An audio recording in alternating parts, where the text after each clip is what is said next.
Okay, I have never played Timberborn before. I think I've heard of it. It's like a city builder with beavers, which sounds great, but don't know anything else about it. Don't know what the core gameplay loop is like. Haven't watched any videos of it or anything like that, so this is my first time interacting. I haven't played many / any city builders before. Okay, it says it's still in early access, and I don't know if the audio balance is right, so if it's too loud or too quiet, let me know. New game. Oak Tales. That's a clever name. Easygoing but hardworking. I guess I'll just take the one that's default. Okay, beginner friendly. You love to see that. Normal. Normally I just want to pick whatever they default to, but I guess I can start on normal. Not super familiar with the genre. Let me hit the timer there.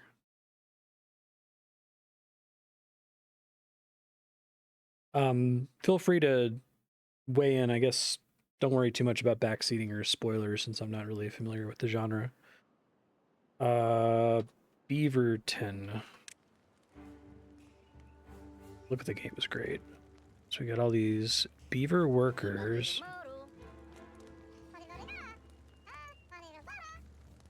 This tutorial will help you with the basics of building a beaver settlement. Every new settlement needs logs. Only lumberjacks cut trees. Place 2 lumberjack flags next to nearby trees. Interesting. You select wood, flag. Does the facing matter?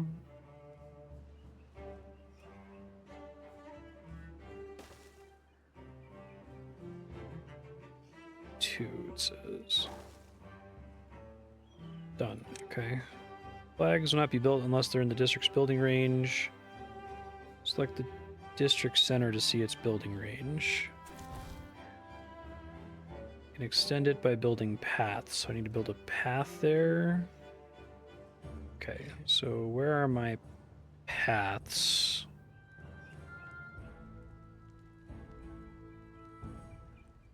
Paths and structures, path. Assume this costs me something to do, right?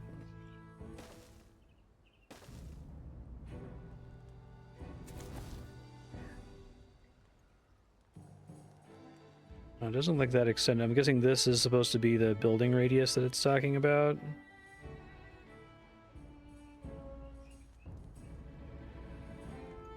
Buildings must be connected by paths. Oh, is it because it has to touch this thing? Okay, see. Let's check that again. Sure. Okay, so that's literally just the building entrance then.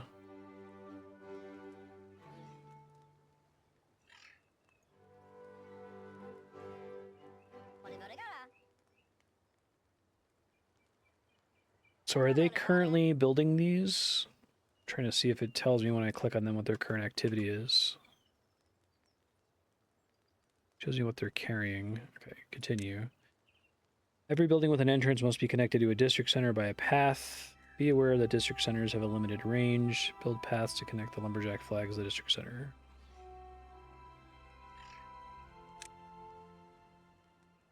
Oh, but I pointed them the wrong way. So can I like rotate this somehow? Description.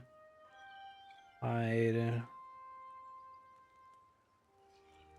I think once it's built, I'm probably hosed, right?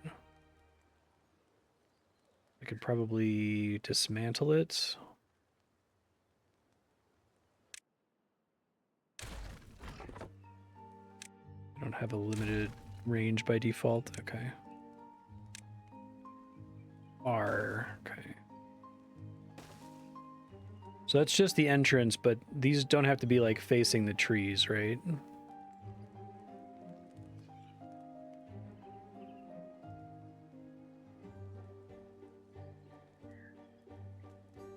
I don't know what resources I wasted by doing that. This doesn't seem... It costs something. Worker. I guess lumberjack flags are free to build.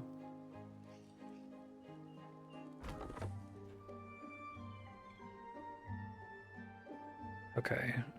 So it's going to eventually gather all of these, essentially. Okay. Hey, thank you, Erm. Appreciate that. Lumberjacks won't start working until you tell them what to do. Use the cut trees tool to mark an area for cutting. Mark tree cutting area.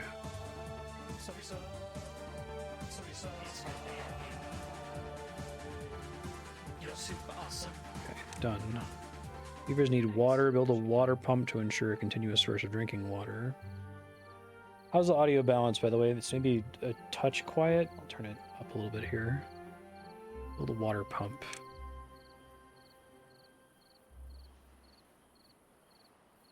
Bad water contamination slows down pumping speed. Requires access to water.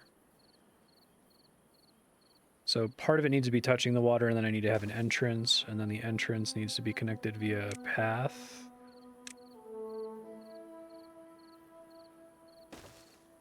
Oops, let me do that. Fortunately, I can't see the entrance to it until it's actually been built. Is that right?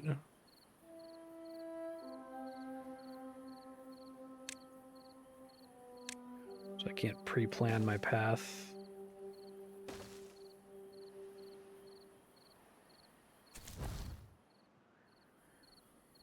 And although I set this, someone heading to build it now, I think, maybe.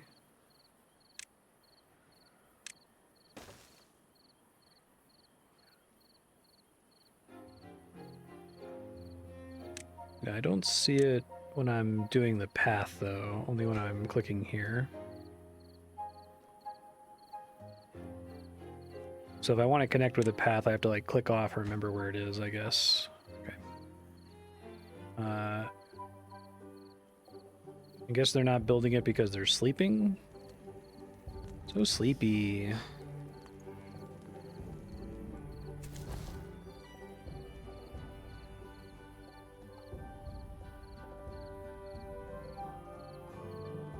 It's like an advanced time, right?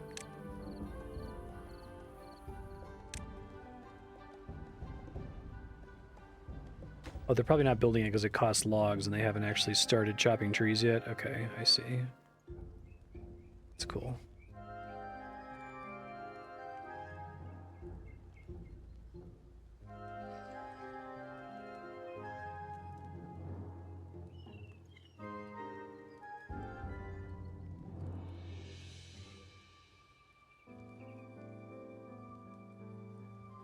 I'm sure this isn't a big concern during early access, but I'm hoping that the tutorial, like, hides most of these icons until they come up in the tutorial.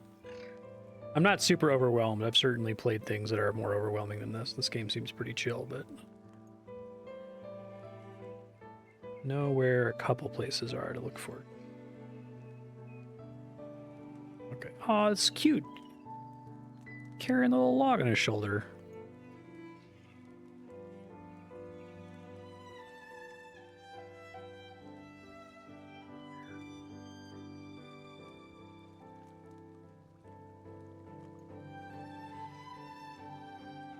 I'm trying to think of the closest game I've played to this.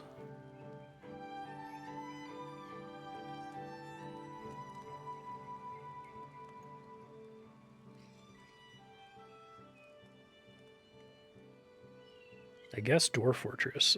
That's way more complicated, though.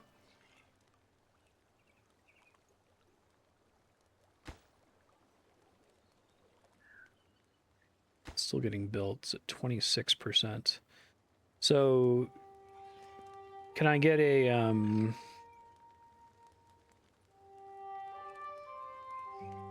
bottleneck from the path structure? Like, can multiple beavers not travel along the same path? Is it worth, like, widening paths at all?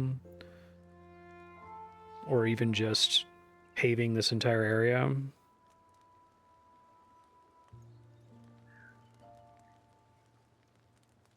Colony sim, okay.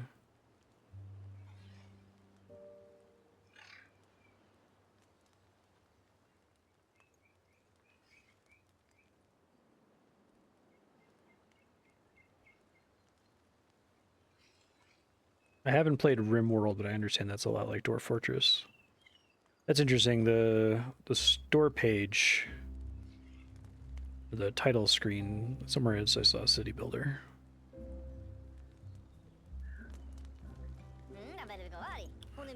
Well, without having played much of either genre, just knowing how I would distinguish Dwarf Fortress, it's like you have a group of individuals that have certain behaviors and desires, and you can guide those individuals by saying, I want this to get done, but then those individuals have to do the thing, which I imagine is different from something like, what, Civilization? I don't know. No pathing bottleneck, okay.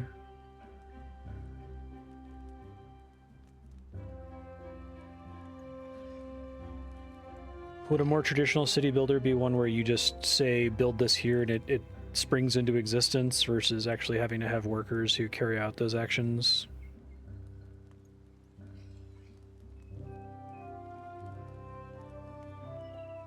Probably just fast forward. Okay. Water pump built. Beavers need food. Will the gatherer flag need near blueberry bushes? So that's this guy, flag.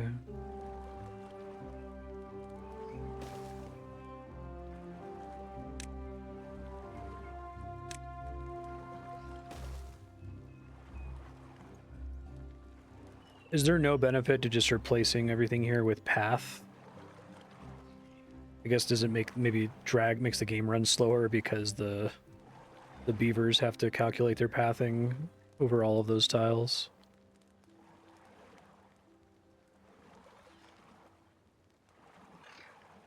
But he's thirsty, I'm trying.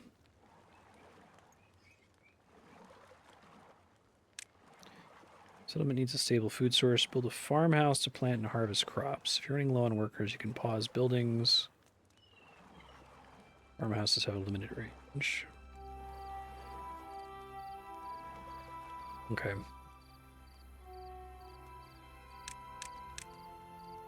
Efficient farmhouse.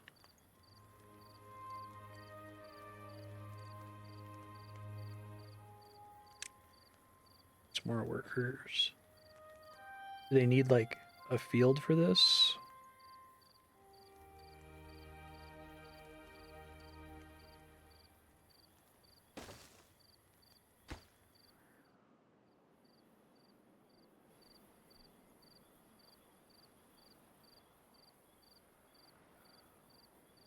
See, they have a longer range, but there's not pathing for them to...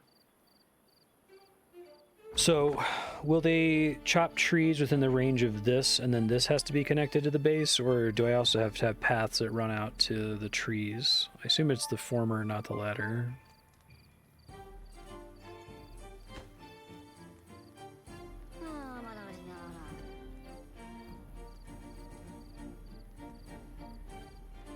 Yeah, I can see the difference between this and City Skylines. I played a little bit of that.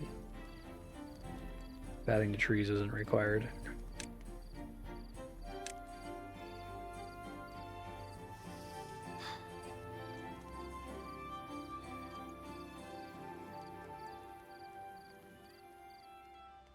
Gotcha.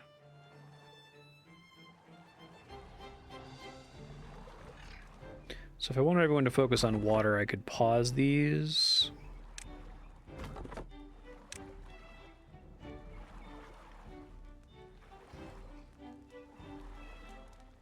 And do they just go to this to drink when they're thirsty? They're not like bringing a water resource back to the base?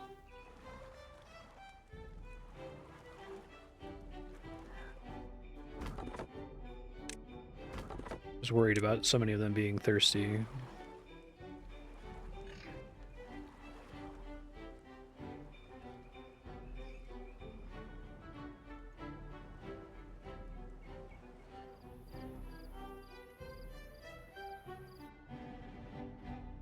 Employed beavers, idle beavers, unemployed beavers. Let's see. Idle workspaces, idle beavers. Got it. That's helpful. I can be setting up more tasks if I see that there's idle space and no vacant workspaces. These trees grow back over time. I'm wondering if I need to like build up to these trees.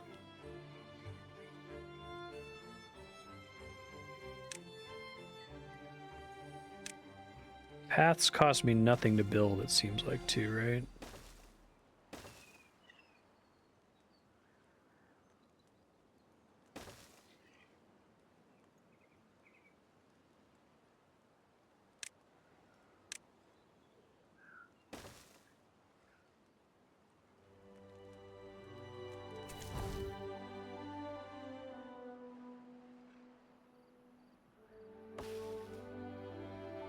Does it track a difference between pine and birch?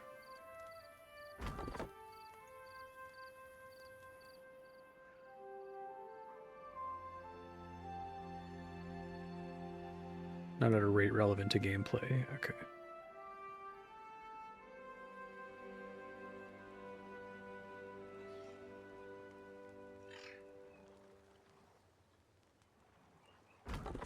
Double logs per tree.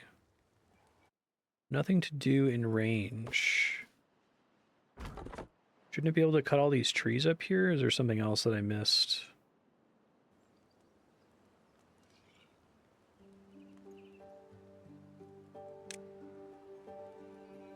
Oh, because I have to manually tell them to cut these trees. It's interesting.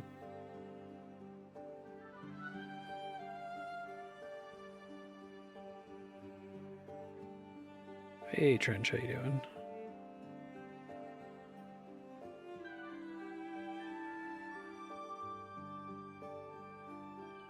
Build an efficient farmhouse. Farmers aren't working until you tell them what and where to plant. Use plant crops to mark a carrot field.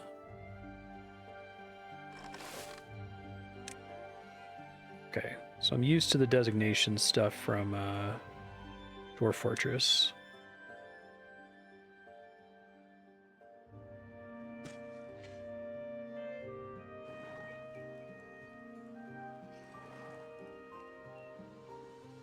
So how do what does it count as irrigated land?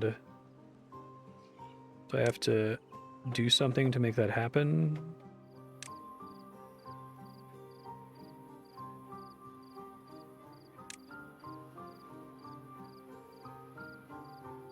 Anything green counts as irrigated? Okay, so like this is not irrigated. Let's see.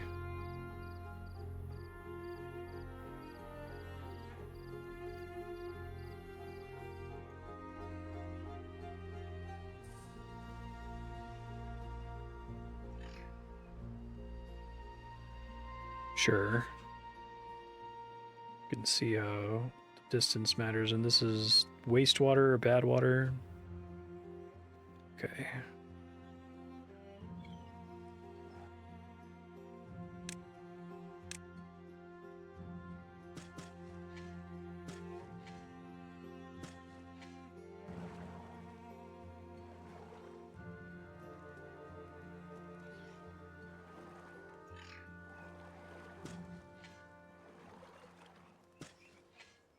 I could have planned this less stupidly, but I'm learning.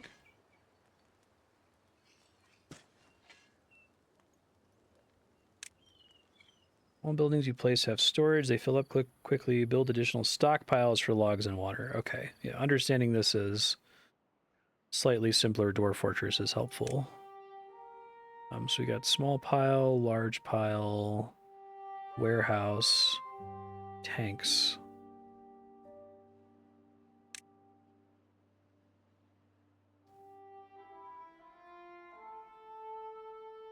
Guessing eventually. So with Dwarf Fortress, it took me a very long time. Like, played around in the tutorial for a while and then immediately wanted to restart once I think I understood everything. So I'll probably do that here. I'm just going to make kind of arbitrary decisions in the meantime.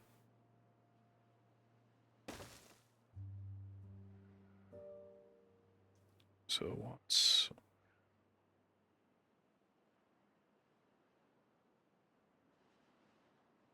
So after the building has been built, I can say I want that to be water. If I'm reading that right.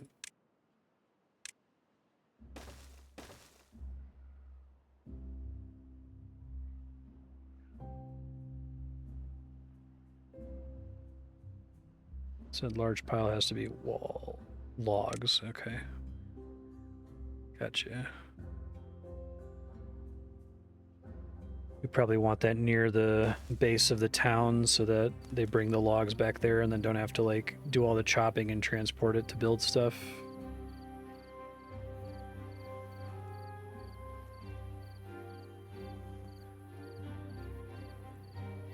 This is a really cute game. I already like it.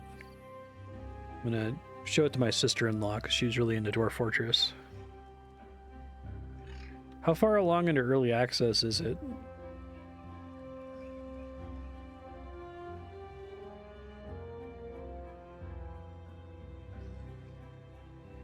Okay, you don't have to wait for it to finish building.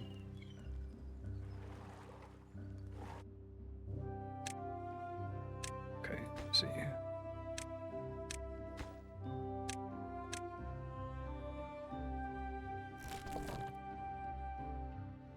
Not a public roadmap.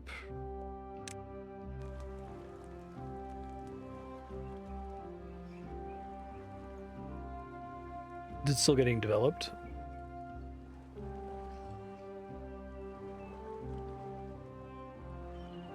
Interesting.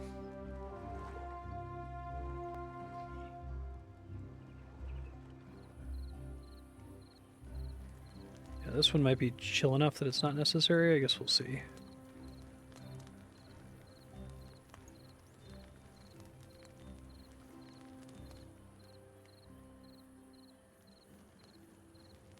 So sleepy. So, do they have skills like in Dwarf Fortress? Like, does someone who's working in the farmhouse get good at farming? Cooking speed, movement speed, life expectancy.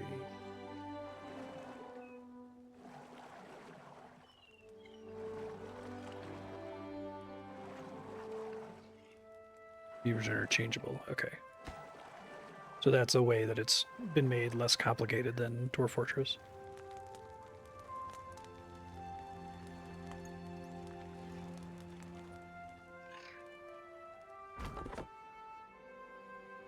It covers most of these. Logs and water having a place to store. Prepare the same for berries in the upcoming carrot harvest. Okay, so that's warehouse. Build 2 medium warehouses.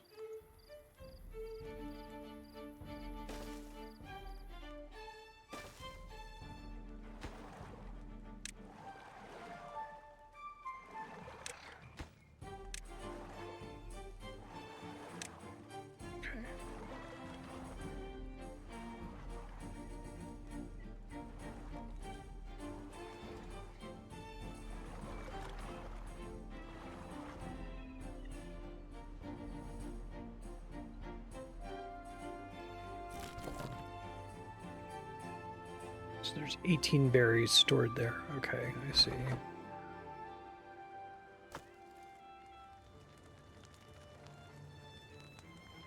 So everything can get bottlenecked, I assume. That like once each of my little lumber things gets full up to 20, they just stop doing wood cutting if they don't have a stockpile to take it to. Or something to use the logs on.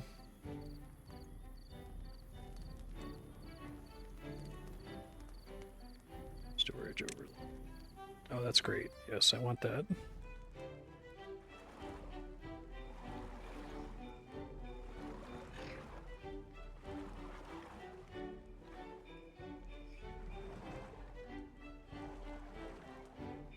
Okay, done. Science points are used to unlock advanced buildings. An inventor will produce science points. Interesting.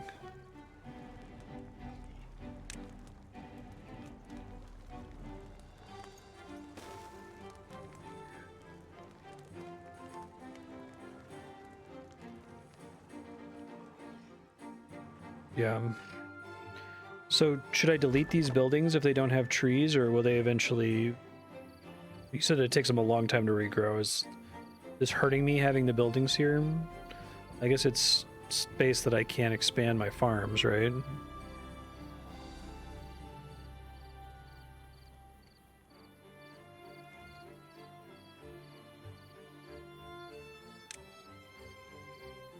Fun.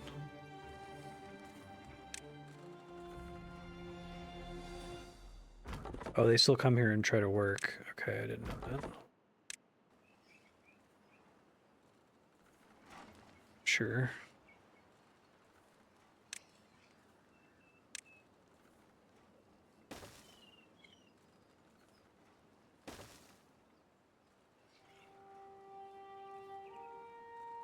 Sure, I'll figure out what the preferred geometry is for placing stuff like that later.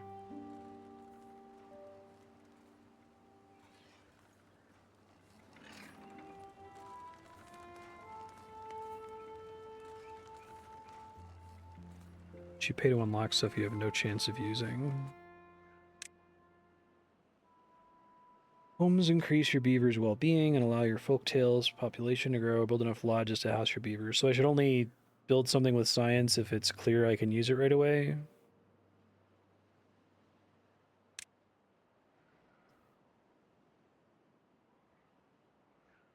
That doesn't surprise me. If I'm modeling this as like Dwarf Fortress, you can also build any number of crazy buildings in Dwarf Fortress right away, and most of them are useless.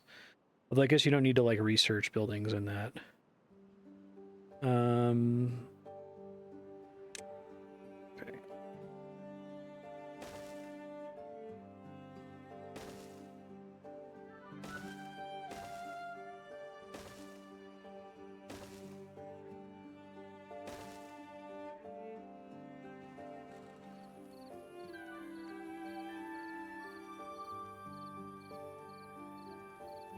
Forester and stairs. Where do I see the list of things to unlock?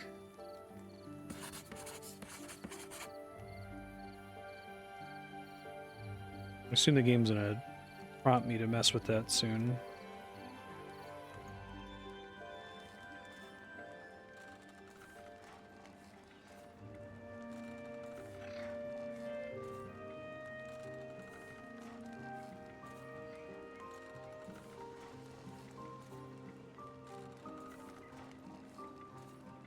Oh, I see when I'm like looking in the menus here. Okay. And I'm guessing, although there's no tech tree, things that are cheap are probably expected to be bought first. Is there a place where I can go to see all of these in one place, or I have to look at each individual building? That's kind of unfortunate. Forester plants trees and bushes. I see. Stairs, you said?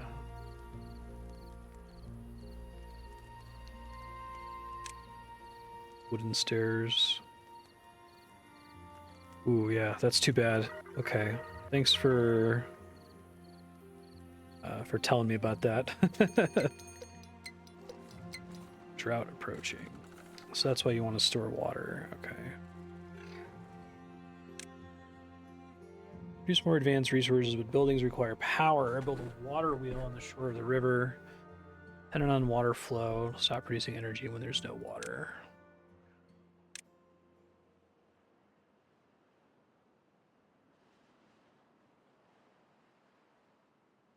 The water wheel, does it like power things in a radius around it?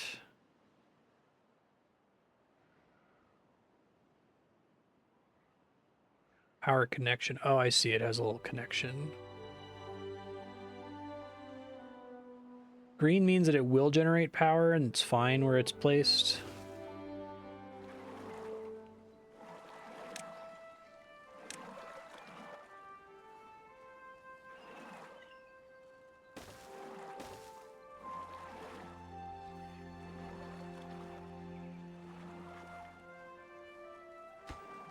Okay. So it needs to be somewhere that a building can actually slot into it. It would be great if it showed me the building first.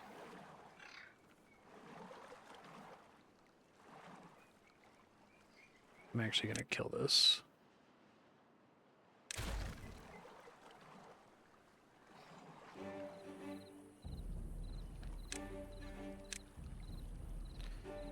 Probably makes more sense, this placement.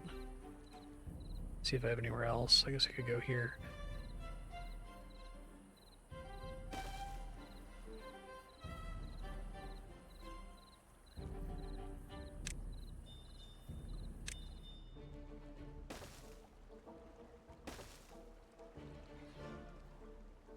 I can eventually demolish the path here, right? And then put a building there that it's going to connect to.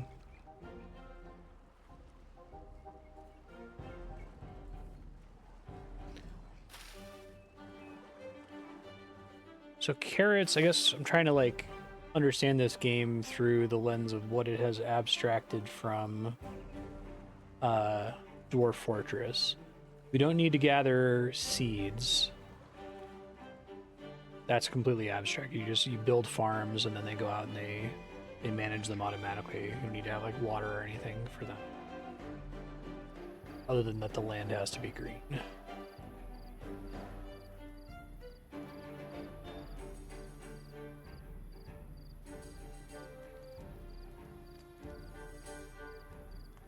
Their goals here. Wet fur. Interesting. Oh, you can unlock new factions and making progress on this. That's kind of cool. Gives you stuff to work toward, basically.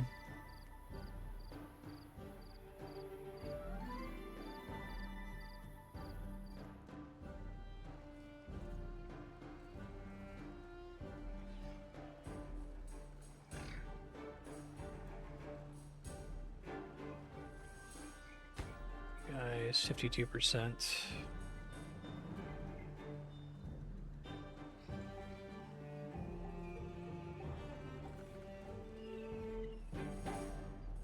Yes, the big problem is going to be running out of wood. I guess that's why we need the forester, right? How's this coming? Can I see current science? I've got 74. Okay. Crazy they don't immediately direct me to build one of these. So forester costs 60. Let's put it there, I guess.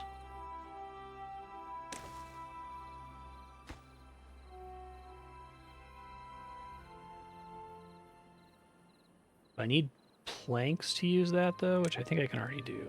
Lumber mill.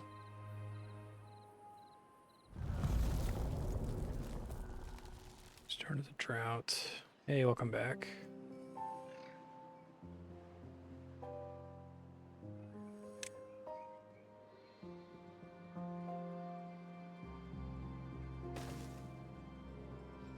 Oh, it is? Okay. That might be what they're... Okay, that's what they're sending me to do here. So the side of it just has to touch the building in some way, is that right?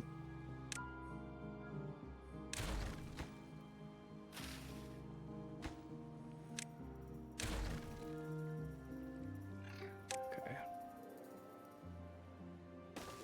Like that, and that's fine.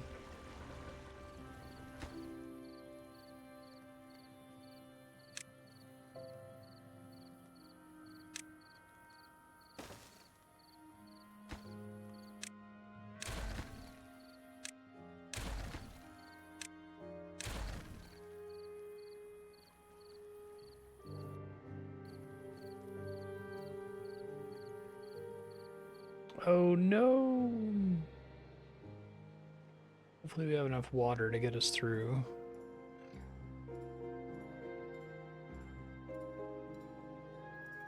Oh really? That's funny. So I only need the shaft if I wanted to like build it further inland, is that right?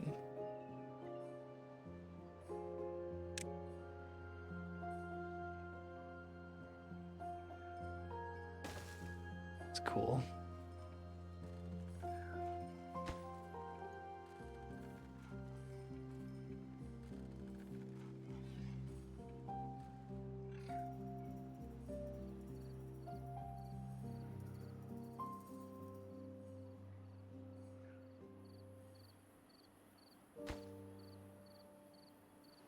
planks for that. Might not have the logs, but could probably expand this here.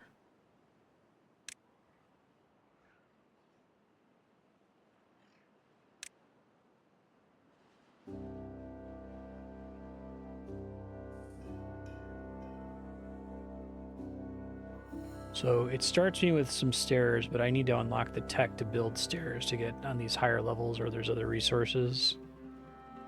Interesting. So you could theoretically like stall out. Okay, it is telling me to build a forester here.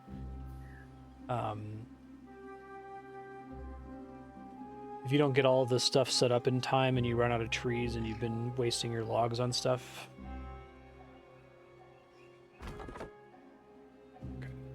So I can't expand the effective range of these, right? And since there's nothing for them to cut, I just have to make more that are closer, I guess. Gotcha.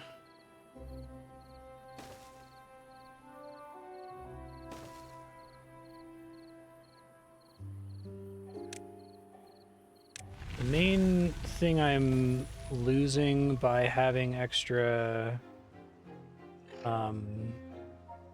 lumberjack stations like this is just that if they're not paused, they're using up workers that could be doing something else. Is that right? Sure, yeah, that makes sense.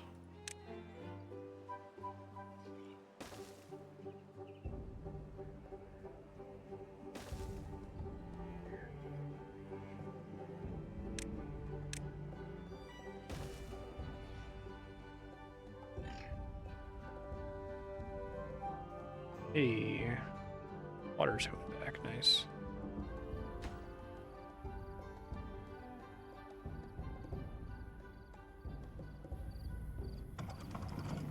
This building isn't connected to a district center by paths. Okay, so even this needs to be connected by a path so that the beaver that's coming to power it can get to it. Is that how that works?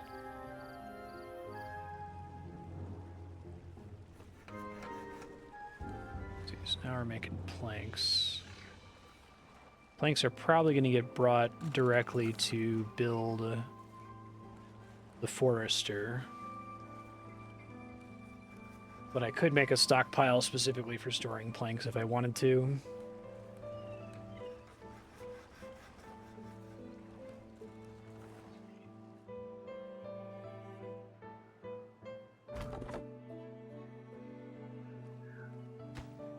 Blockage.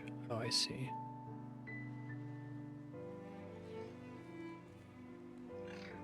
Oh, so they literally won't do anything if there's a river? Like a beaver will still try to go to it?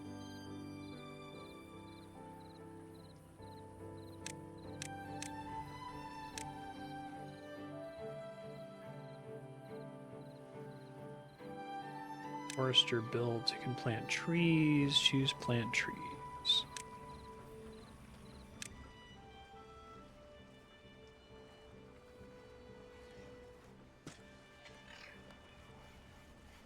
Is there any problem with making it this dense? Is that going to cause me any issues?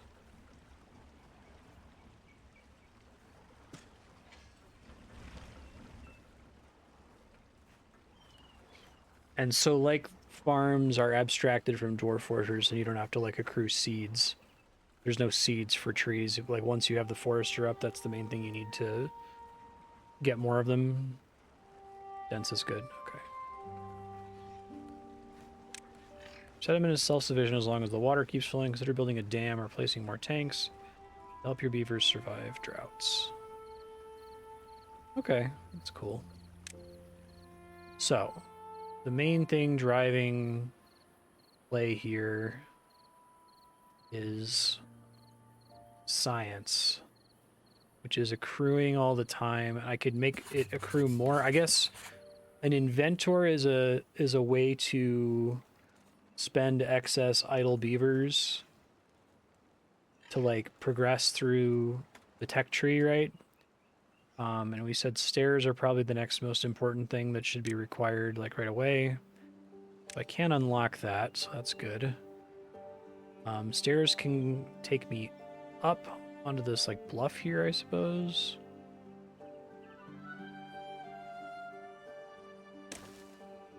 That's very odd that you unlock them from that menu. It works, I guess, but...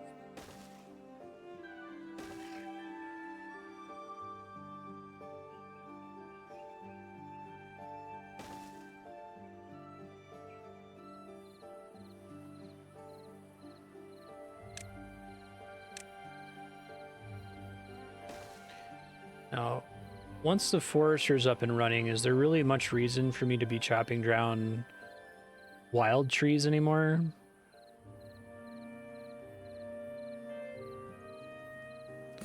Oh, I didn't realize I could set workplace priority. Is that this guy? Okay.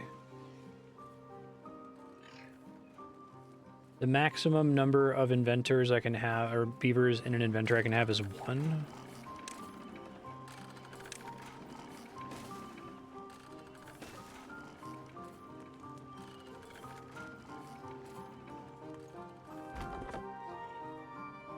Okay, but I can pause this guy. Pause this guy. And I get more beavers through shelters.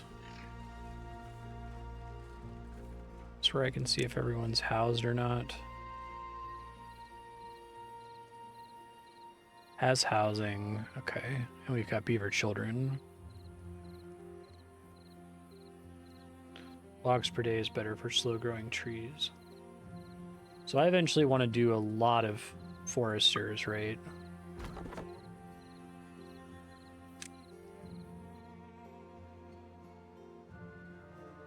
I want to expand more into green areas. Are the berries regrowing on their own? Can I like build over them? Because I'd almost rather this be more space for trees.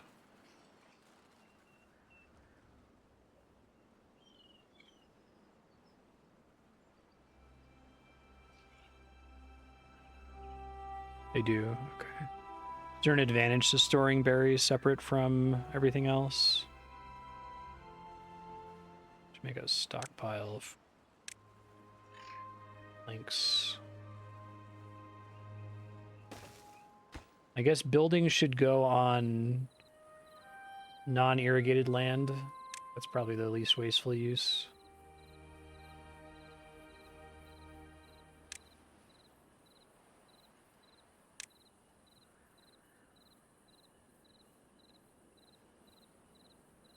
Gotcha. Okay. And if I wanted to like relocate the center of my society or even expand into a new area, how doable is that? Like if I find an area to go to, is it just a matter of building another district center? Should look into dams. That seems like that's pretty important. It's landscaping. Floodgates.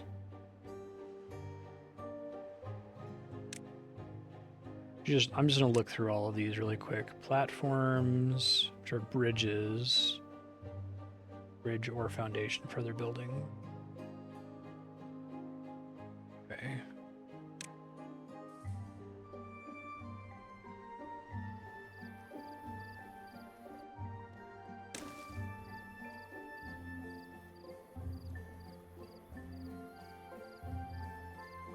Moving items between districts is a pricey tech unlock. Okay.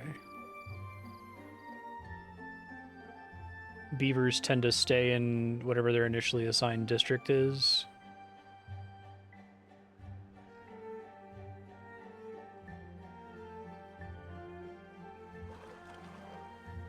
Metal platforms, suspension bridges.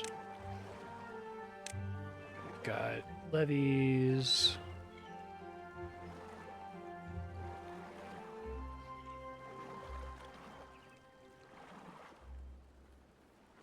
So that's the main function of a dam. It sounds like the beavers also want wet fur at some point.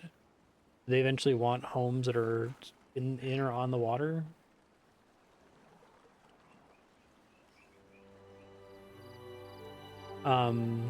This is the kind of thing that I wish was in the tutorial.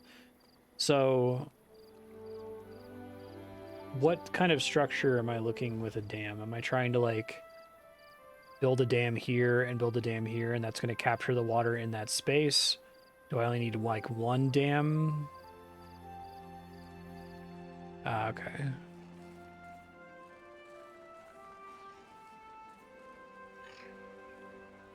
Oh, interesting. Okay, so theoretically I want the water wheel to be higher up the river. Gotcha. Further downstream you place it, more water it catches.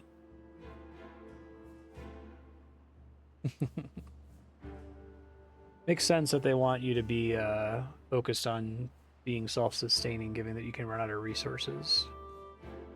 Okay.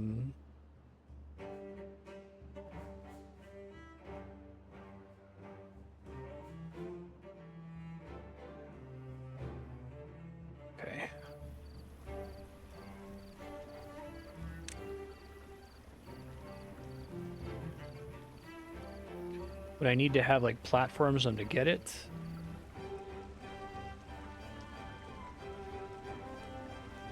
Sure, that makes sense.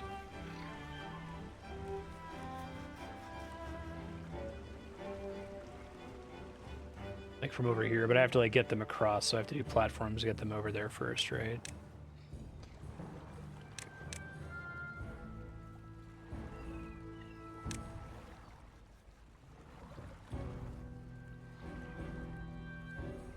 Okay.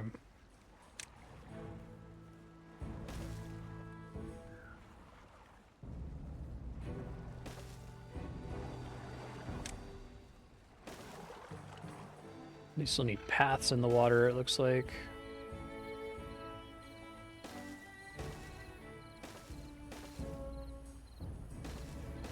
Sure.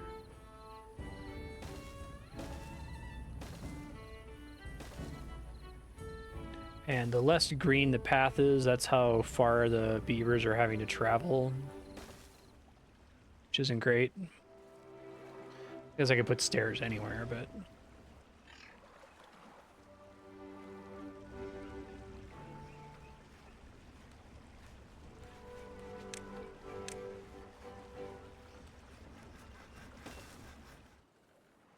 yeah, I need to, like, actually build a dam here to kind of understand better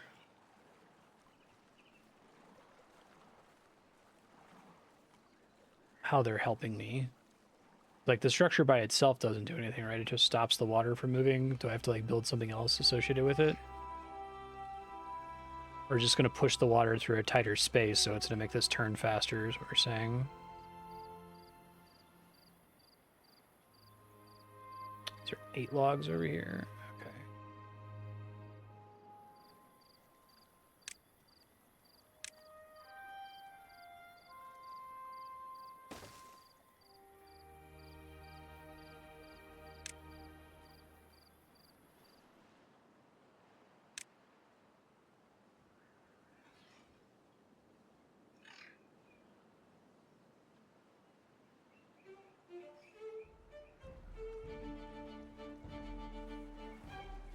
Makes sense.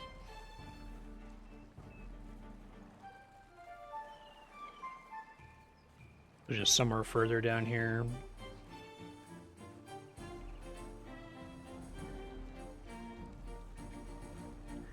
.6 block high water blockage.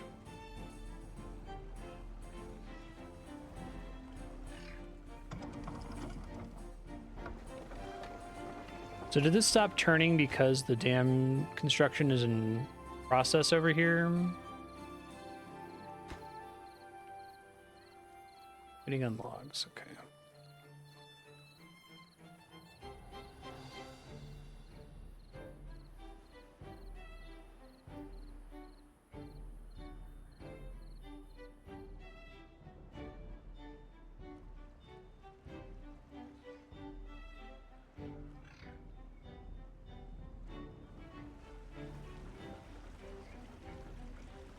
Oh, because of the ground here. I can eventually landscape this down. So it's not being abstract about whether it's a river or not. It actually cares about the specifics of the flow direction.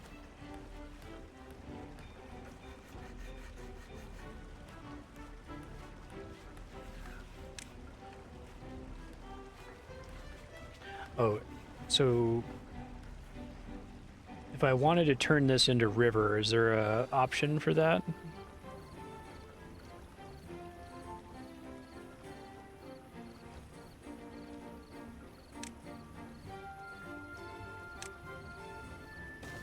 Okay, then we want to have a full dam all the way across down here somewhere, is what we're saying.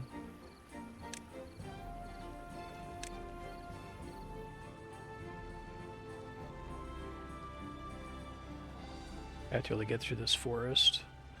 So I can't... They'd have to, like, chop this little tree down.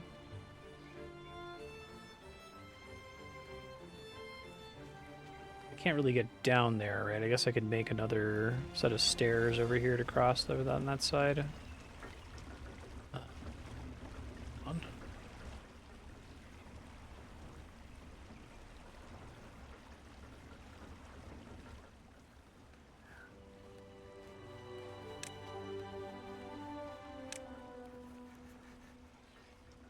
Okay. This one, demolish tree.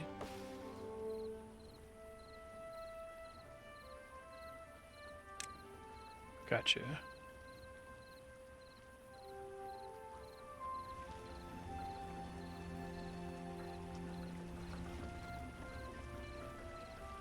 The same thing that I'm going to do here.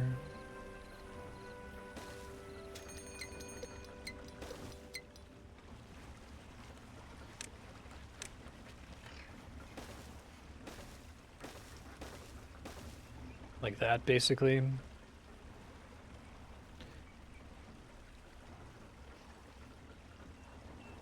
So, dynamite is safe to use, I assume, slash hope. Like, if I were to place dynamite here, it would just have the effect of pushing this down a step.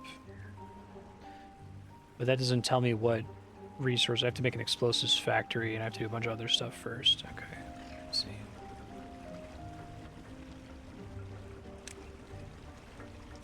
Are dams automatically considered to be paths as well?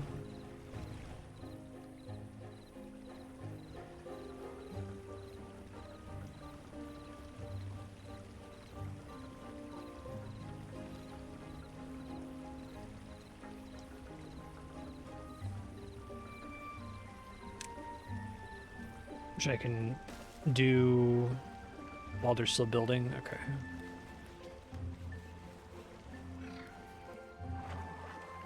Gotcha. So the reason I'd use a platform rather than a dam is that a platform still allows water to flow unimpeded beneath it. And you can build stuff on top of it.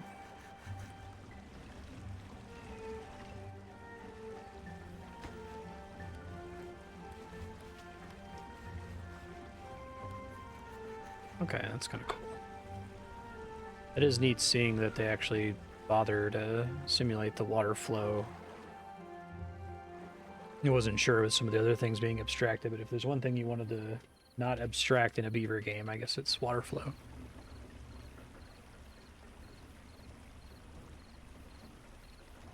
Oh, that's interesting. I can walk under platforms. Okay. Yeah, I wish I could see a list of all of the unlocks sorted by cost, because I assume they kind of intend you to unlock them in roughly ascending order of cost. I guess it depends. Maybe you don't need a levee very early, for instance. Additional builders.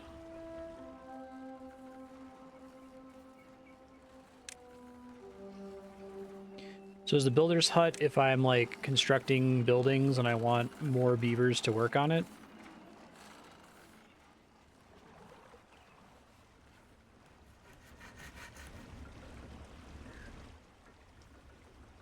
Okay. Reviewing the other options here. Mini lodge.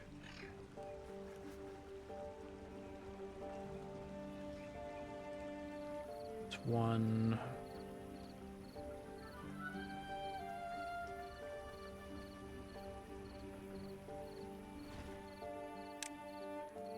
here.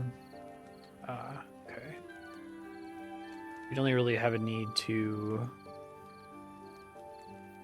mess with that if this was already full. A little bit too late there. Drought starting.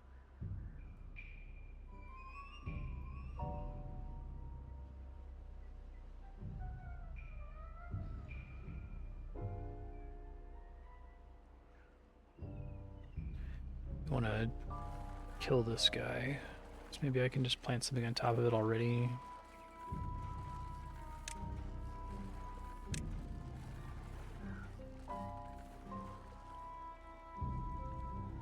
Well, that's not great.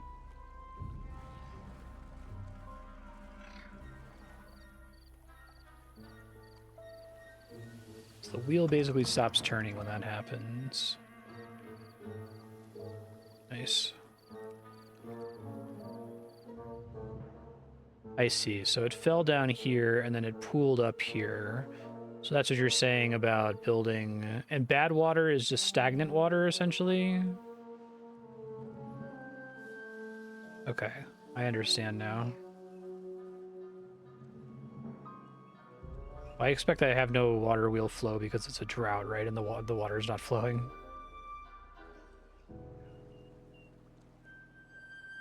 I know I'm not really building planks or anything at the moment, so I'm not super worried about it. I never marked these trees, did I?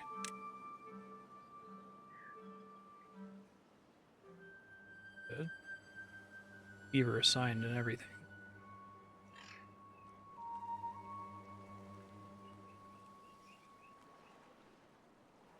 Is there any way for me to know, like, roughly how much water is contained in here that's eventually going to convert to water units and storage?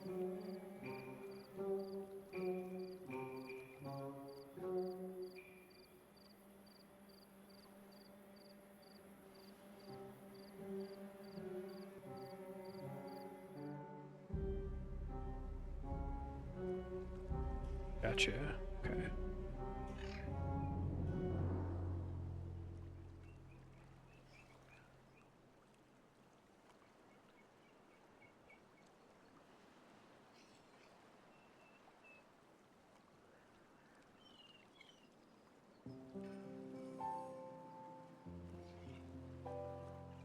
I really like playing games like this in Dwarf Fortress because it gives me a better, like, physical intuition for real-world stuff. Like, Dwarf Fortress helped me to understand why water towers are a thing. Water's also evaporating from the surface, I see.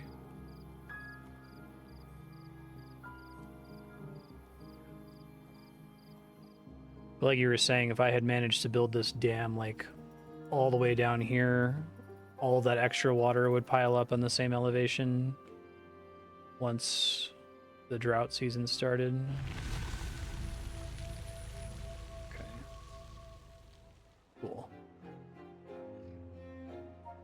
Excited to see the water start flowing again. We really need it to start flowing like now, guys. Is there like a water source on the map, like the top of the mountain, or it just kind of spawns on the edge there, where the river touches the edge of the map? I see how it irrigates the nearby land. Okay, that's cool. That's cool.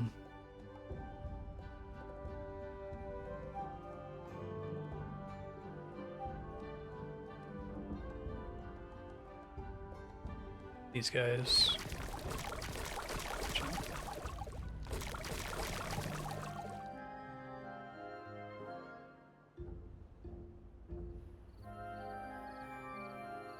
Okay, so I think I understand the basic premise, why I want to build a dam, all that fun stuff. My next question then is, what should I actively be working on? Like, is my main objective just expansion, getting as many buildings and beavers as possible?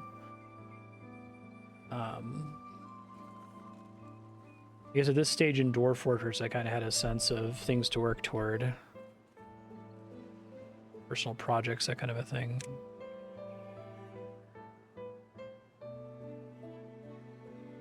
So we have more than enough shelters for everybody. Hi, how's it going?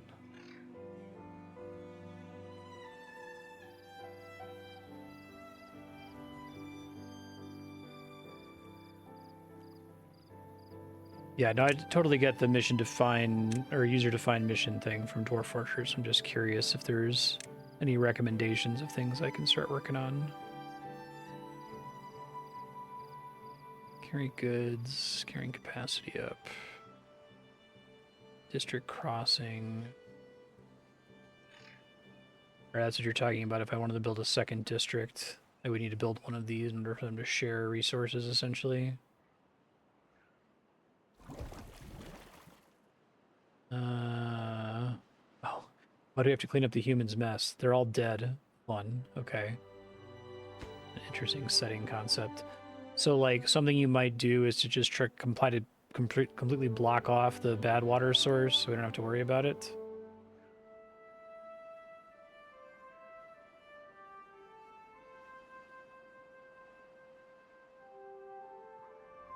Badtides is just an event that occurs occasionally. The water source starts to do that. Okay.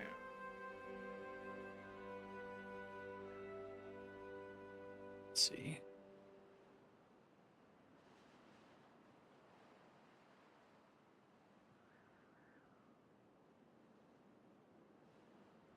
Just keep looking through tech slowly then, just to try to... What's the use case for anything other than the base lodge? It feels like this is like really great given that it's unlocked by default and costs no science. I don't need a mini lodge as a prerequisite to get a double lodge or a triple lodge, right?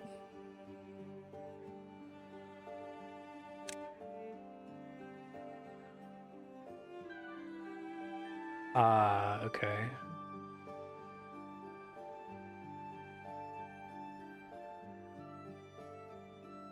Pumps, large water pumps.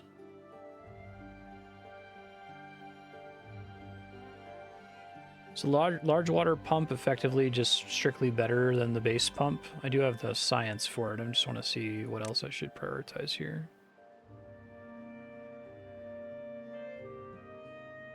Yeah, figure they're low priority. Aquatic farmhouse. Oh, that's kind of cool. Grills vegetables. Grist mill. It's flour.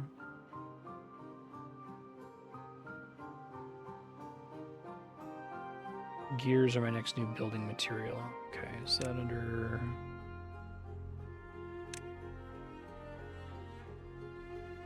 We have to get metal first to do anything with that.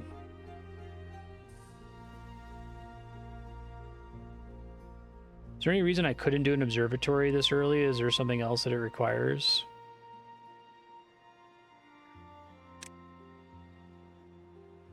Gear workshop.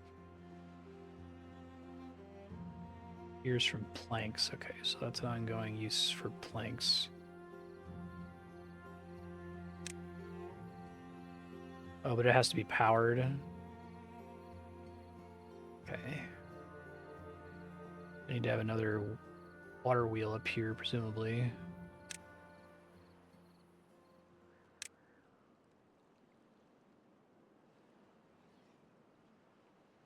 So when I'm thinking about making the flow as efficient as possible, I want it to be in a part of open water. I probably want some dams pressing against it to force more of the water to go through it. Do I care about what's in front of the wheel? Does that matter if it's like flowing into a stair like this? Is it better for it to be further back there?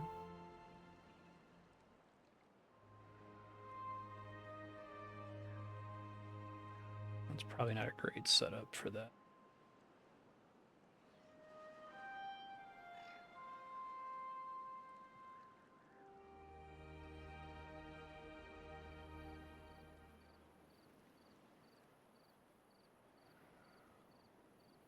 So I could have like multiple water wheels across this way to get more power here.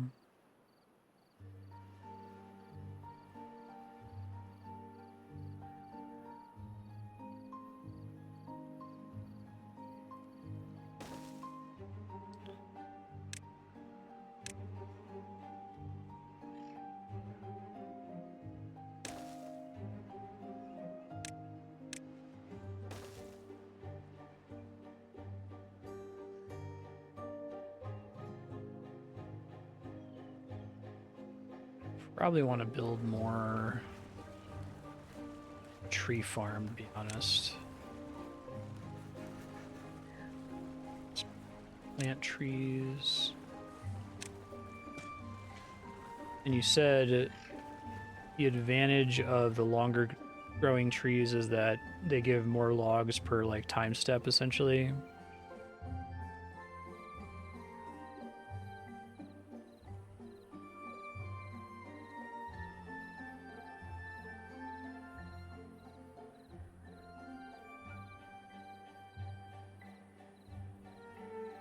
Probably do a observatory when it lets me, because it doesn't look at costs. Well, hold on, no, it costs gears and what else? I wish I could like do a paradox tooltip lock to see what those are. Gears, and what's the third thing that it needs 10 of?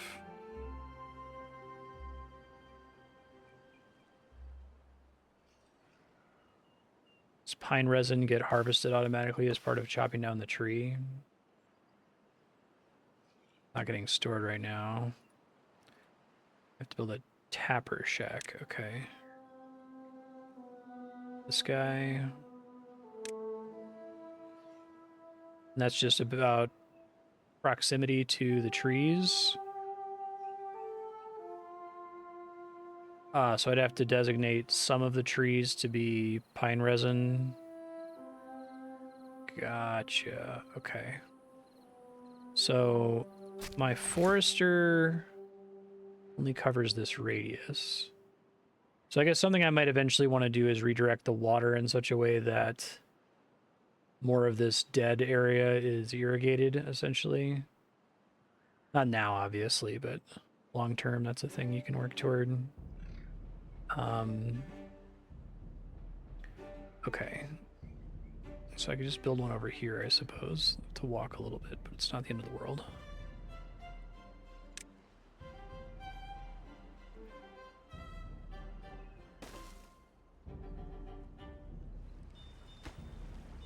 Some planks as well.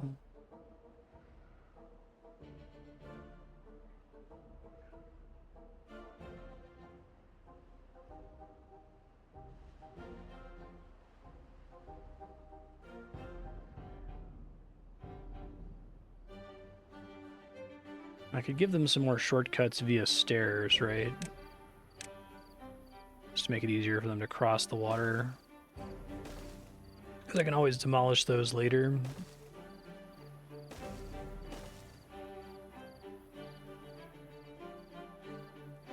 They already can cross over the top of the dams.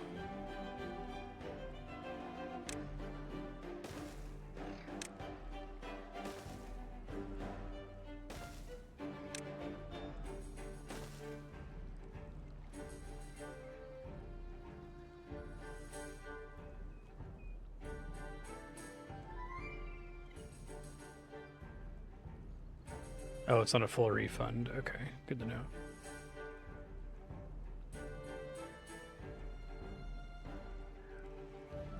Dying of old age. Injured? No. Just can randomly happen, or maybe it's a consequence of whatever job they're working on. Okay, so I probably need storage for that, but let me get this pine resin thing going. And that's because I have too many beavers. Is that the problem? I was trying to build a bigger water pump. Replace this one. Water pump placement matter in terms of like efficiency?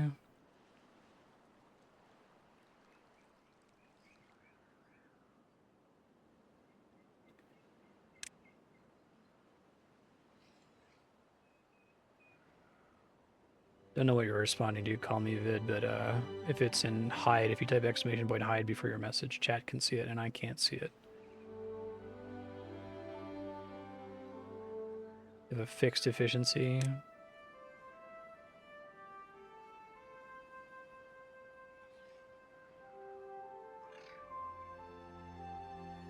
I'd have to demolish part of the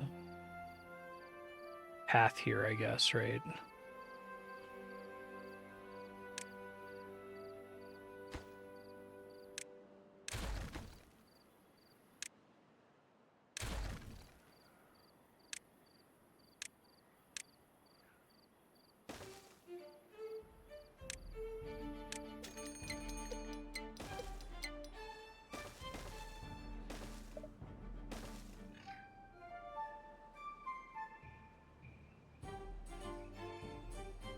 Oh, so like the entire pump could be on the water? Okay, that makes sense for next time.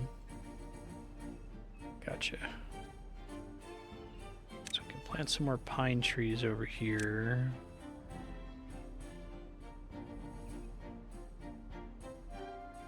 That's just going to be for pine. So that's Tapper's Shack.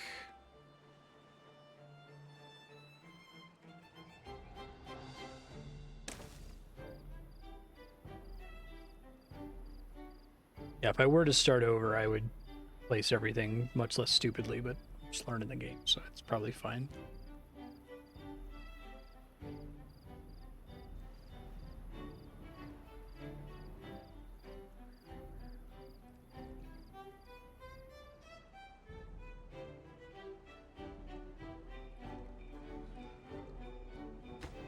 So the Tapper Shack just tries to get sap from trees that haven't been designated for cutting in a radius around it. Is that like in the blue highlighted radius?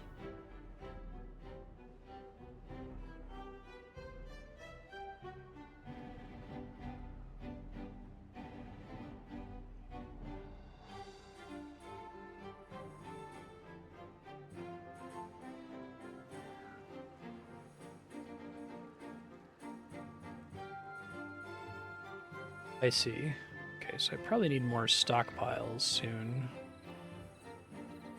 When am I going to know if there's a housing issue?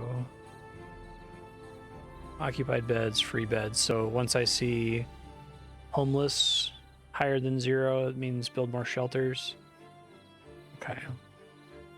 Let's do some more stockpiles, I guess. Is that, it's a liquid, right? So it's pine resin. I guess it doesn't count it as that.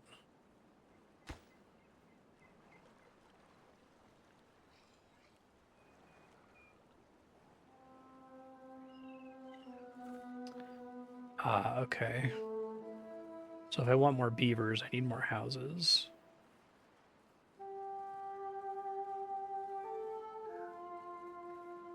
Sure.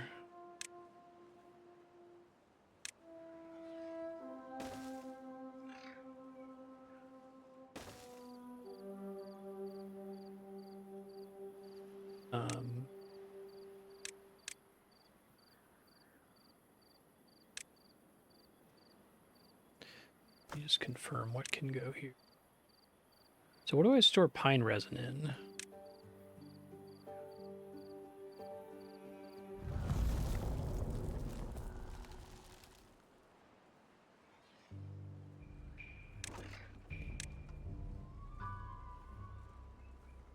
Okay, warehouse.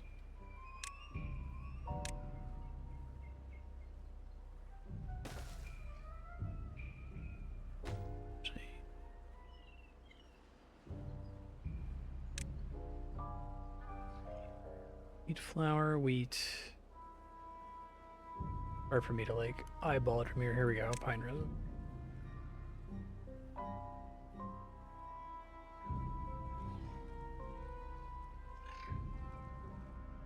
I see over here at the bad water. Okay.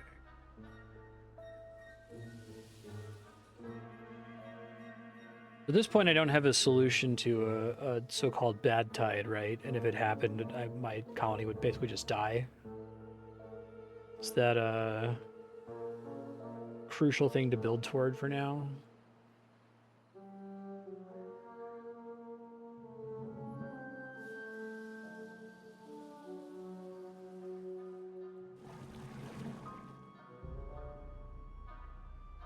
Available. Haha. Adorable. Game's really cute.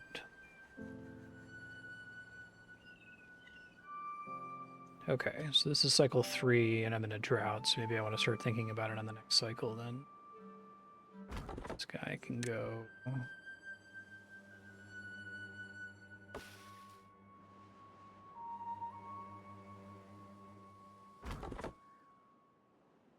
All that stuff paused, I guess.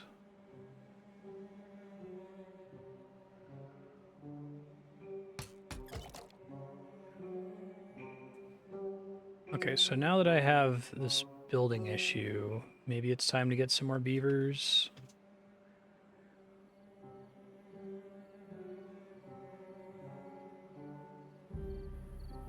Floodgates and levees.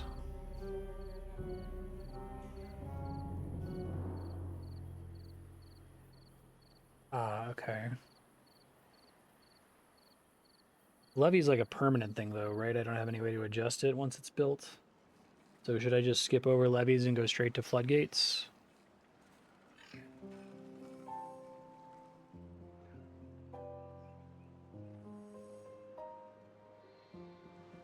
So I guess what I'm imagining is making a bunch of floodgates like here, right? And just leaving them down unless if a bad tide gets specified and then shooting them up essentially.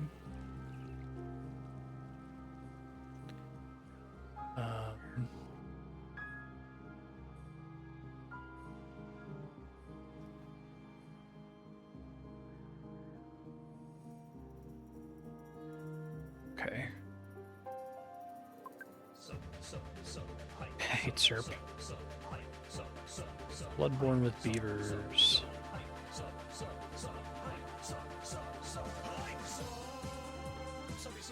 Housing.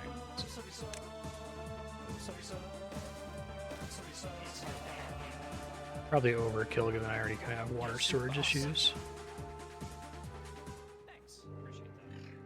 Okay. Yeah, so I conceptually understand like how levees and dams work, but like with Dwarf Fortress, I needed to like play the game for several hours to really get like what a water tower, like how a water tower works in real life.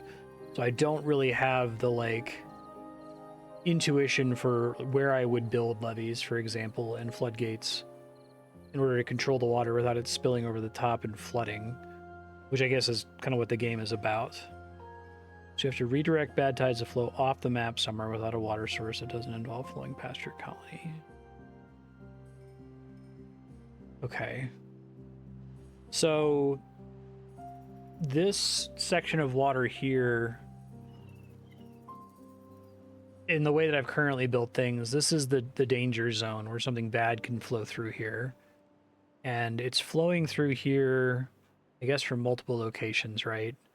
Like there's a source off in this direction, there's a source off this way, and it's all going to fill up at some point. So completely stopping it's not an option. But so should I be thinking about this region here as my focus, or figuring out a way to redirect stuff? I'm guessing the blockages are just built kind of arbitrarily.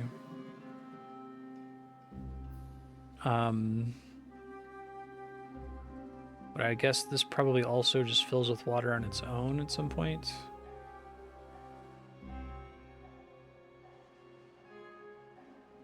Yeah.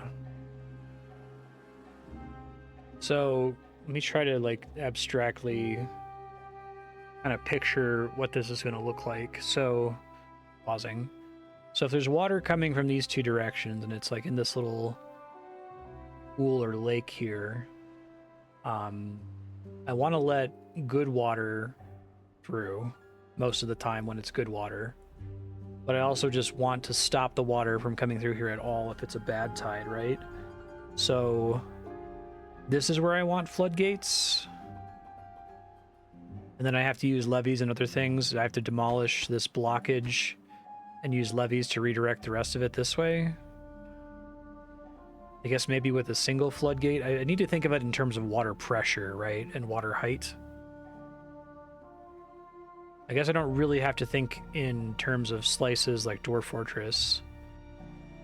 Maybe vertical, like just kind of coming up where I can physically see, okay, this is 2 tiles high, this is 1 tile high. Have to worry about those slices.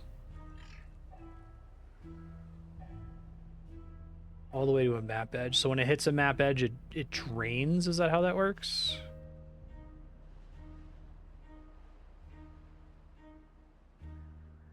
Can't stop the water, only control how it flows. Rises until it leaves the map. Okay, so I might want to wait until the current drought has ended for me to be able to picture that a little bit better and look at where the water is currently. Should be able to do that. I need to build a stockpile for gears. That's just a regular planks. Okay, so that's only for bulky resources. So warehouses are for most things, I suppose. Oh, geez. Sorry, my cat just unplugged something. I think we still have audio. Marty, can you not step on the power brick, please? Thank you. I'll spritz you. I love you, but some people's cats. Okay.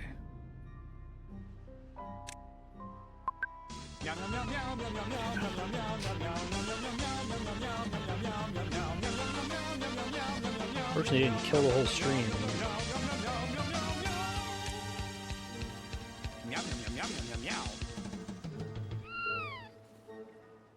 Gears. Okay.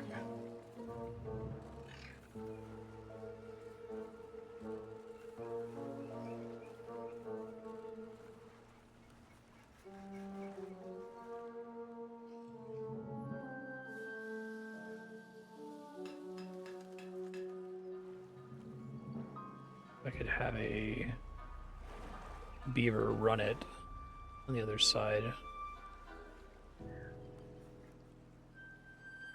It's not super important though, not crazy necessary.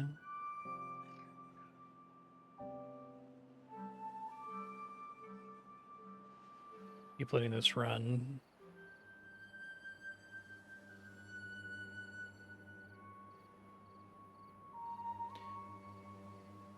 Suppose I could make an observatory now. Well, I guess I have to wait for the pine resin, which means I'm waiting for these trees to grow. Okay.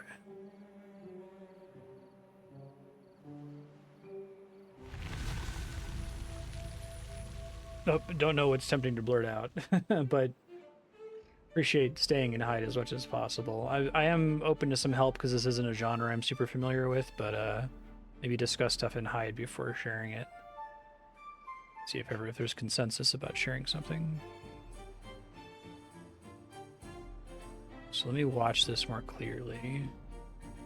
So, okay, so this is filling with water and then spilling. Gotcha. So that stuff is much closer to the way it works in Dwarf Fortress.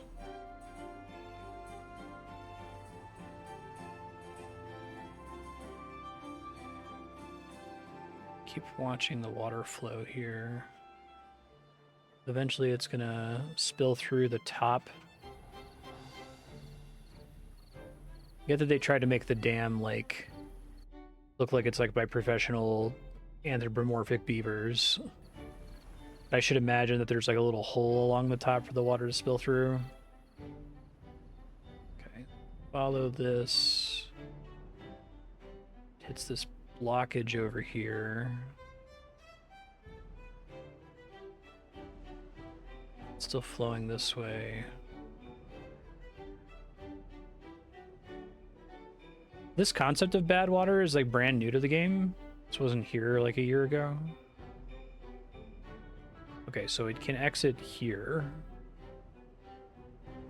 And It might end up exiting here if the water fills high enough. But there's not enough water pressure to really push it that way. It would end up connecting over here and exiting down this way. That's interesting. It's kind of a cool problem to have to solve around.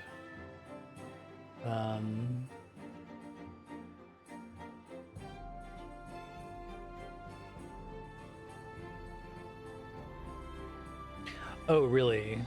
Okay, so I should imagine when it's touching the edge of the map here that it's deleting one. Like, does it matter how wide the exit to the map is? Is it deleting 1, 2, 3, 4, 5, 6, 7, 8, 9 tiles of water every second or something? I thought maybe this would continue to build off in this direction if there was more water coming than there was space to delete it. Okay, so in that case,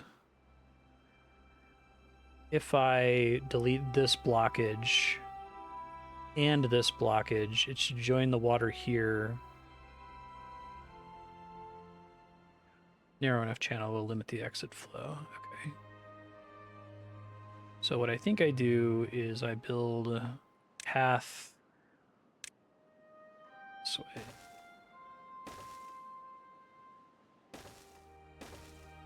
Is there a practical limit to how far my city center can stretch? So far, it gets expanded with paths, right?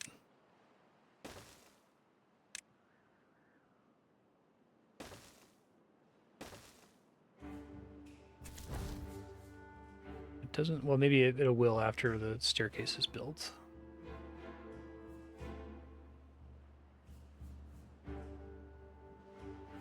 Gotcha.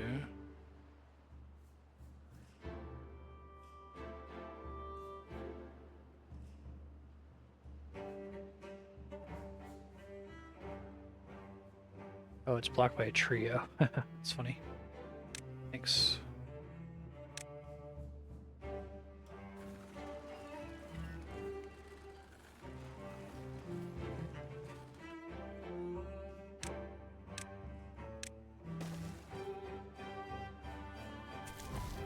Gotcha, now they can get over there. I don't need them to do lots of stuff out there, I just want to demolish this.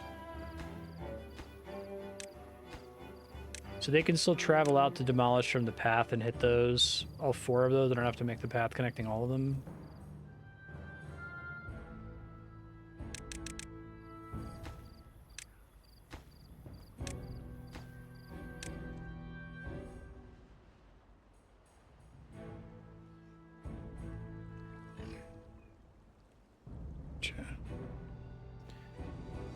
Okay, so water spreading that way. I think I have to deal with this guy.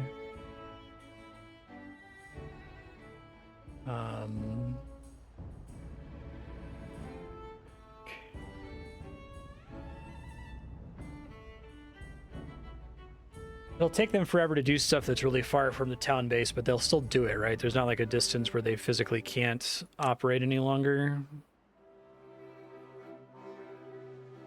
Oh, really? Oh, because we're thinking about the water dropping down in elevation and continuing along, I guess. So where is this water going? Oh, it's going to flow all the way out that way. Okay, so I don't need to do all this stuff off in this direction. I've already opened up this path here. That's helpful. Okay. I'm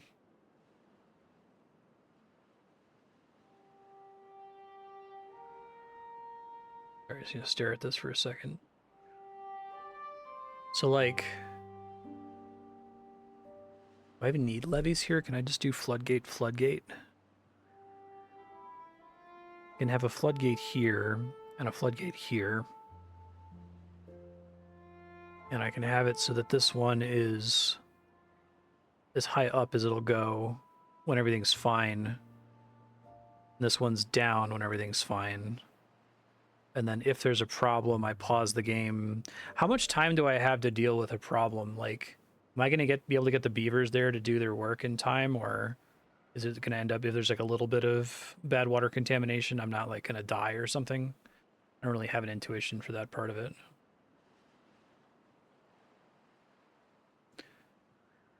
Still waiting on the trees to grow. Oh, they're an instant flip. I don't need to send a person to do it. Okay, you mentioned that earlier, but I didn't process it at the time. So, Floodgate then.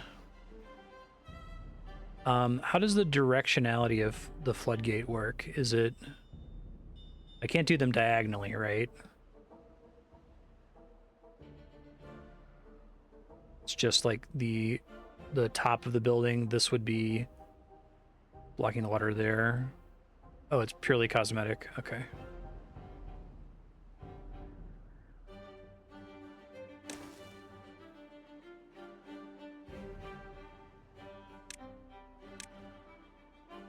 I think those are all within 10 tiles, but just in case.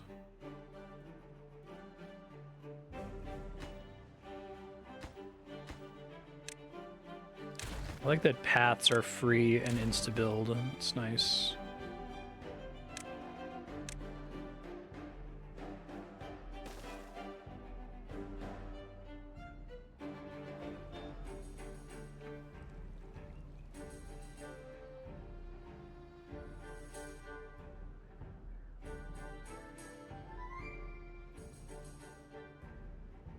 I guess I probably don't need this many gates too, right? It could literally just be...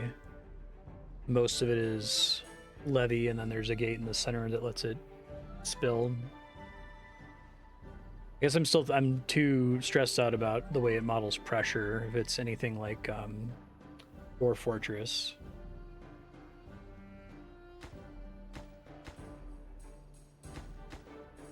Okay, that's gonna take a while.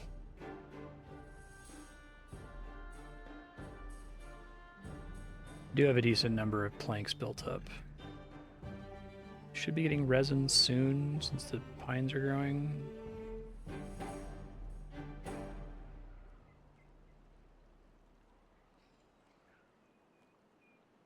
I see. So like this guy is not doing me any good. Oh, synchronize with adjacent floodgates. That's helpful. So I'd just be able to like power this whole thing on or off. So I literally only really had to do from here to here, right? I'm just gonna let it build as is. It's important for me to learn the lesson.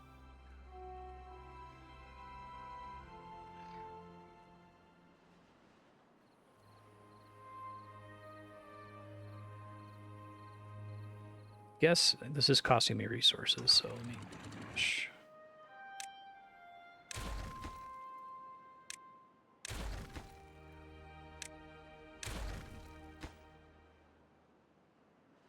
I do still need... Do I still need this one, or is it still fine? The wall's still blocking it? I can't tell if water can flow diagonally through that space there.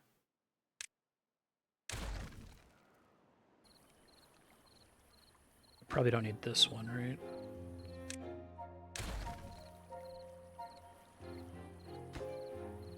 You said there's a priority screen somewhere that I can apply priority to multiple things at once. This thing?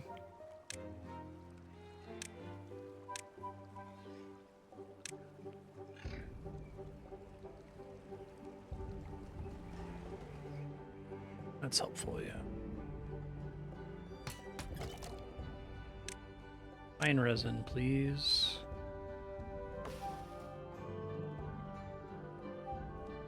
So I have to wait for them to build pine resin. Gotcha.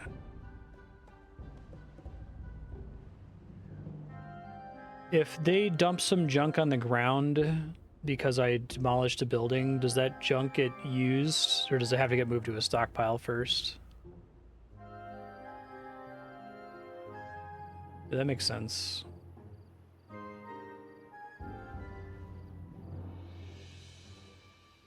still struggling to understand the use case for a levee. I guess the use case is that it's cheaper than a floodgate. And when you don't need as much space, you levee most of it and you have like a couple tiles worth of floodgate in the center of it or something, right?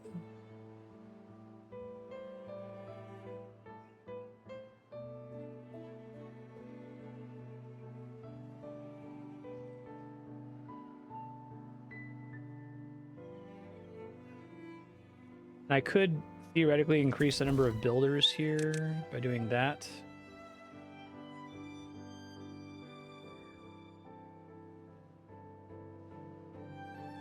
Stack and build reservoirs. Okay.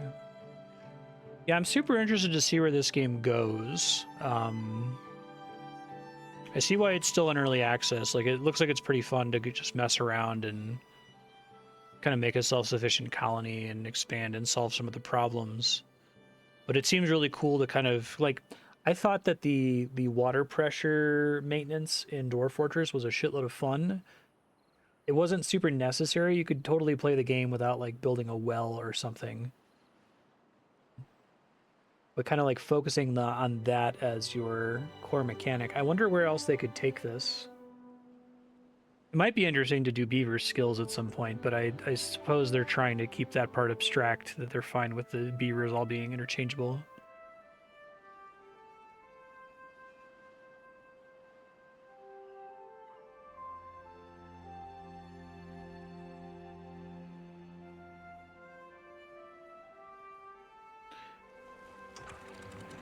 So I can set the height. Okay, so is max height the same as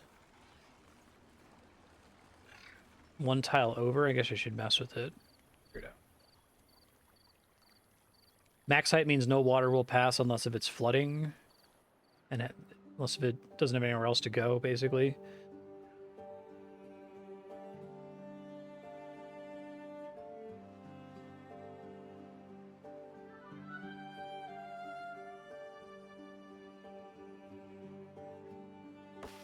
Still waiting on mine and a ways to go. Okay.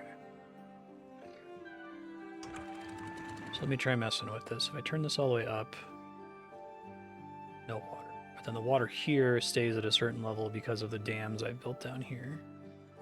If I drop it, it lets all the water through. Okay, that's pretty cool. I like that.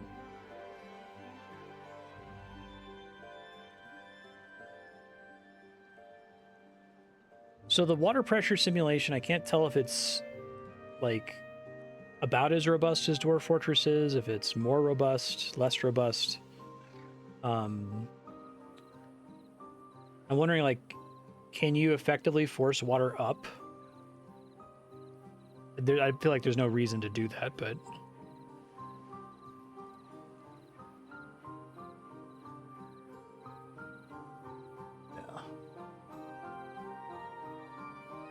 Beaver well-being improves working speed and unlocking the second function, which is from, there's like a goals list somewhere, right? This one. But for having more food variety, improving aesthetics, giving them fun stuff to do. Okay, I see. It's not Minecraft water.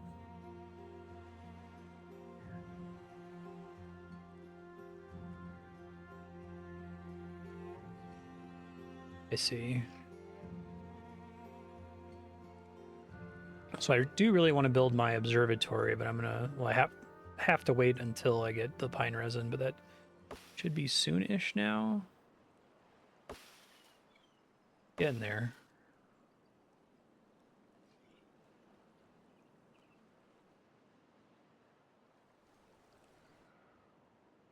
So there's this forester guy, like this is his job, is to just watch this forest. Can I like pause the building, or does he do something like, I assume that the pine trees, if they're not being chopped down, still produce resin, right?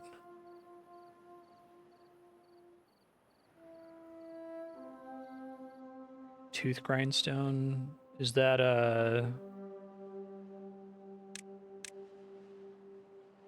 well-being? Teeth grindstone. Broken teeth. Let's see. Oh, I can put it right here.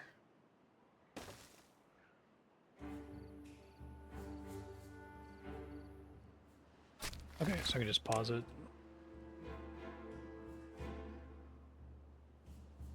It'd be nice if I could see a report of buildings that have a worker assigned to them that hasn't done anything in a certain amount of time, right? 'Cause probably places I need to pause and don't know about it. Okay, so this one we can max the hideout on. And so the water that's in here is just presently trapped. Ah, okay, I see. Gotcha. So I think now I have a solution. If there's a bad tide, I quickly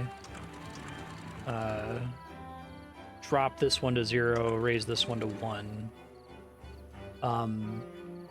But you're saying I can desync these to see if I can understand how much is actually necessary, right? So let's first keep them synchronized. Turn this one off. Set it to 0.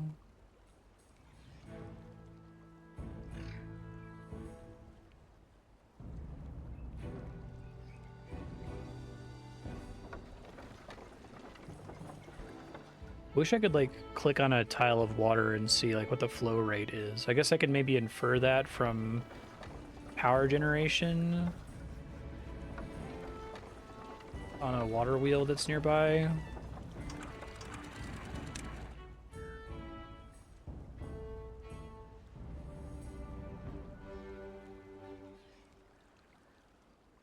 Oh, that just helps me to see. Oh, that's kind of cool. Yeah, I can see it on the texture if it's like stagnant or not.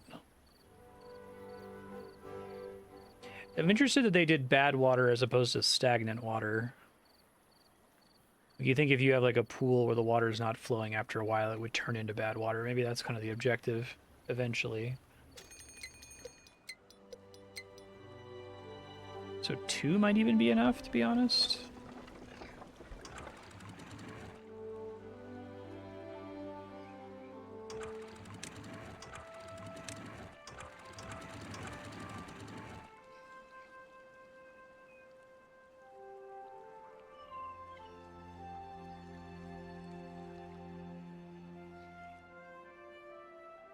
I guess I would just expect a game about making dams would deal with making water flow all the time and water stagnating being bad, attracting bugs or something.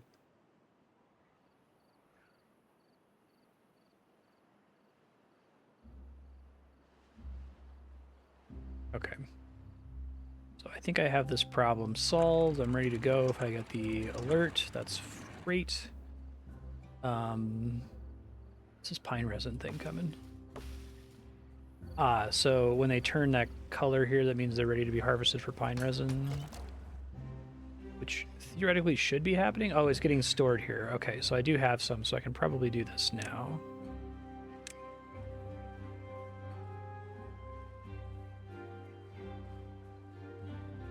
Beaver Observatory.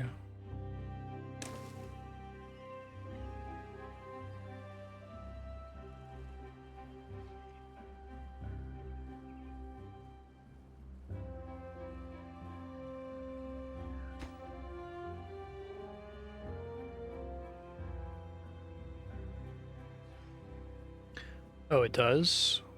Shit.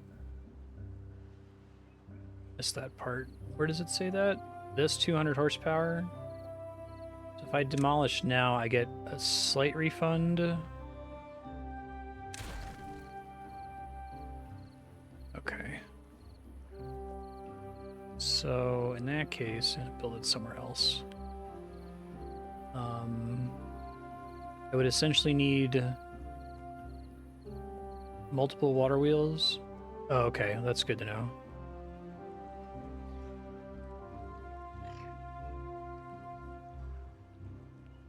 Cool. So I could like put it over here potentially and just chain a couple water wheels together.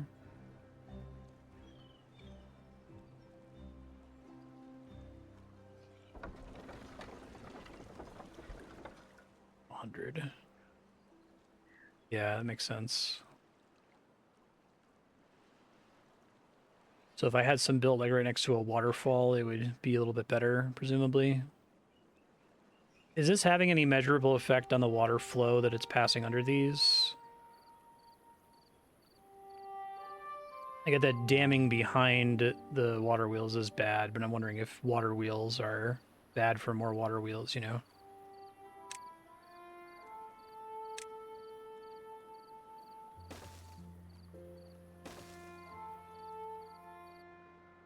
It's theoretically almost enough.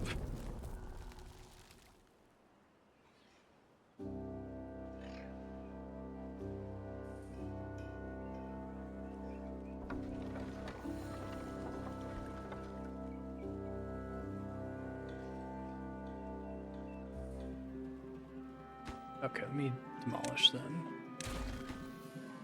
Water tries to flow around it to some degree.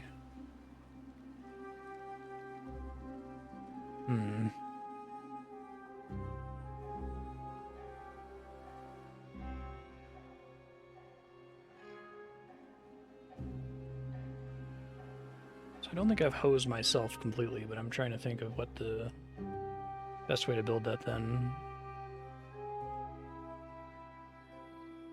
Placing a water wheel under a waterfall is less effective than a tile after it. Sure. I guess it's drought time, which isn't the best time for me to be experimenting with this in the first place.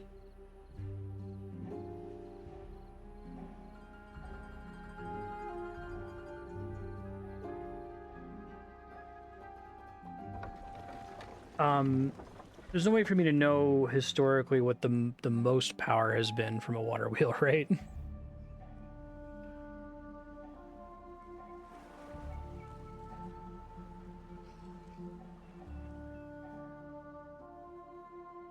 I did see this one hit 100, but it was like barely at 100, which makes me worried that I need to have a much wider channel.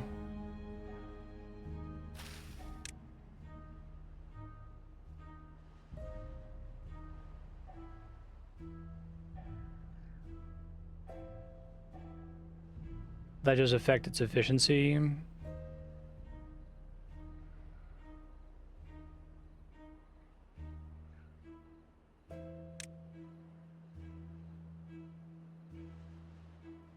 guess I can do a windmill also.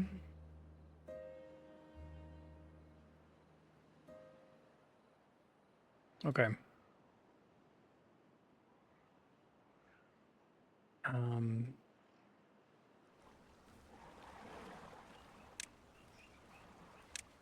Oops, not a power wheel.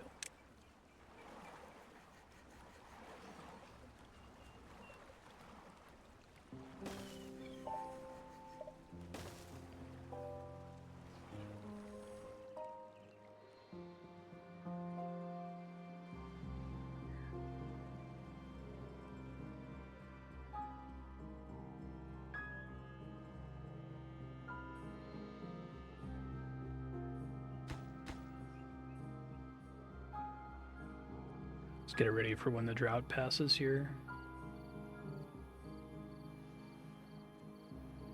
Windmill just costs logs and planks and just runs on its own, it looks like.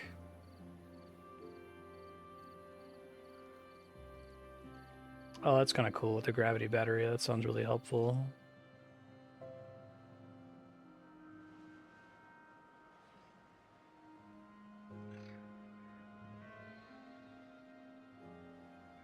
Could I still impact the flow rate of this by putting another couple bits of dam right here to kind of force the water to not go around it? Actually curious if I can / should do the same thing here.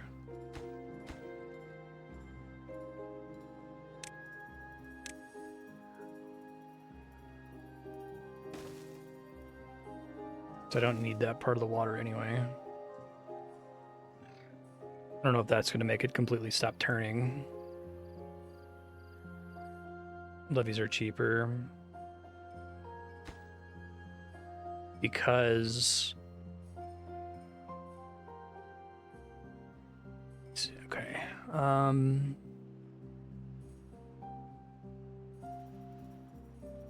Sorry, I'm just looking and thinking.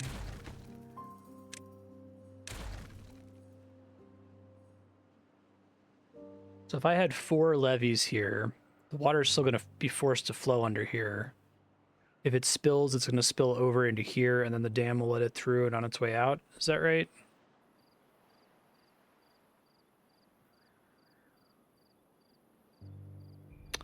Okay. See what you're saying.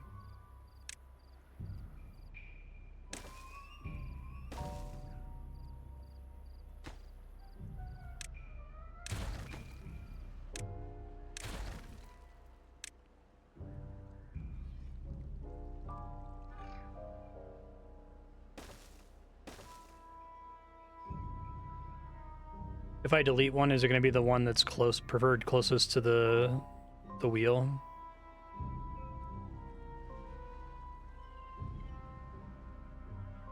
I wasn't sure it was still flowing through here, and if it flooded, if it has a preference on the direction in which it floods. Oh, delete on the... Yeah, that's great. Thank you.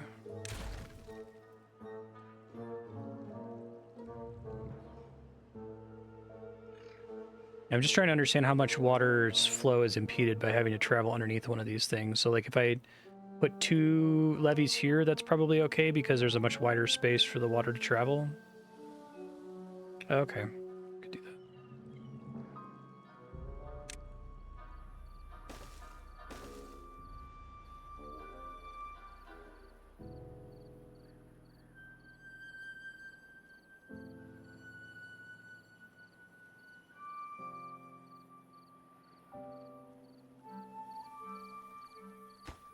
Thanks for the delete tip. That's really helpful. Do this much faster.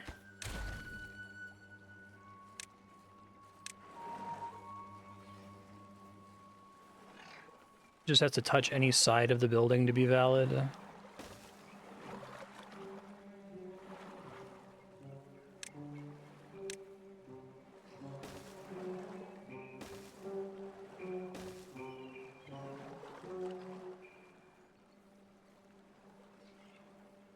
Oh, sure.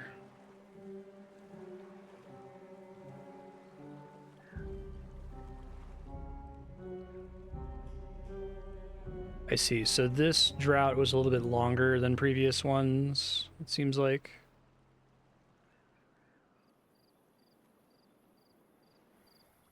Oh yeah, that keeps confusing. Thanks. I wish that was displayed while in the path building screen. Excuse me.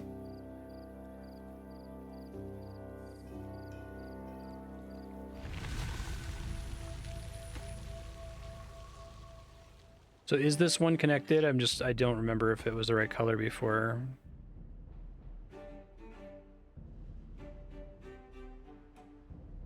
Oh, that's helpful. It's first time doing. It's fine.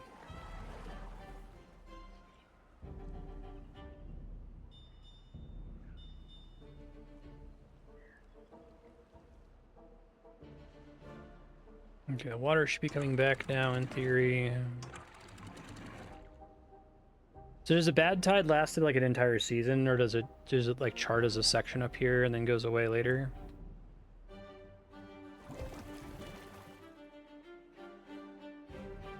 Humans are dead.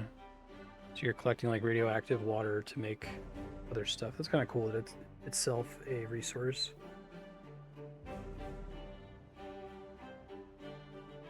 Ah, okay. That's interesting.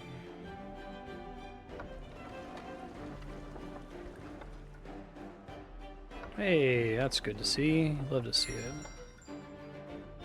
Looks like the levees are helping with the water flow. That's pretty satisfying to get right after all this time. Sweet.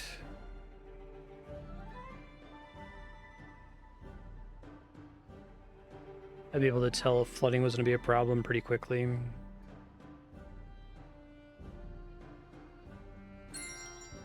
Yeah, it's magical.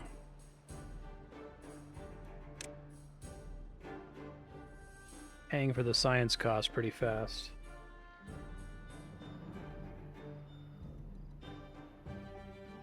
Bots, that's funny.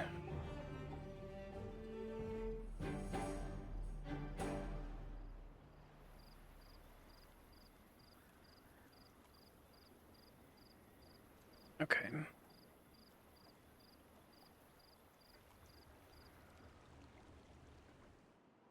They're all open right now.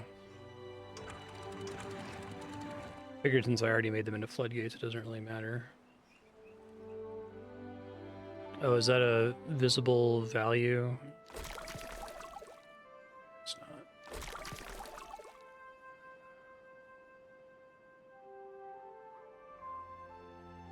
Okay. So I did my observatory, and I'm getting more science as a result. Could theoretically build more observatories. I don't know if that's necessary. I have no idle beavers.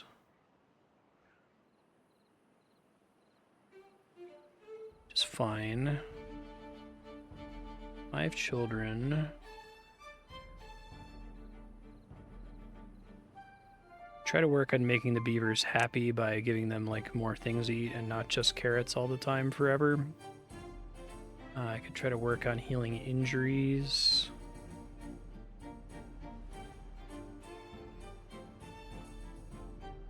Oh, really? Carrots are getting annihilated? I'm not even noticing that.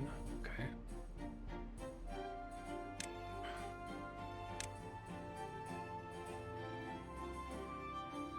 Crops.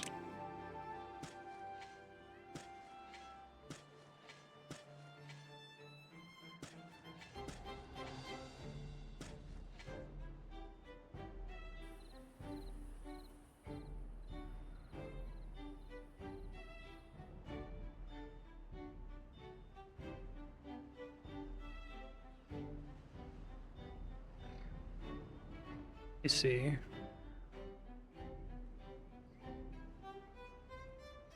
Probably still too early for me to think about lowering, because I need to have bad water farming to be able to make dynamite to redirect water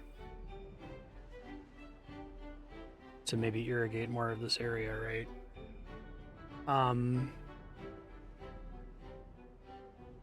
The berries are just always growing all the time and always being harvested all the time.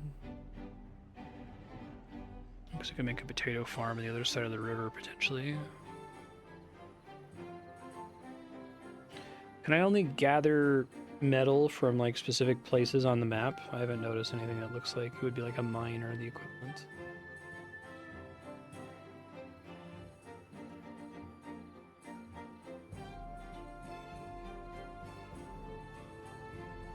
Oh, and you have to bake them. Okay. Saw that under food.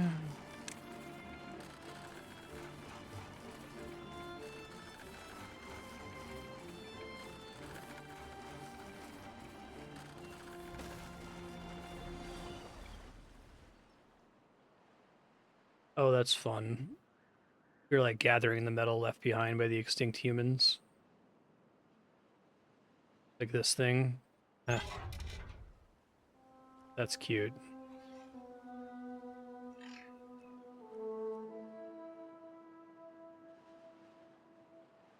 Okay, well, I'm not super stressed about making that happen anytime particularly soon. I will go ahead and build another farm thing over here.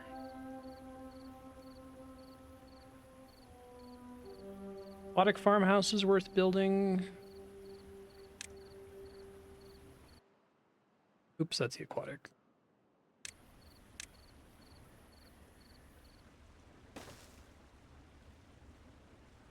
Yeah, I've already really stupidly used my land here, so if I were to restart, I'd know exactly what I would do, but I'm probably not going to restart. Maybe if we do another stream of this game, when it's further along in development. Potatoes, you say? Yeah, I was going to say, what makes these non-degenerate? Time to grow, amount of crop received, whether or not it has to be cooked, whether it can be used to make flour and other properties, I suppose.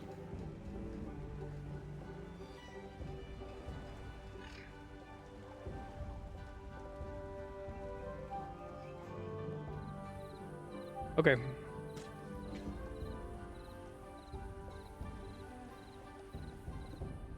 Yeah, I saw that up here, and it's also one of the goals, right? They want to have a variety of foods to eat.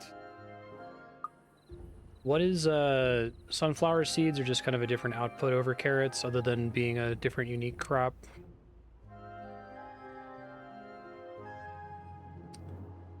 They have to grill spatter dock, and they need to like combine cattails with bread for crackers, it seems like.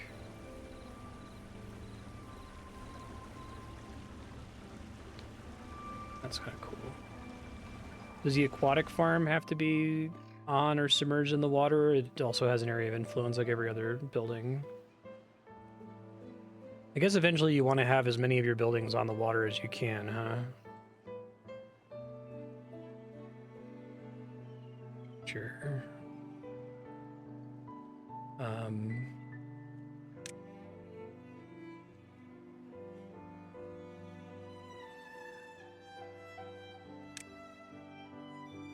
So if I'm looking at... I only need to get 15 out of any of these, is that right? Is this saying 29 villagers all have access to this thing? So if I like built a campfire, for instance...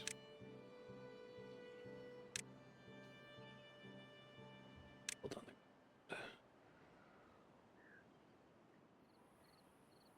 Somewhere out of the way where I'm not building anything that isn't useful land in any way.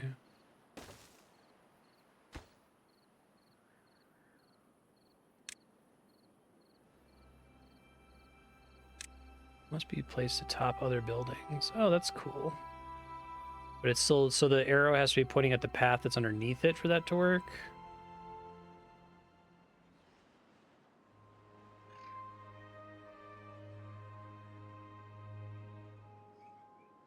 Do I need to like build a bridge across them?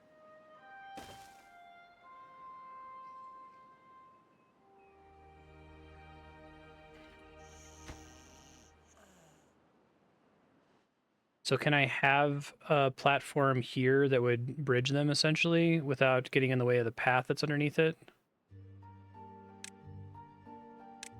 Just by doing this.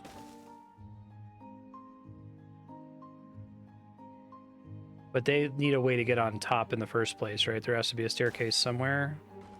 I assume they were just accessing that from inside their house, but...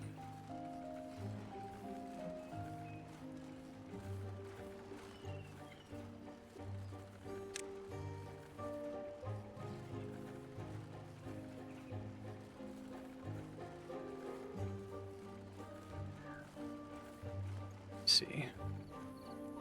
The stairs are themselves considered a path, right?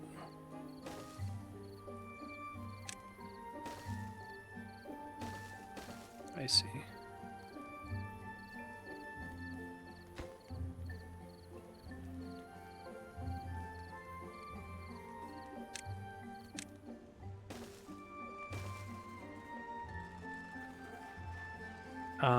If I have more of them on this side, will they connect automatically because the buildings are connected?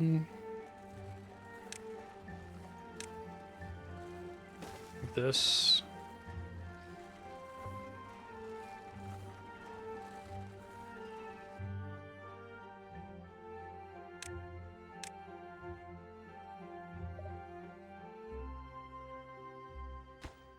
Okay, so not all of the roofs can have rooftop terraces.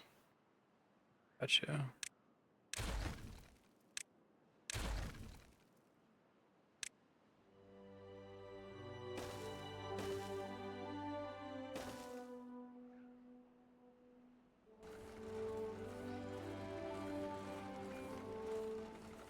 Oh, he's having a cute little time. That's cool.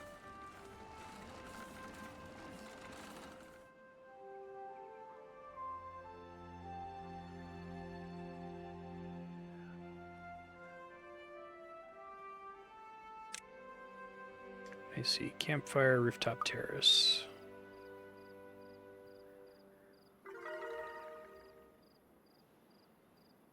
Sweet.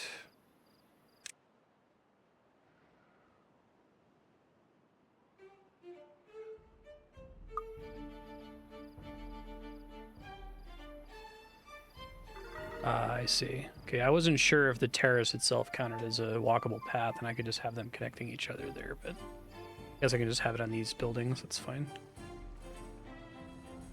That's cool.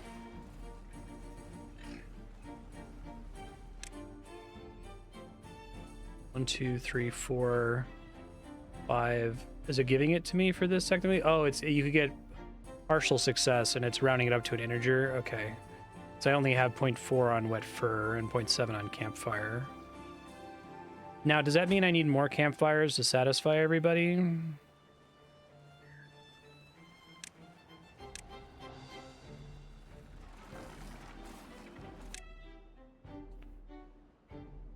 I see. So broken teeth is only a negative. Injuries is only a negative. You need to get it to 0. I was confused when it said injury -2 out of 29. I was like, what?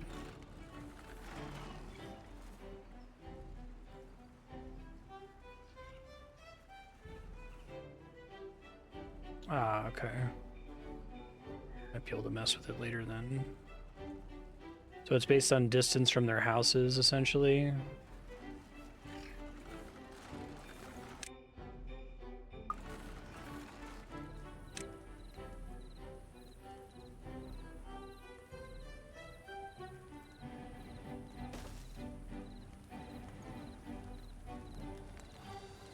Do showers to get more wet fur. Now, when it says requires access to water, does that mean it has to be built on the water? But it doesn't need power, it seems like.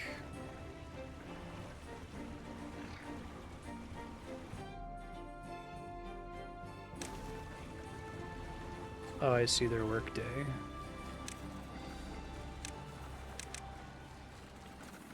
I'm messing with that for now.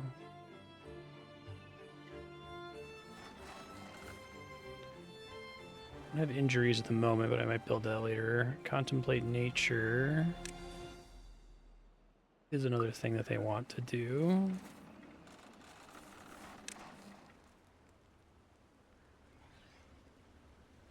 Now, does that actually care about its proximity to nature? Or is it just the building is all that needs to be built? There's access to water.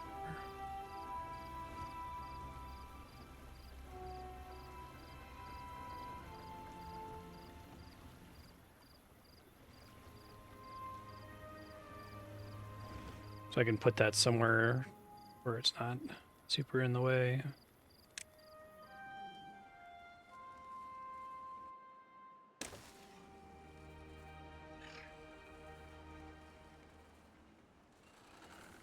Four wide coast space. 2x4 water space.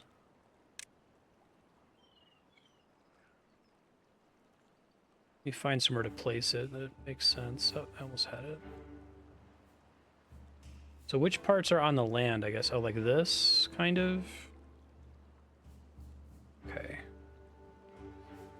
I see.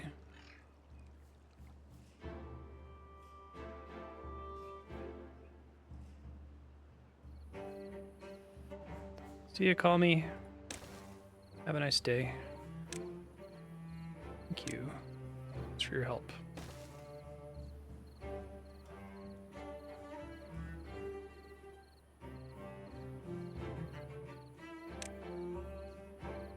Herbalist. Antidote that cures contaminated beavers. Agora. Fires haulers.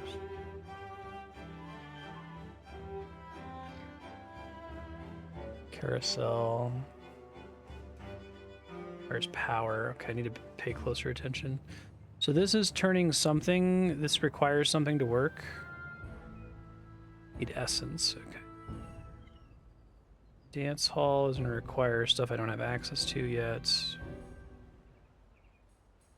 And same goes for mud bath. See how this is coming right now. We're good on rooftop terraces. We're okay on campfires. A few more contemplation spots. I think they're pretty trivial to build.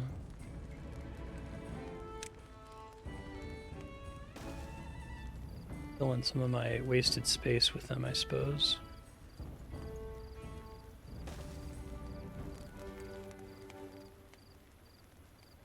Hauling post. Sorry, I'll find it.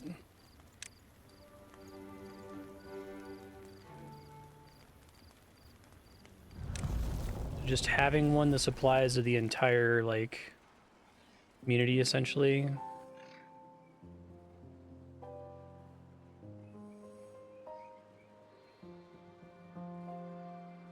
That uses planks.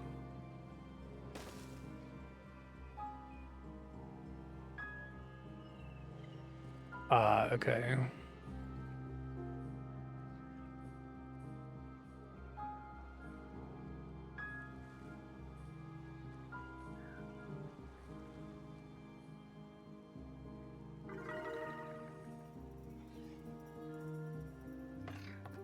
And it tries to load balance on its own, it seems like.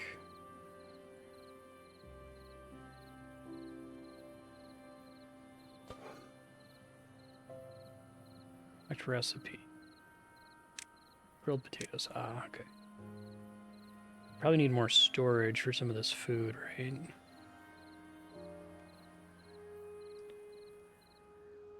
Kind of want to use up some space is kind of becoming an issue now.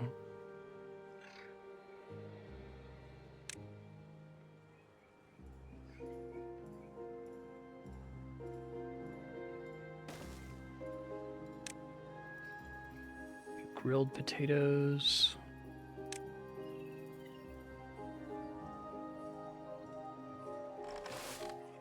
Because people have just been eating raw potatoes.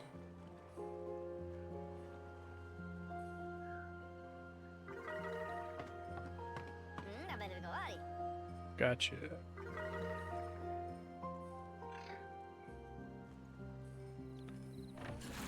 The unconnected building is listed as unconnected due to... Oh, I don't have a... Right, that's why. But I also don't have water for it.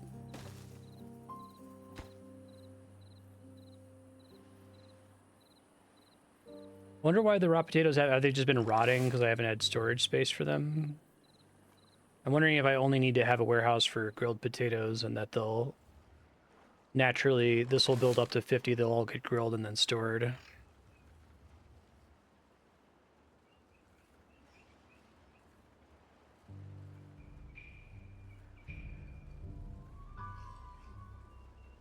Ingredients, I see. Now grilled potatoes.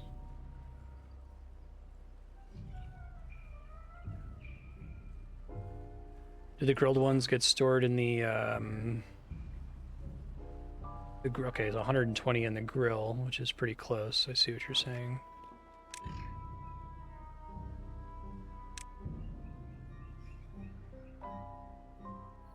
Gotcha. Makes sense. So decorations in general also seem like they make people happy. Shrubs, lanterns. Monuments are like showing off how much science you have, I assume.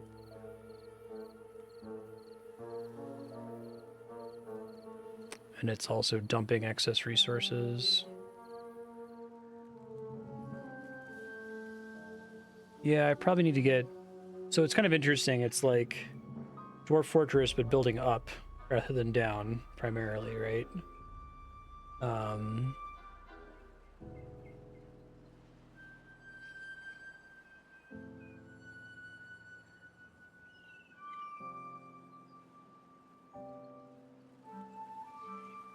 I have the science to spare. At least get the farmer monument. It's pretty cool looking. And this is like whenever people walk past it, essentially, so you want it to be somewhere near the center of town.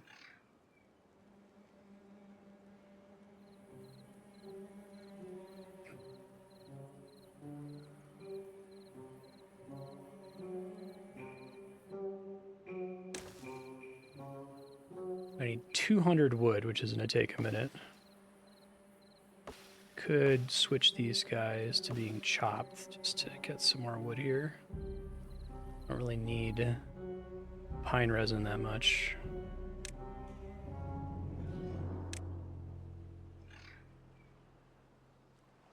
And then unpause this.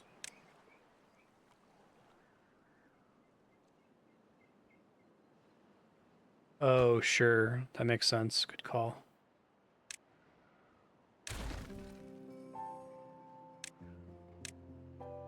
Cool. Yeah, getting used to building up is going to take me... Probably won't have a handle on it by the end of the stream. That's cool, though. And any building that has, like, a flat top like this can be built on is kind of the rule. But I have to have room in place for ladders and stairs and shit.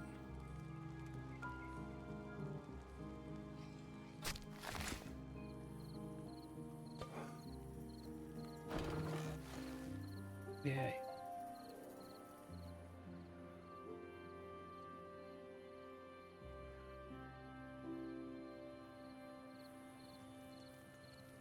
I guess I need to start planning that out now.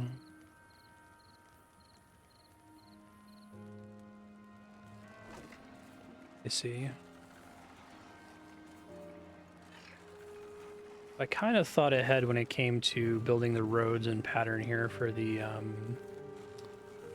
buildings here. I guess I could extend them.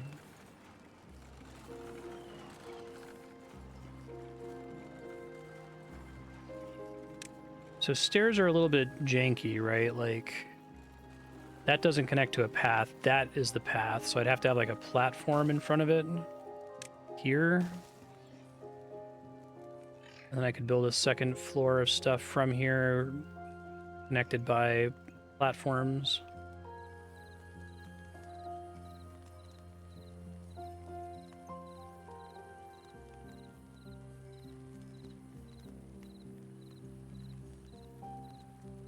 Okay.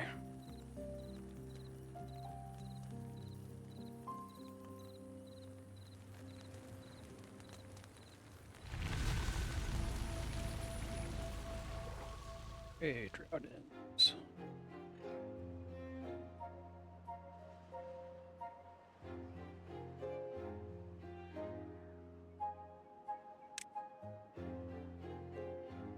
Shrubs, lanterns.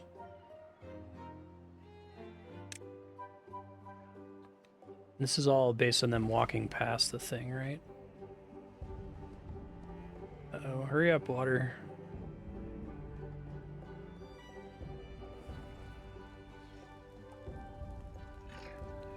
These are harder to build on top of things. I guess they still affect the path if people are walking past them, right? But they're less likely to just be on a roof, I suppose.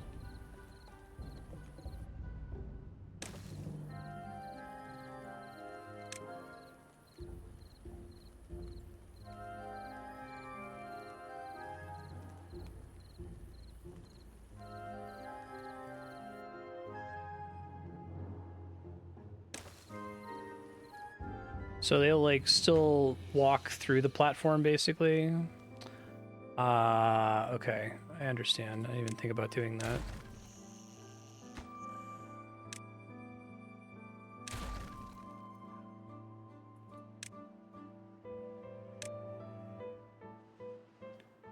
Yeah, just have them along all the paths essentially. Well, I got other stuff going on, so let me let that finish first, I suppose.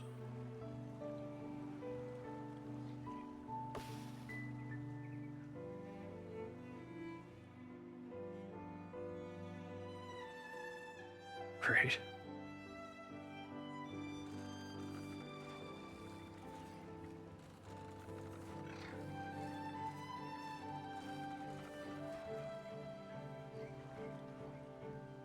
Version 0.5.9.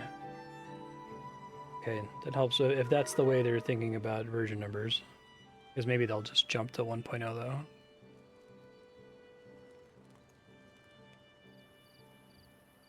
Yeah, that makes sense. Similar kind of concept in Dwarf Fortress. So we want to have everything over here where they're going to be spending most of their time as upgraded as possible. Do have these all set to cut, right?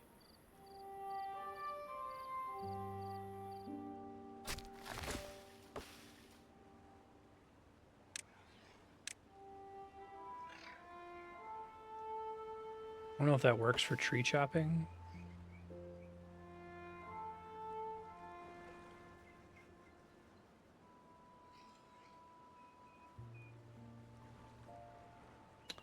But do I not have a logging space here? Check.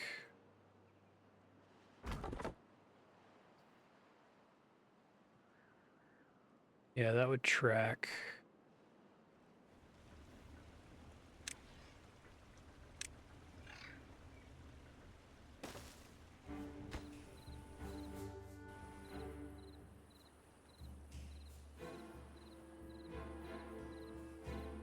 I'll stick with my current beaver count to see. I think I could probably get it up to 15. Beavers are happier than ever. Oh, they really like that Lido.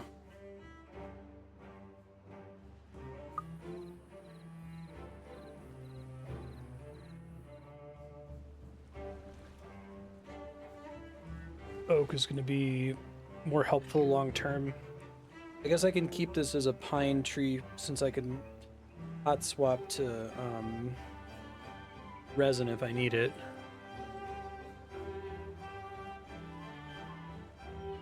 But I could just replace this entire thing to clear planting area.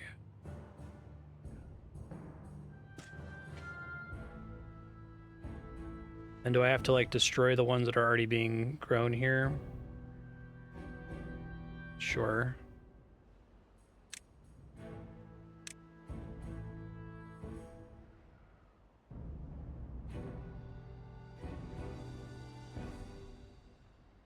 It's fine.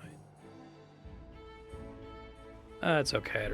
I probably will not remember to check it right when they get harvested. They weren't super. Some of these are a little bit further along.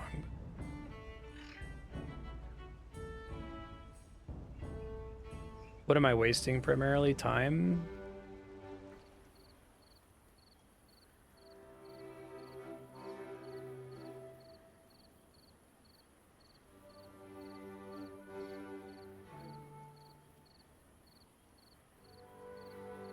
Does it like take really long for them to get to this sapling stage? I thought that this was actually...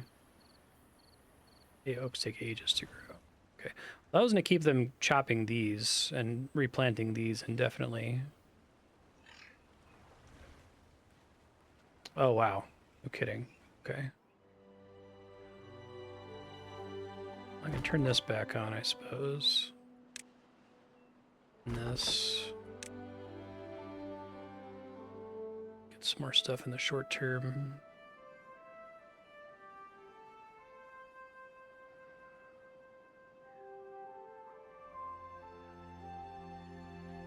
So priority would be on the lumberjack flag, not on the things that are in its range. Okay. I understand.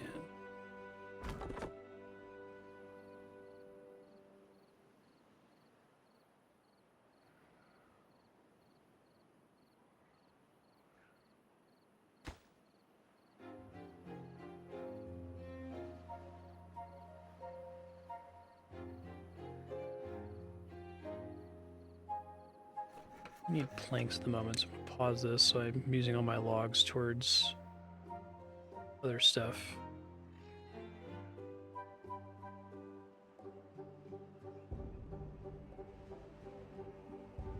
So that they're like staggered and you're getting a constant influx of different resources. See what you're saying?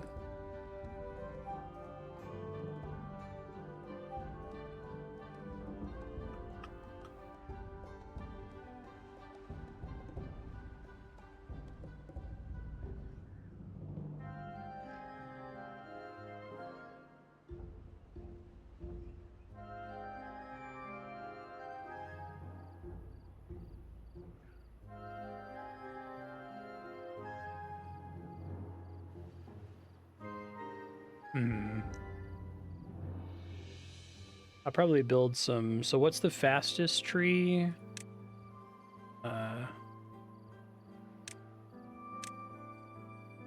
Birch. quickly turn some of this into birch tree zone. So these will always regrow significantly slower than what the forestry can produce, right?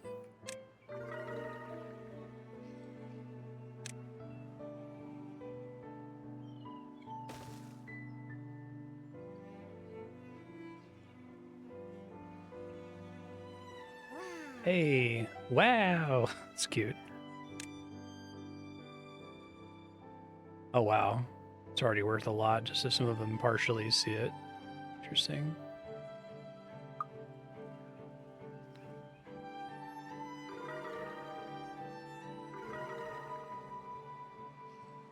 Wild adult trees have a chance of spontaneously making a sapling. Oh hell yeah, that's worth 3. That's great. Maybe if I just get some lanterns going, we'll get the rest of the way there.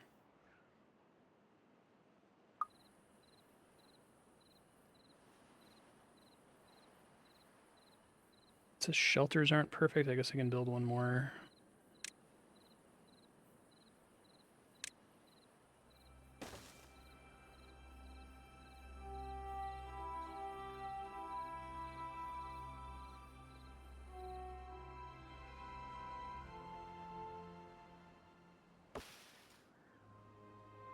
You get all this shit done.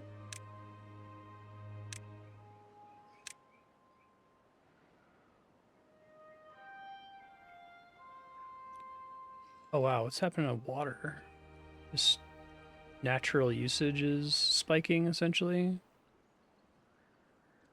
You said I can build water entirely on the river with platforms.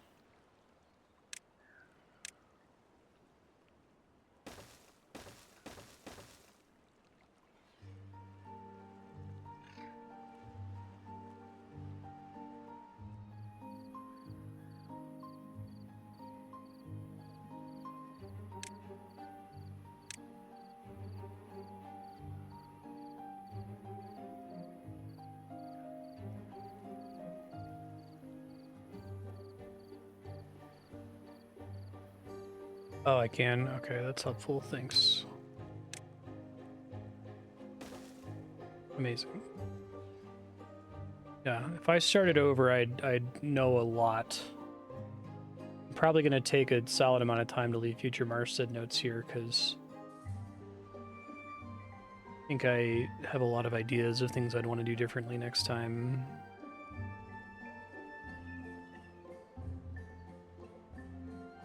But I've played enough now that I think I have a good sense for most of that. Probably unnecessary.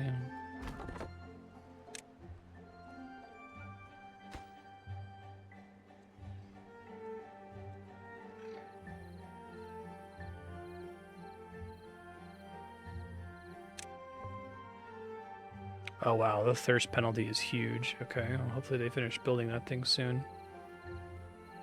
Did I just, like, I feel like nothing's really changed other than I've got too many beavers. Is that the problem?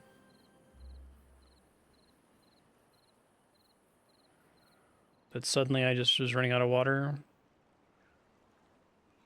I haven't seen my population grow significantly in a while, which is why maybe it was just they were slowly losing water and I wasn't noticing it.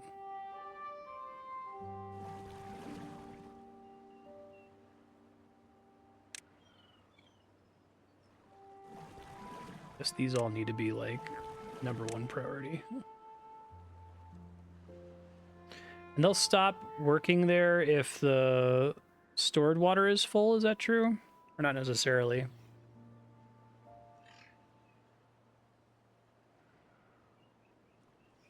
Gotcha.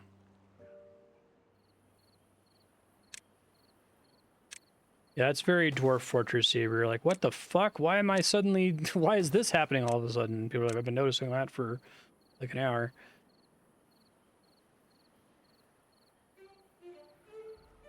That's too bad. Maybe if they did like a technology or something to get them to do something when their workspace isn't available.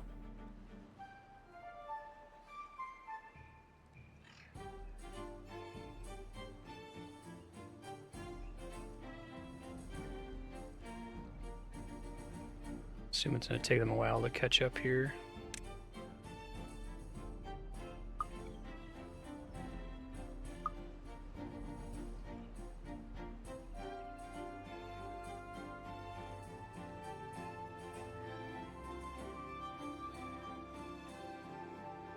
especially when you have to deal with droughts eventually, I imagine. Thirst, I imagine, makes them much slower at everything, too.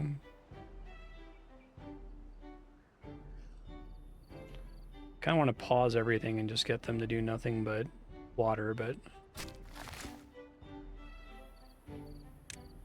I'm gonna plant stuff there soon.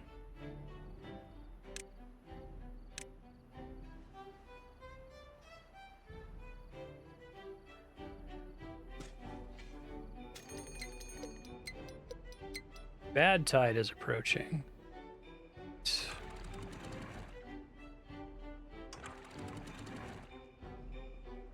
I'm gonna give you plenty of warning for that. Hopefully this river doesn't run out of water.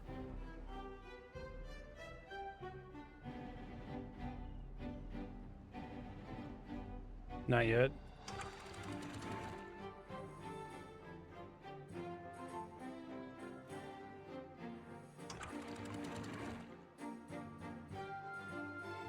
Okay.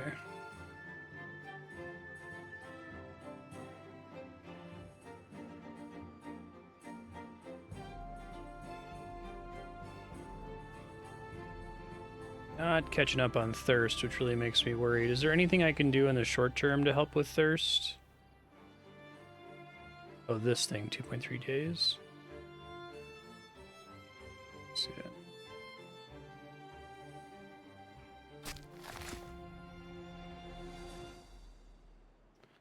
How's that for?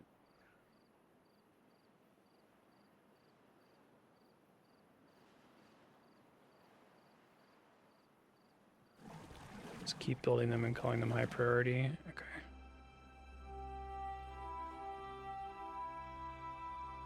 I thought just one would be enough. I guess I must have been losing water for longer than I realized.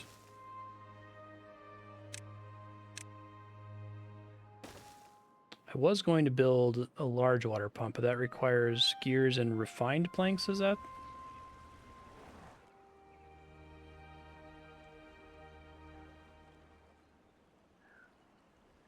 How do I do refined planks? Is that another wood building like the wood workshop? Requires resin and power. Okay.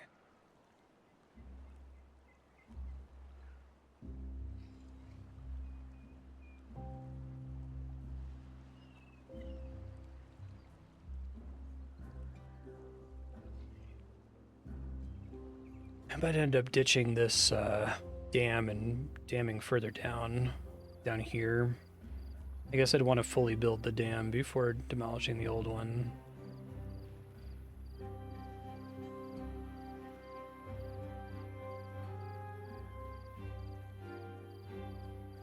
The thirst meters of individual fevers are a reservoir that's filling back up before storage starts accumulating. Okay, that makes sense.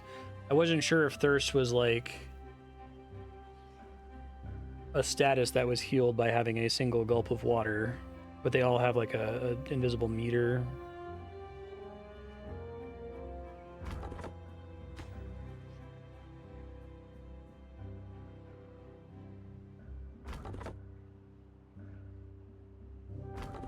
Chop these trees down. These trees? I guess they're just not busy enough for it.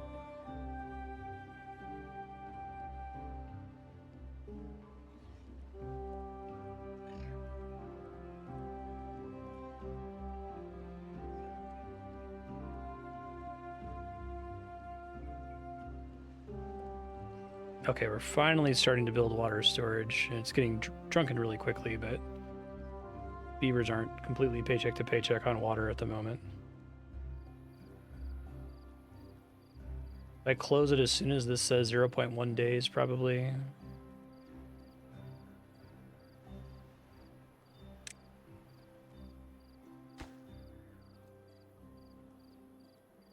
Still.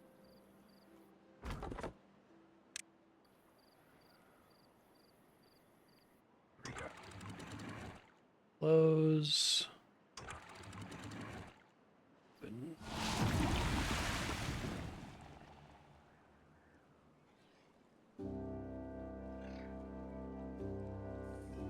Yeah, right. Just hope that this reservoir doesn't completely run out.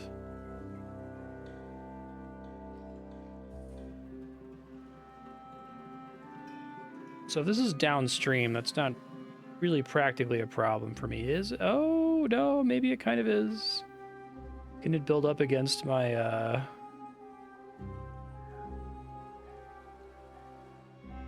hard-coded to be short to make sure you know this is happening now? Okay, that's smart.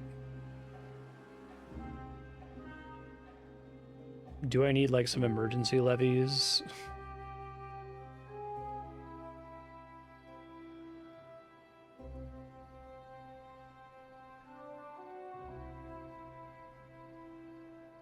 Stop swimming when the water is chunky.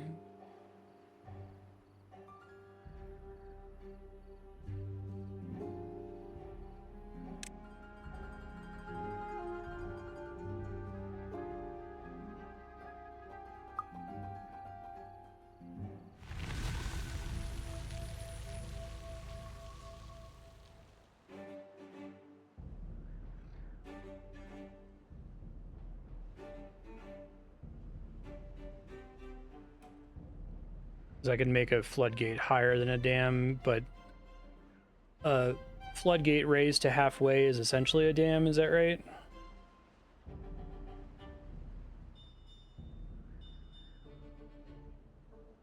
My plan was to put another dam like down here somewhere. Demolish this.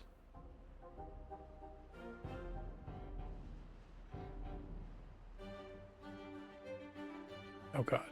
Yeah, I'm trying to wait for... I can't let this out until all that water is gone, right? We're gonna have a bad day.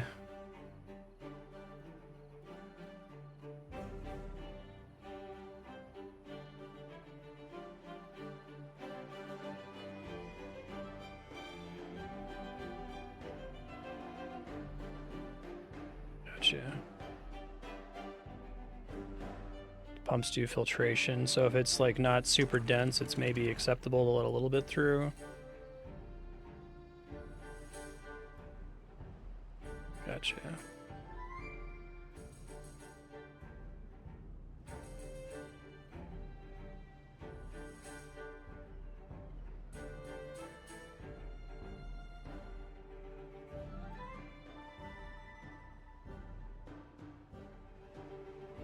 That's interesting.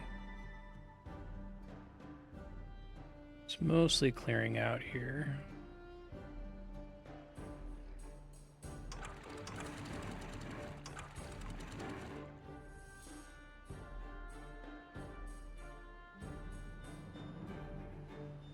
Okay, so the bad water problem has been resolved. That's good.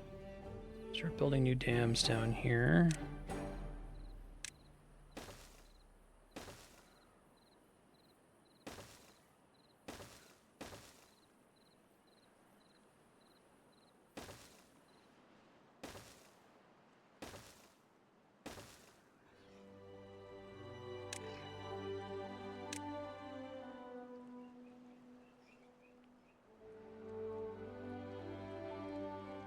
I guess I could do the whole thing as dams, because floodgates are expensive.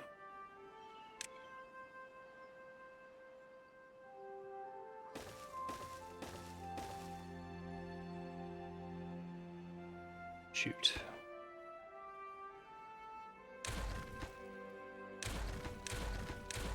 More like, can I see the distance here? Just because it's red is the problem, right?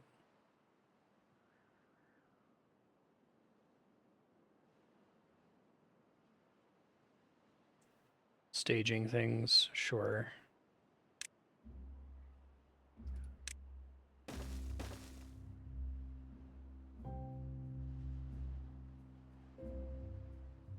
I'm okay as long as it doesn't give me that error.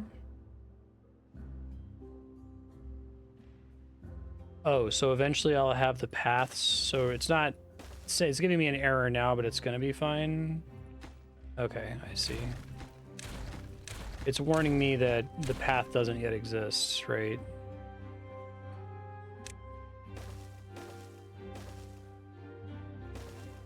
I understand.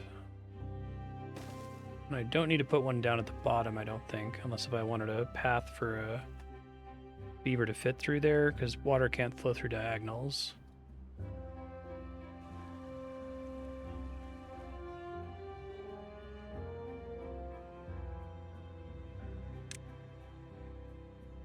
So what's up with the slight hit to shelter here? Any idea what might be causing that? What else do we want to do?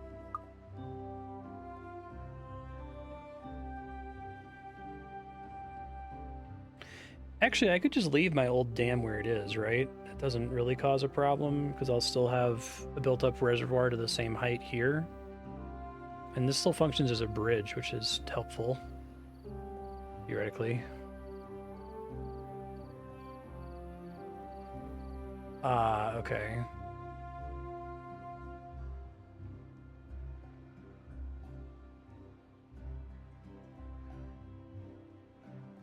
I guess I have him working shorter days now too, so I could adjust that.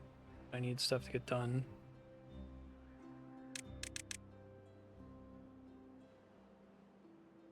Just trying to get this happiness unlocked. I should be able to start building platforms with like lanterns and stuff on them soon, without too much trouble. Can every path also support a platform with a decoration on it?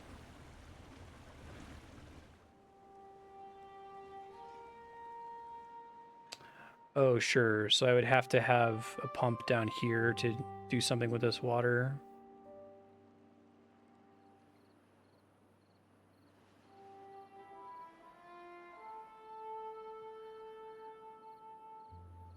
Or I'd have to demolish this.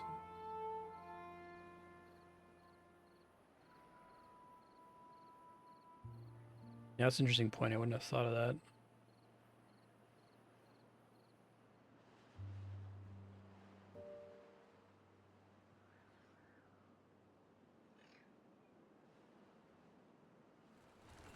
So you'd put them on paths. Can they obstruct movement, I assume, right? I see what you're saying. But I could have like platforms on all of the path around the buildings here and just have them full of decorations.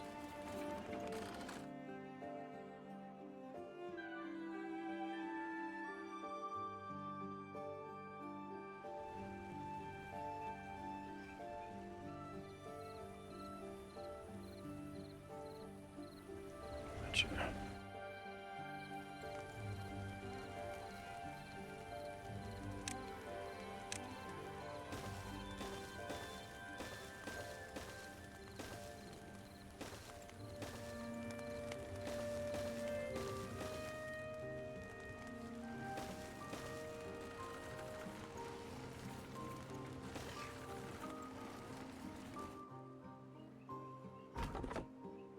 Right. So I never got to demolishing the... Oh, because of the path distance. That's funny. Okay. Wondering like why they weren't getting to that.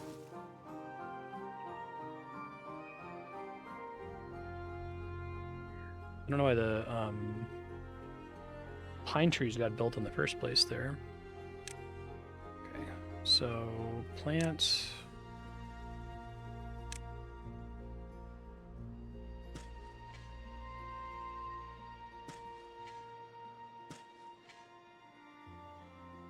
So is it a waste to plant on partially green ground? Does it like die immediately?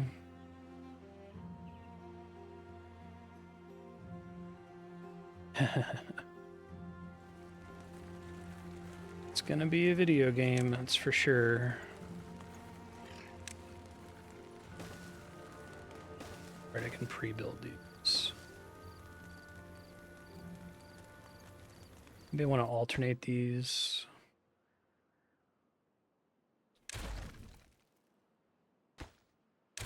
That they're getting exposure to as much stuff as possible. I guess we'll see what that does, if that's enough to get me to 15.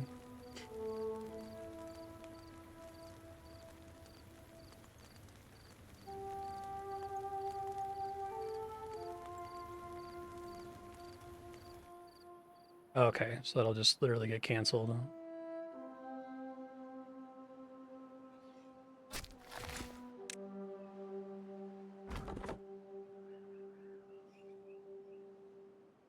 Pause you until I have something going on there.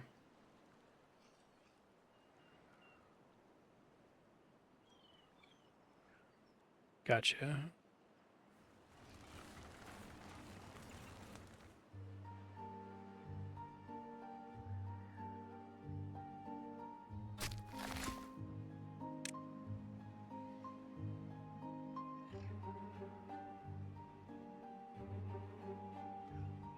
Vacancies.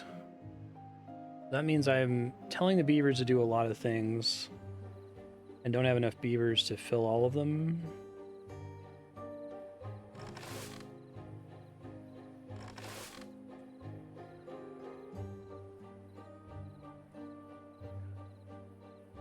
What most of them are doing right now. Probably stretch them too thin. I long for like an at-a-glance building view. Just let me see all my buildings so I can kind of click through them, tab through them, decide if I want them or not. Definitely pause that then. Birch can keep getting chopped. Those are paused.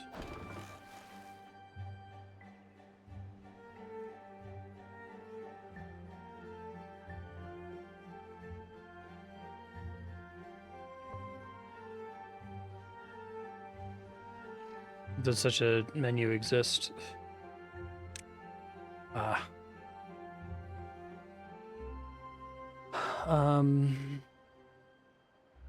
Yeah, that's fantastic. Okay. The hauling post is relatively expensive in terms of what it's doing, right? And I guess I can set inventor to low priority, right? So like they'll do it if I'm absolutely out of other shit for them to do.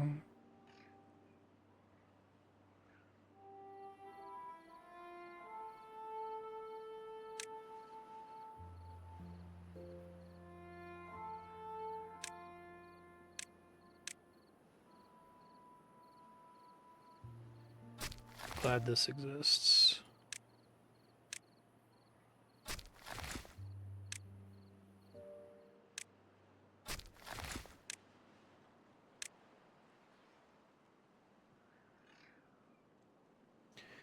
So the forester, if I really wanted to micro him, I could just shut him off whenever the trees are actively growing, because he only shows up to do work when it actually needs to be planted, right? Yeah, it'd be really cool to have like a logistics upgrade or something, like a project manager or overseer beaver, whose job it is to say, hey man, you got time to lean, you got time to clean, right? And have them reassigned to other stuff if there's nothing for them to use that for.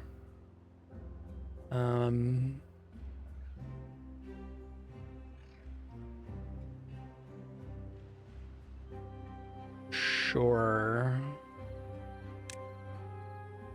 You can name the beavers, or they die pretty quickly. Yeah, that's one of the notes I'm going to leave to myself if we start over next time. Hey, new faction unlocked, Iron Teeth. Fantastic. Is that the only well-being unlock right now? So I guess we'll have that for next session. I could start with that. That's cool.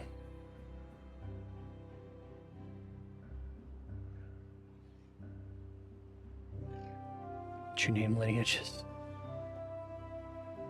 So now that I have that unlocked, I could start over. So that I have a basic setup going for next stream. Although, given that it's an early access game, the save file might not be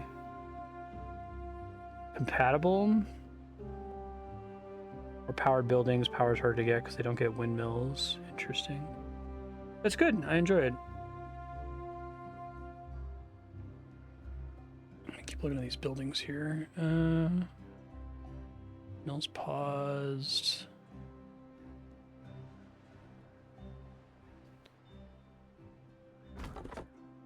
That one's almost out of things to cut. Probably go ahead and pause it now. That one still has a decent number of birches to work through.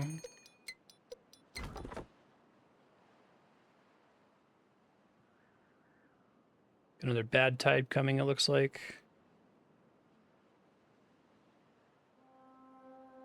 Prioritized building by haulers. Okay.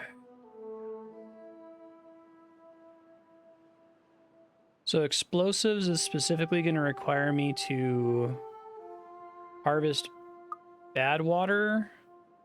So I guess I want to have a building set up to specifically trap bad water so it doesn't flow out of the map. I mean, I know I have consistent sources of it actually not that far away. I feel like the problem is the beavers have to travel pretty far to get over to that, and their path is already pretty red by that point.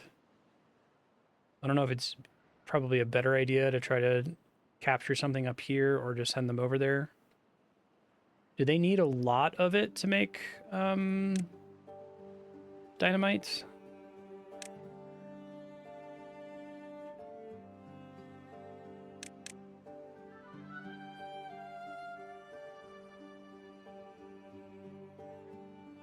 Over here, you think?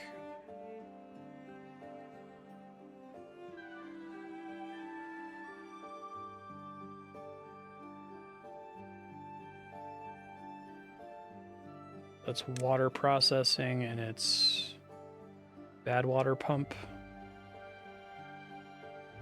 So, but this requires... God, I wish I could see what those meant. I need steel beams to do that? Okay, and metal requires me to go find a ruined skyscraper, right? Are those like... Do you eventually run out of resources from those? Underground ruins. Maybe it's this one.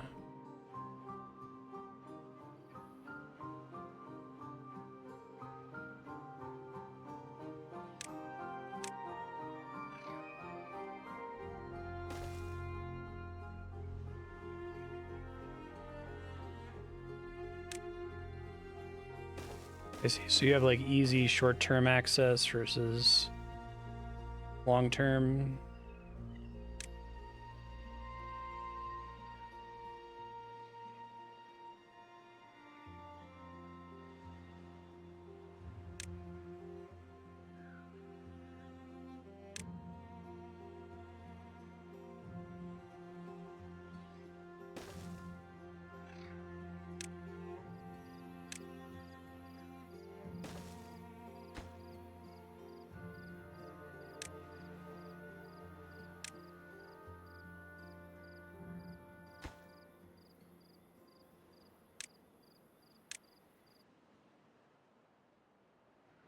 They have to build this shit first. That's the problem.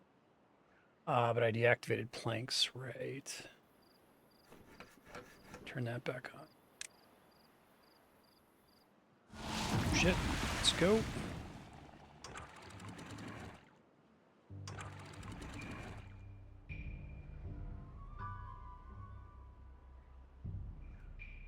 So this one will be a bit longer. And this just completely replaces droughts. That's kind of cool. I like that the drought trains you to start with a dam. Then the first bad water is like, shit, I gotta deal with that next time it happens. It's not good.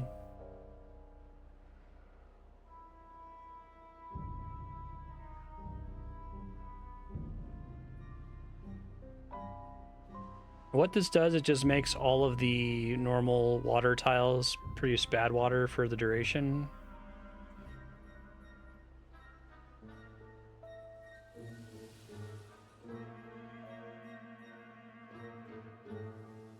I don't think this means that the bad water can make it through my dam here, right? It's just saying that a higher percentage of the water here is bad water. Oh, okay.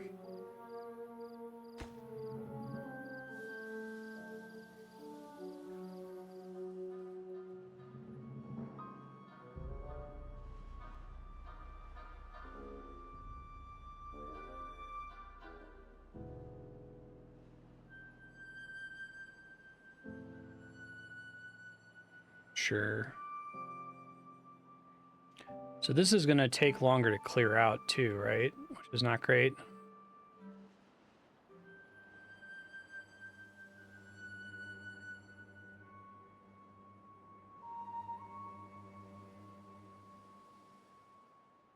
That's a cool system. I'm glad they added that.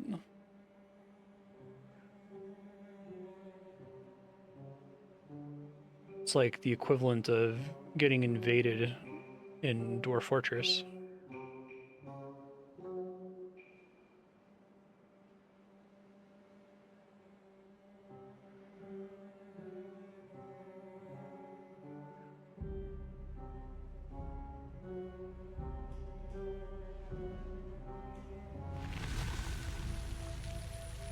I guess I need to figure out when it's appropriate to... Oh, that's interesting, seeing the bad water, like, ruin the nearby tiles. That literally killed the trees there. I guess that spoils my planting here, too, doesn't it? Interesting.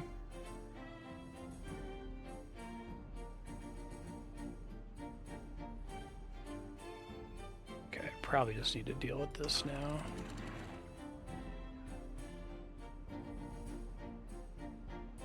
Gonna be bad for a minute.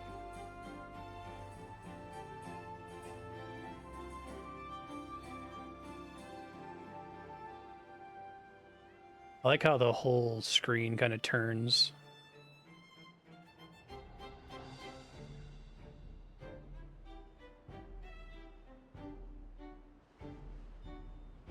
I don't know if having these both open is correct at first to try to relieve as much pressure from the bad water as possible until this is all blue, and then switch this back to closed.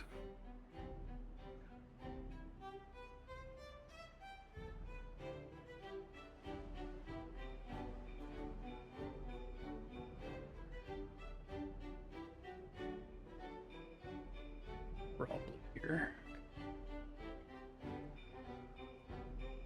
Water's doing fine. Looks like some bad water is building up over here, but that'll eventually get sucked off.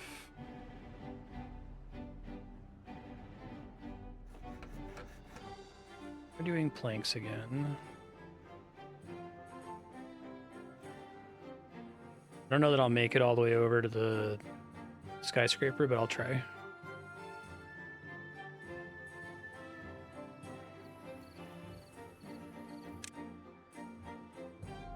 Shrub, okay, so you don't really need that many to get max shrub. Guess they haven't built the lanterns yet because they require planks, I see. But that's just kind of for its own sake at this point, so it doesn't actually unlock anything. I'm glad they at least have that one faction unlock, and that's a pretty reasonable objective. That's weird. I feel like, don't games like this quite frequently have a public roadmap?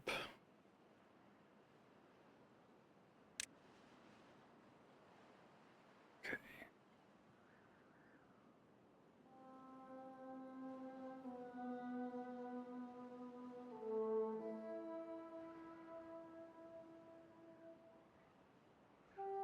Weird.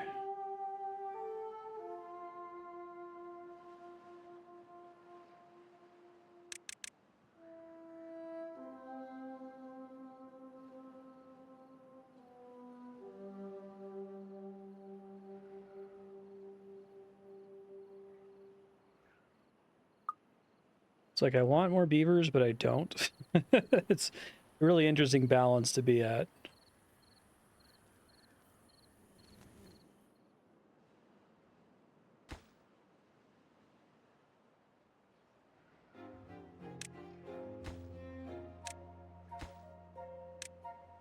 I'm guessing by default they like prefer what's closer to them.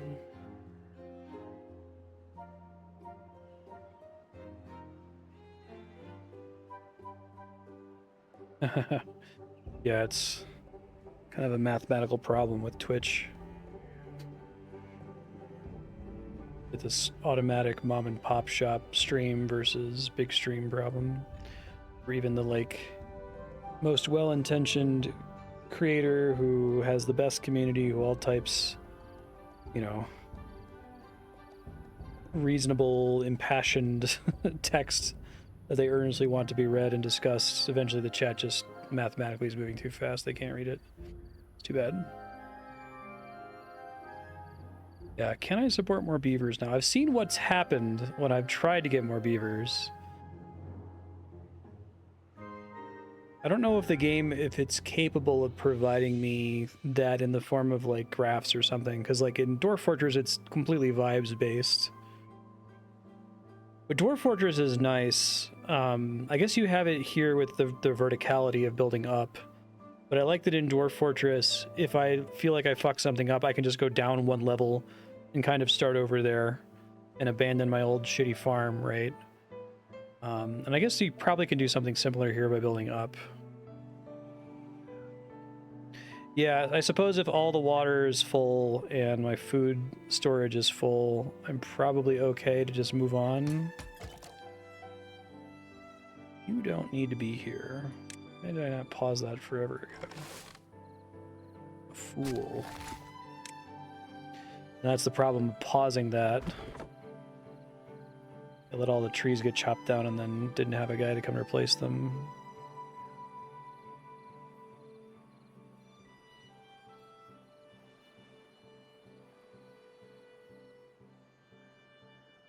Nothing that can really be done for it.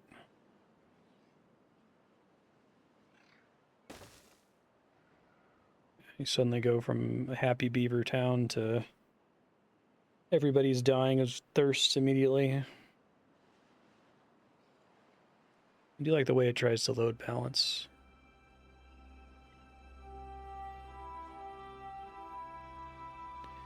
It's interesting to think about, where do you take this game? You don't want to just make Dwarf Fortress but with beavers, right? You want to focus more on the beaver aspect.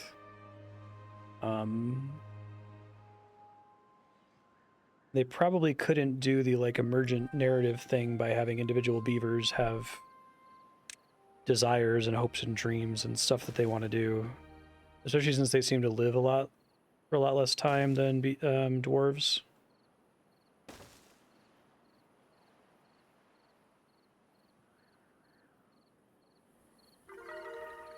It's a sacrifice everyone's willing to make. Beavers.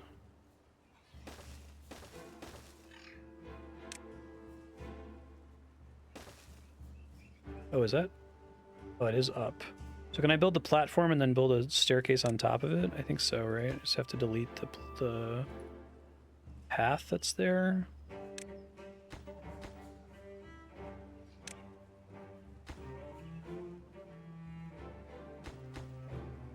Just got it.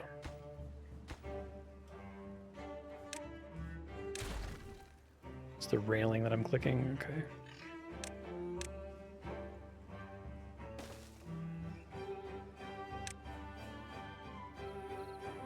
Does a staircase only go like one elevation level? Do I have to like make a staircase that leads all the way down?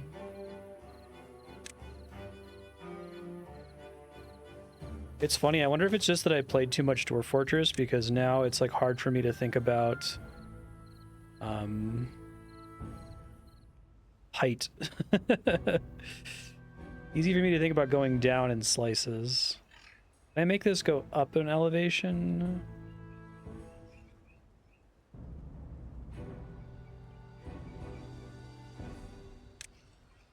Can they like build a step? I see what you're saying. Like this? Sure.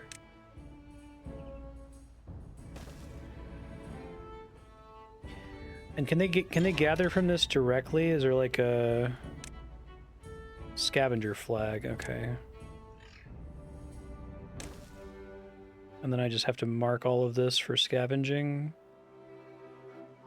Or does the scavenger flag automatically get anything that's near it, since it's limited?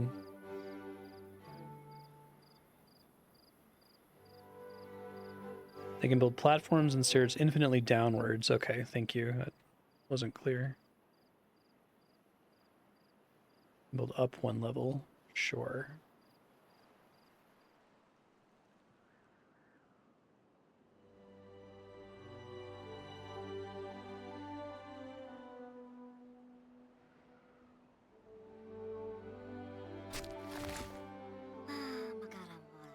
Or injured beaver. Guess I could try to build something for that, right? Just uses planks, it looks like.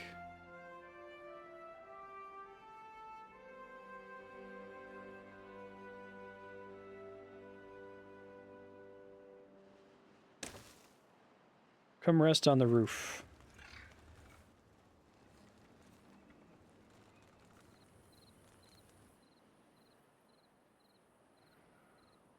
How long does it take to build up to 30-day droughts? That sounds awful.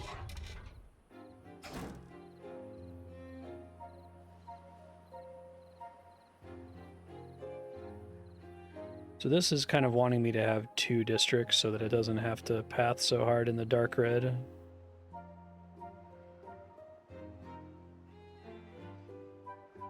But I need to have somewhere to store the scrap metal, right? So, hold on.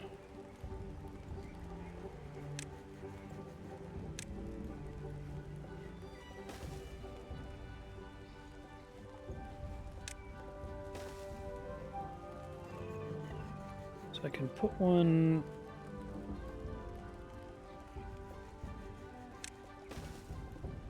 Put a building on the ground and then immediately build another one on top of it.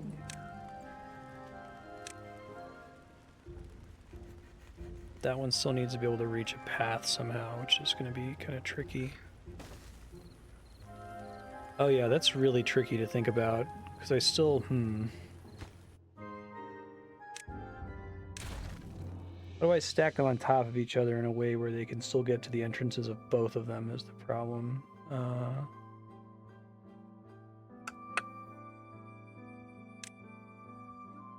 I guess I have to, like, have a pathway that meets all of them. Oops, no. So if I do, like, this and this, facing different directions. Double platforms can be built on stairs.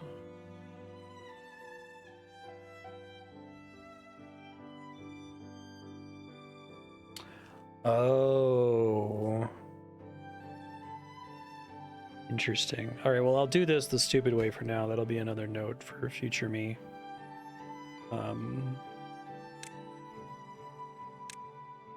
The thing to do next time.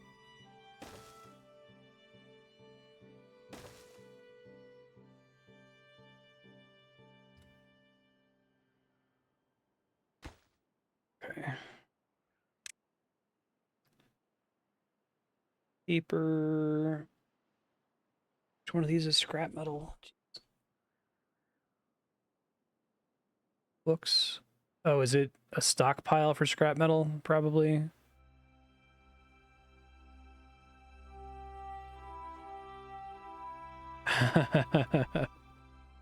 Sure. Yeah, okay. I might... Let me start a future Marstead text file right now, so I can ask some questions for next episode, because I think I'm going to want to start the next one by asking how to build a stairwell design that can have them access a bunch of stacked facilities. Timberborn. I'll find something else to put in those in a second. Ask about stacked warehouse plus spiral staircase.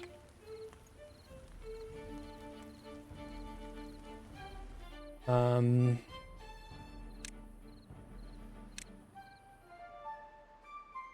just put it here. I don't have to walk as far to deliver it. Metal blocks is basically scrap metal. Okay. And then I have to build some kind of like forge to process it, a smelter. And that uses scrap metal and logs to make steel.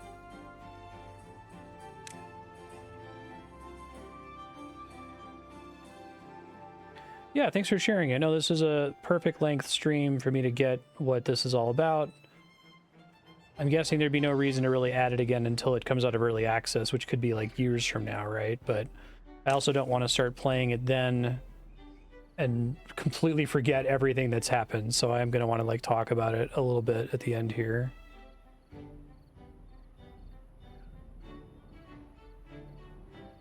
Oh shit, thanks. That needs to be like in like 96-point font or something. Like, I guess maybe it just makes sense that I bet that uses power because everything else uses power.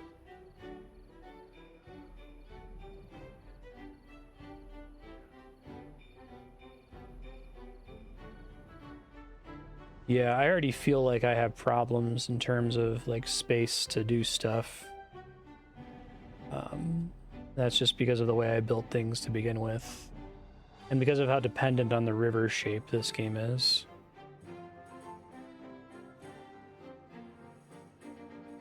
Yeah. I don't have enough workers though. I could maybe build some water wheels here. Although the flow rate kind of sucks over here. Let's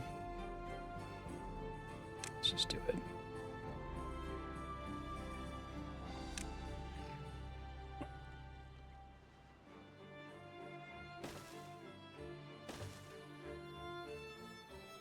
Will they be able to reach that once the first one's built? Or do I need to have something else out there for them to get to? I guess I can give them some stairs here. You said stairs don't count against water flow at all.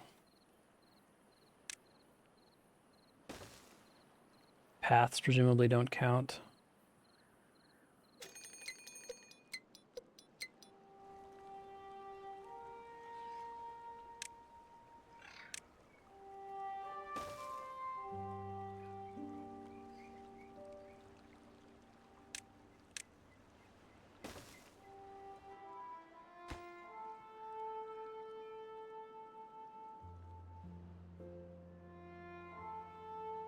Wait till this drought ends before I can really do anything with it, but that's okay. This poor guy. Gotta walk so far.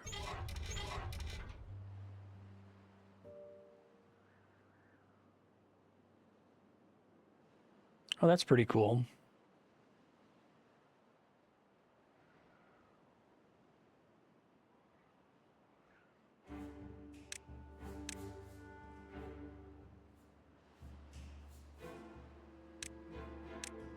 What is this showing? Like limiting the height layers that you see or something?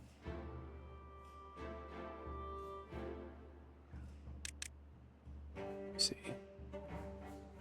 That's only if I've built up. Can you like build arbitrarily high or does it get limited at some point?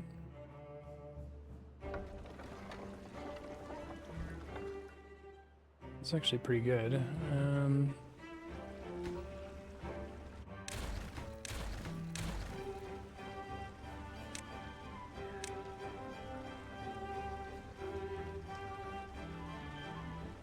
So you're saying that there's like stuff that has to connect on the side. Is it those like any of those circles can touch and that's good enough? It's hard to describe. It looks like a cross almost.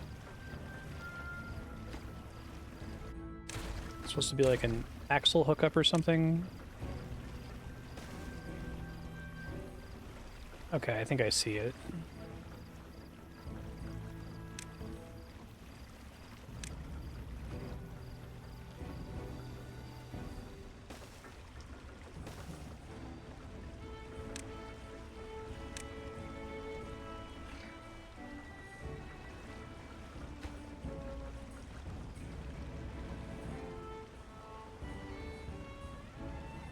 Sure.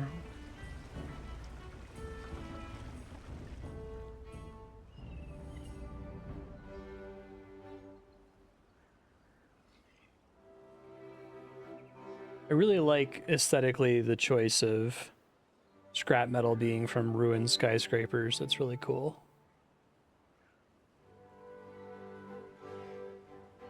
This is like a ruined future where humans are extinct and beavers have become intelligent. Food. They're just temporarily hungry. Oh, that's kind of nice. This starts to warn you if it sits empty for too long. Really don't have anything to put in there. I guess I could store more berries and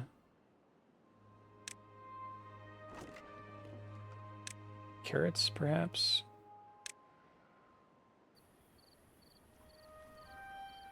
You build a tapper's shack.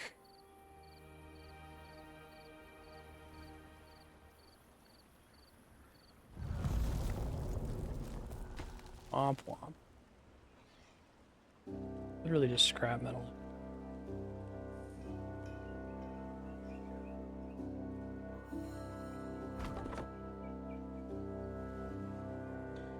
You're out of shit to do, sir. We'll pause you.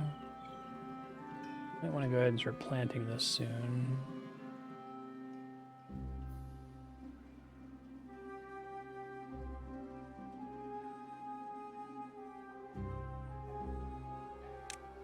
This thing,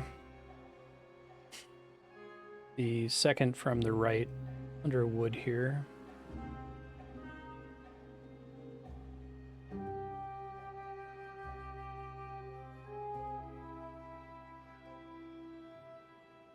It's a problem with trying to have forests running over here is that they're constantly being afflicted by bad water and droughts, which affects their ability to grow, and then they eventually die, right?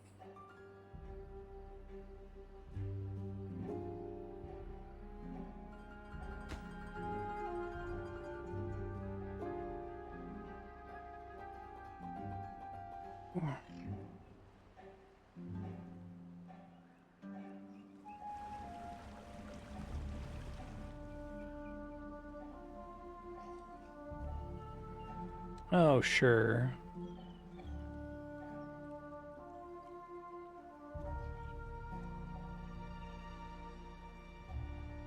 I think I understand what you're saying. So, like,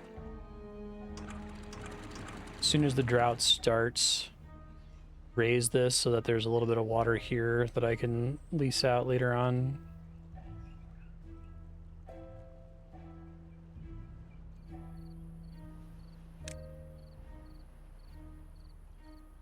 Hey, Cushy, if you're in chat, it's this thing. Click on the wood icon and then it's this one.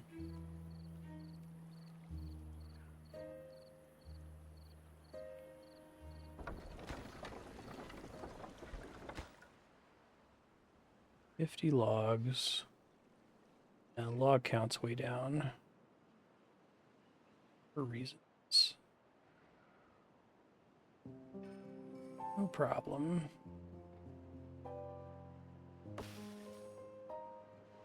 So how long does an in-game day take when you're on max fast forward? When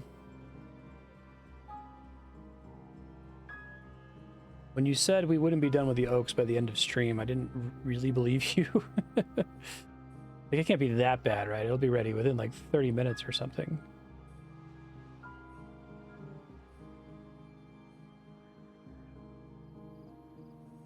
Seems like it's a while, though. Like, wish we had like one extra stage of fast forward. I feel like this stage of fast forward is like normal play. And you would pause for anything that you wanted to do that was like time sensitive.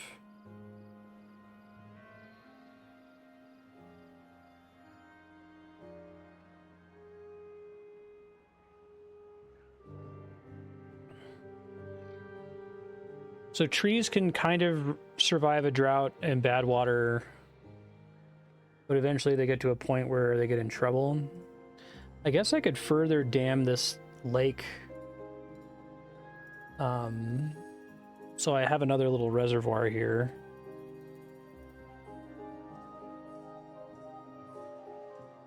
Oh, they do? That's cool. Died. If I had a dying one, like one of these guys, for example, dies in 12.5 days. So you can tell when it's going to be a problem. Bad water kills them fast. Yeah, I think I want to fully dam off this place. Floodgated, I guess. I can do levees for most of it. And have like a single floodgate at both of these entrances, perhaps.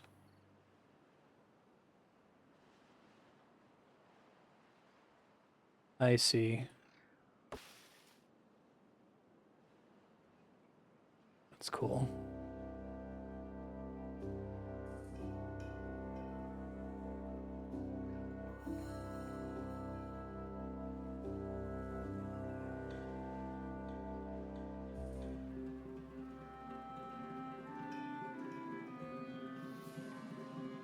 Staring at the screen, thinking about what I want to do next. I wonder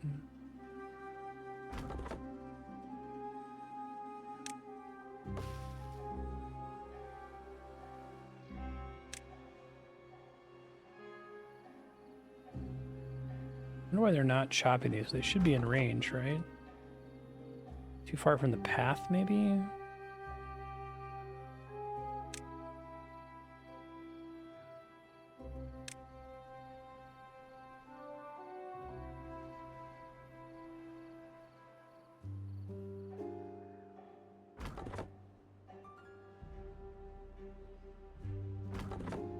I hadn't, it wasn't paused forever. Maybe I just happened to pause it right before it was done.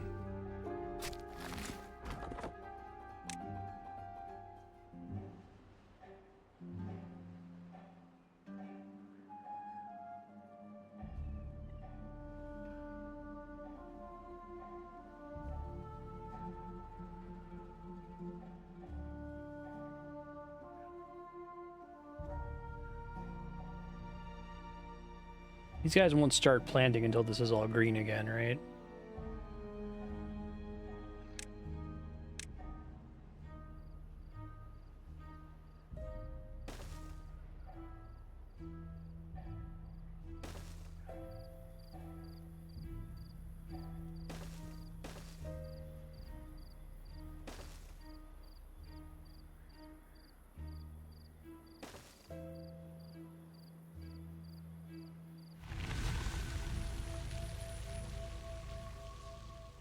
Interesting.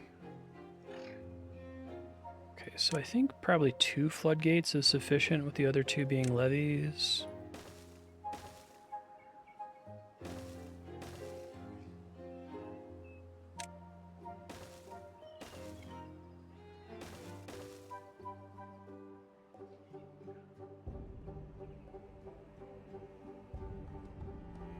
Find out here, I suppose. I really like the element that the beavers can just freely swim and fully operate in water without it being any kind of hazard at all. It makes sense, but it's another thing to distinguish it from Tor Fortress.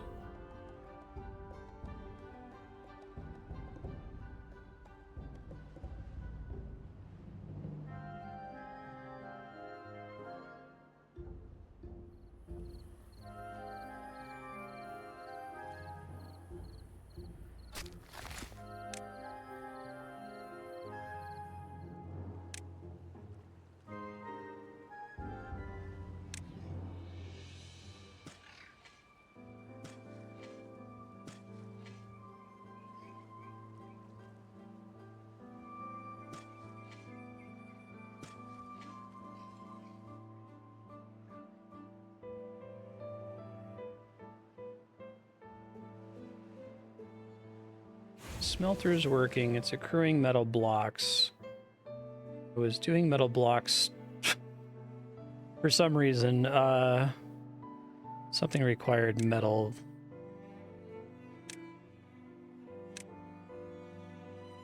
Wasn't the large water pump. That's refined planks. Not science related.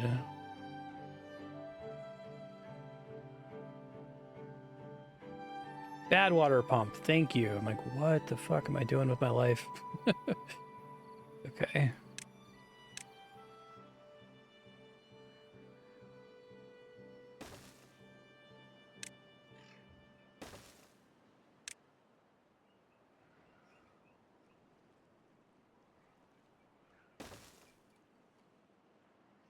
Doesn't this occasionally, like, literally fill with bad water? Oh, maybe it already is.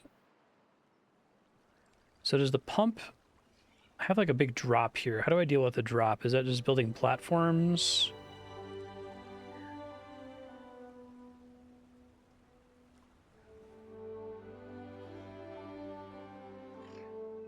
Chained via power shafts, primarily?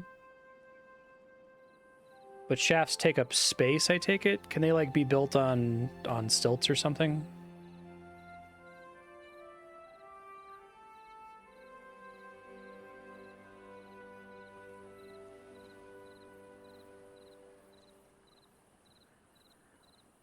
Pumps automatically reach down. Somewhere like here, I guess.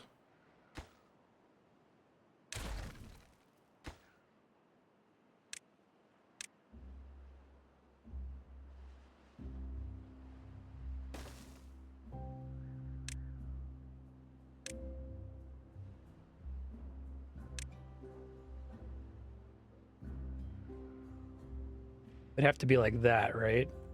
It shows as red still there.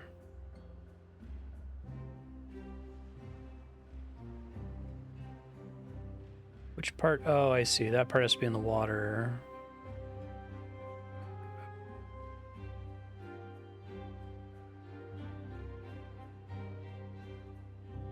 That's not good enough.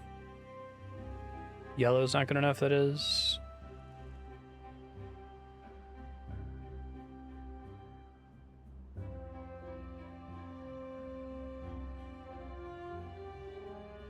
I go one more to the right. Yellow's good, okay.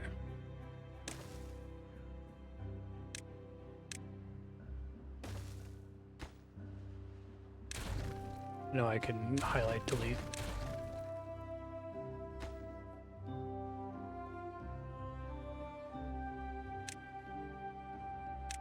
And they'll store it here, or do I need to build little tanks for it?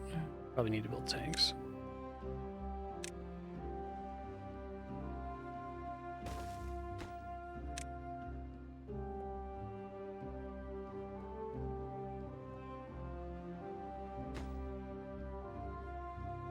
Oh, okay, thanks.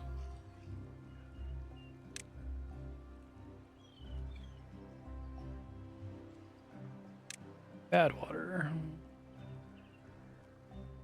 Okay.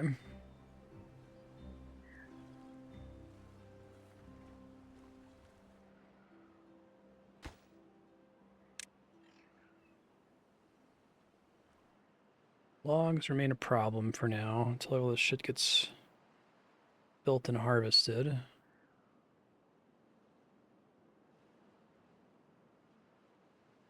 That requires an unlock. Very expensive.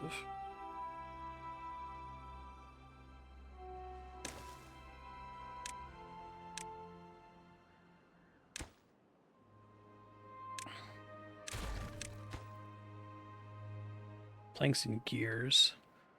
Okay, that's pretty expensive to build, I see.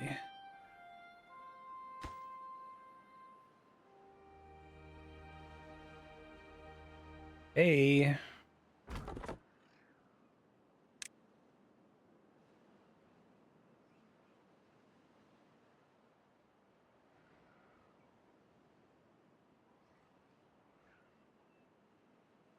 Sure, yeah. What's happening? Should be good for a while, I think. Does this place slowly get completely dismantled? Like, it's hard to tell if the tiles are actually vanishing.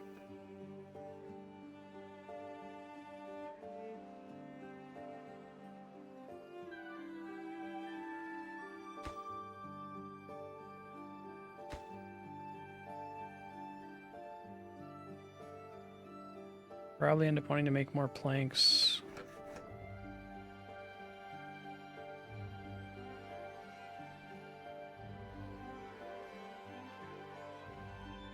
Finish building this. I can probably chop a bunch of these trees down.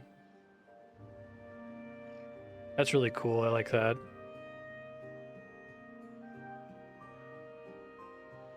I appreciate that I haven't had to load a save at all during this, which I can't say the same for other games that are similar to Dwarf Fortress.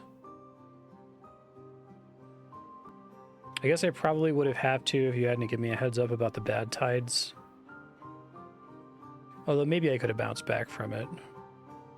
Game over is like 0 beavers or 1 beaver.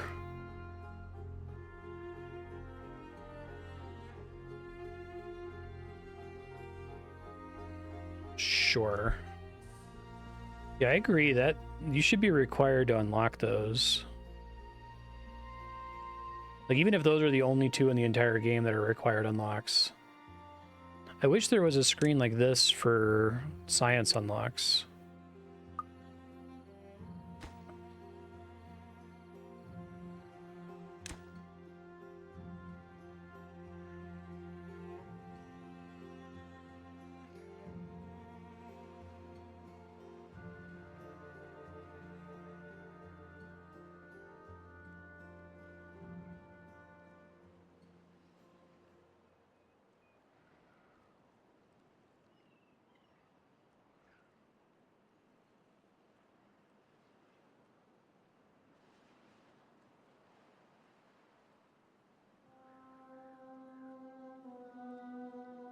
So beavers build dams in real life because they they hate the sound of running water. Is that the theory?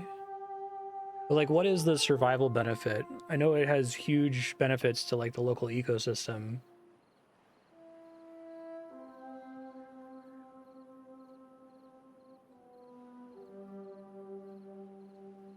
Sure, yeah, that makes sense.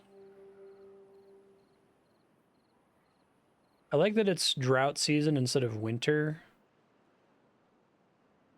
When I first saw drought pop up, I'm like, okay, this must be something before winter, but I think it's more like on brand. Kind of cool.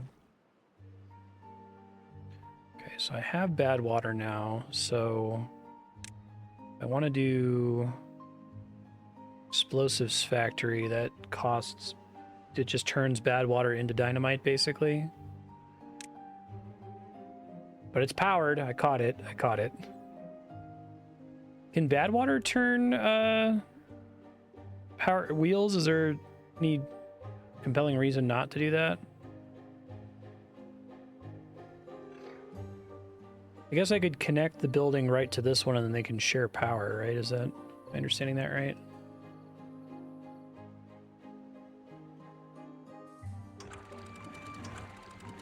These just be open. But maybe we close them when a drought's about to come in. That's cool.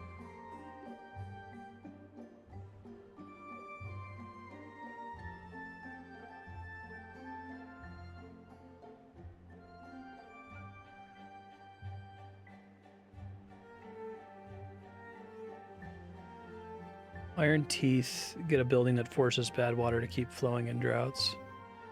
Oh, that's really cool. That'll be fun to play Iron Teeth next time. Just give them a try. So if I built the dynamite facility right next to this facility, they can share power? Is that what you're saying?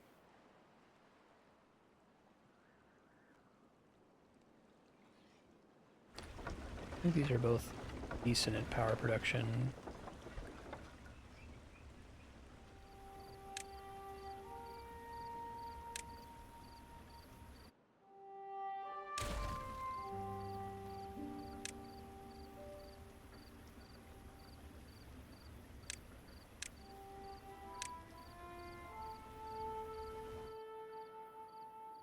Those anyway.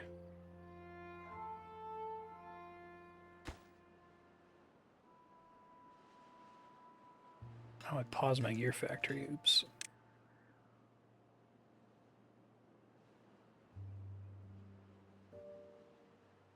I'm not really using the smelter all the time anyway. I think it would be really cool to have like project manager beaver, overseer beaver that helps with beavers that are assigned to buildings that end up being idle due to not having stuff to do.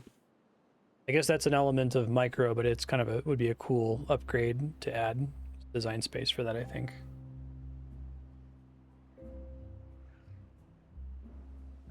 Okay.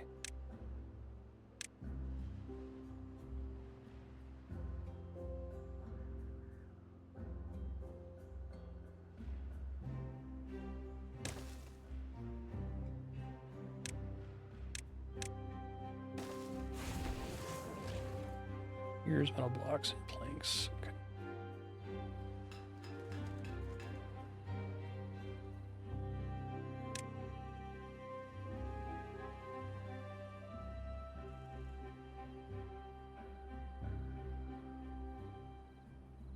So if I were to destroy this dam and replace it just with platforms so there was still a bridge, does that have downsides for me? Because I already have this dam down here. I feel like it's mainly upside because the water can flow all the way through here. The pumps can use the entire reservoir down here, right? I'm trying to think what the problem would be. Exactly. Okay. I guess I lose some of the resources spent building the dams, but they're not like particularly complicated to get. Can I not? Do I have to like remove the paths first?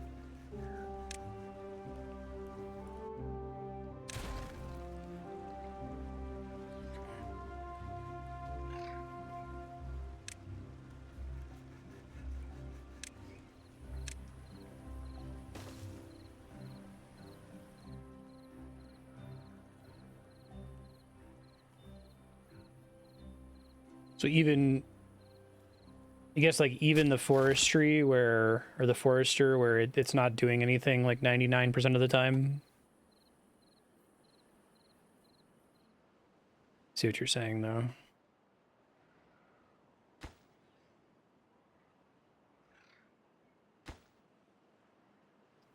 It needs gears. Oh man, trying to make gears. Trying to make them. I don't think I ever built... I do have gear storage, okay.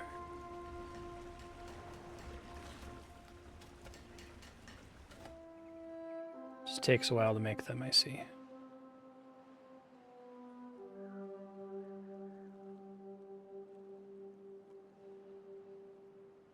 Right.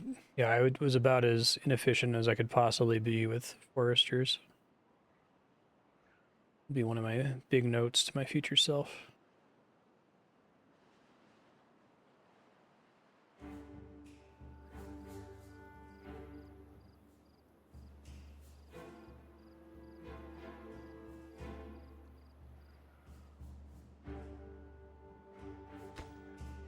We're getting there on gears. They're gonna have to come down here.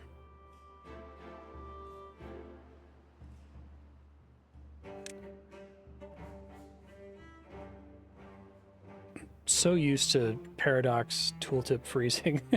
I keep wanting to like click up and hover over stuff.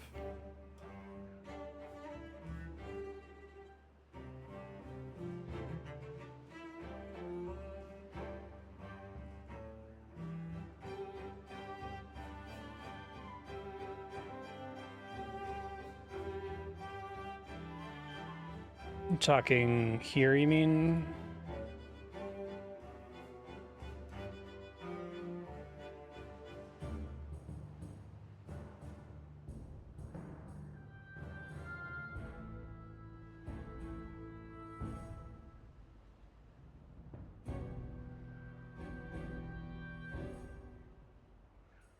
Oh, for bad tides. You're saying help prepare for bad tides, right? Okay. Drought time. Which basically shuts me down since I'm so dependent on water flow.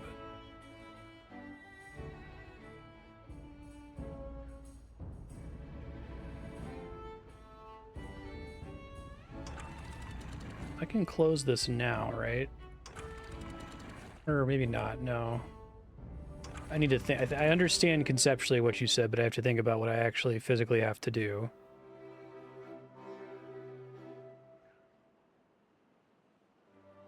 This will basically let... This only goes up to 0.5. This whole thing will build up into a little reservoir. Is it a problem that that has to... Okay, spill over this? It's interesting.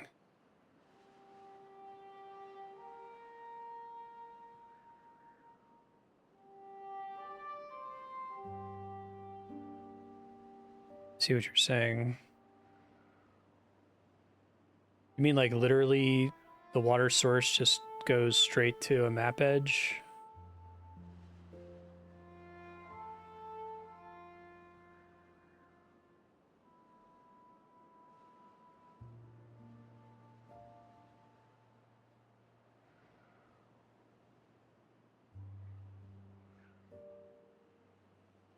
Hey, that finally built. This guy almost there. Here's the metal blocks.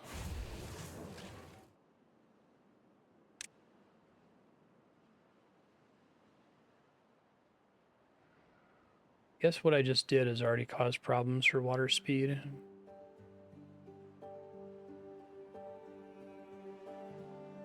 Yeah, well, I was wondering, like, does the water always flow north to south or something? But I guess you could force it to exit the map.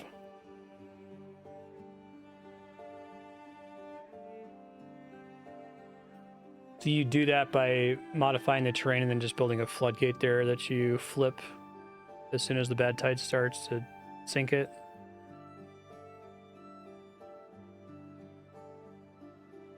I would say that's probably cheesy because I think the fact that the water drains off map is like a necessary abstraction for the fluid mechanics to work.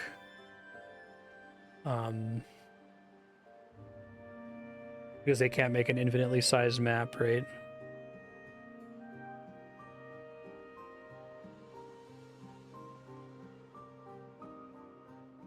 Yeah. This one right here. Sure.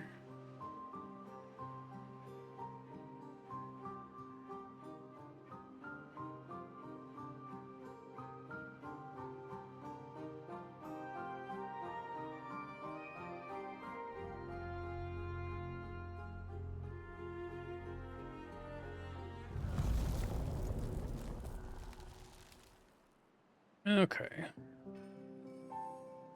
Let's see what happens here. Understanding was somewhat correct.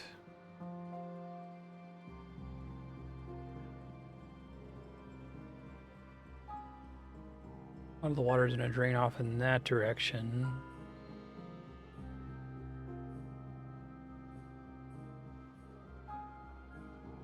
This is a fun way to get an intuition for the way dams work. One of my favorite things in games is when you can make game mechanics where the like emergent player strategy mirrors the way it actually works in real life without having to force the player to do that, right? Because there's some games where it's like, okay, we want to mirror this real life way of doing things, and the game, it's not just going to arise naturally out of the game mechanics like it does in this. But I imagine setting up something like this to make like a reservoir lake that you can then release more water from if you need to is probably done in real life, question mark? Wouldn't surprise me anyway.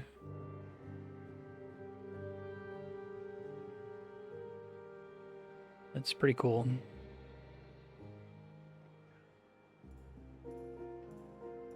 Yeah, I like this. It really, like, I had to kind of admit my ignorance and think really hard to rock water pressure in Dwarf Fortress. And I never really completely understood what was going on, but I was able to kind of make my brain think in terms of the different, like, elevation slices, how you could force water to come up out of the ground, right? And it's something that I understood what water towers are and kind of roughly understood how they use pressure to store water. It's like, okay, well, what actually goes into doing that? So it'd be cool to try to make more games that are about this sort of a thing. I love to play like a civil engineering, like, I would say highway construction, and you'd say, oh, that's city skylines, right? That's a traffic management game. But I think there's a lot of stuff around building roads so that they have like a certain curve or certain top speeds that might be interesting to gamify.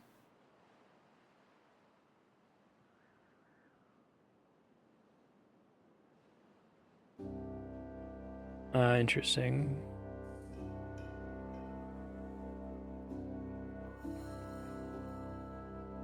It's kind of a cool, like, natural phenomenon. It's cool already that beavers just build dams, just have evolved to build dams automatically. But the idea that the fluid dynamics mean that you can build a structure such that you can retain water up to a certain height without it flooding, so it gets to drain off somewhere. There's just all kinds of cool shit you can do as a result of that. I dig it. Egypt threatened to bomb the dam. Wow.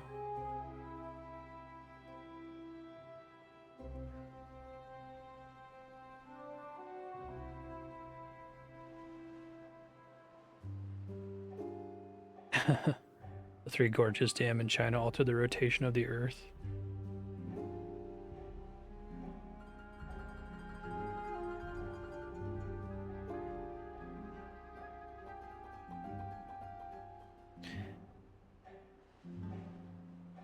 Yeah, this one's cool. I dig it. I'm just waiting for the drought to pass right now before I can significantly build more stuff or mess around with dynamite. I guess it would be cool to do like a hydroelectric dam. So let me see if I get this right. I conceptually understand that a hydroelectric dam is where water falls and turns a turbine and we use that to create electricity, right? But is the height of the fall crucial? Like, could they add that to Timberborn where you make like a really, really high waterfall to turn a turbine to get a shitload of power? Or is height not the like crucial factor? Is it like the water throughput or something like that?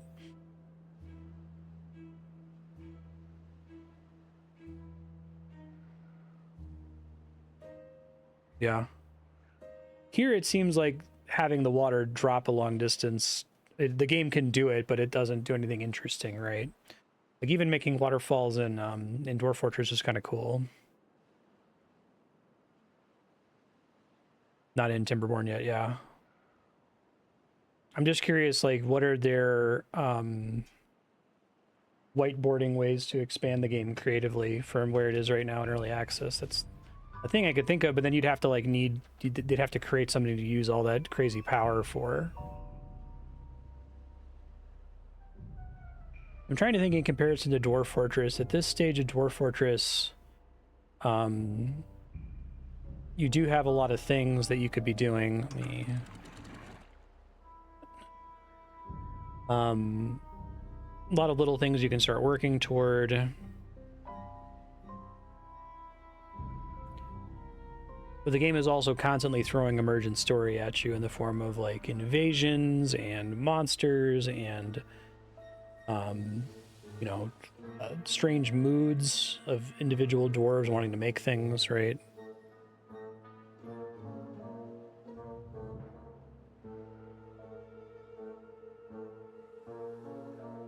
It does, yeah. It's affecting the water wheels here. That's part of why I have these dams built along the side to kind of force the water through it faster.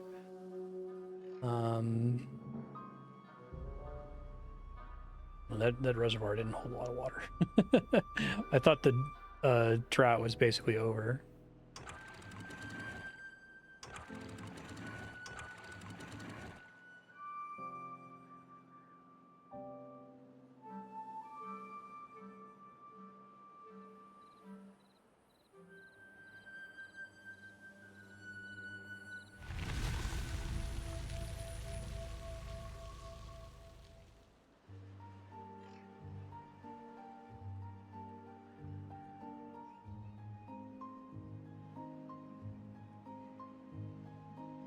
Should see the water come back here.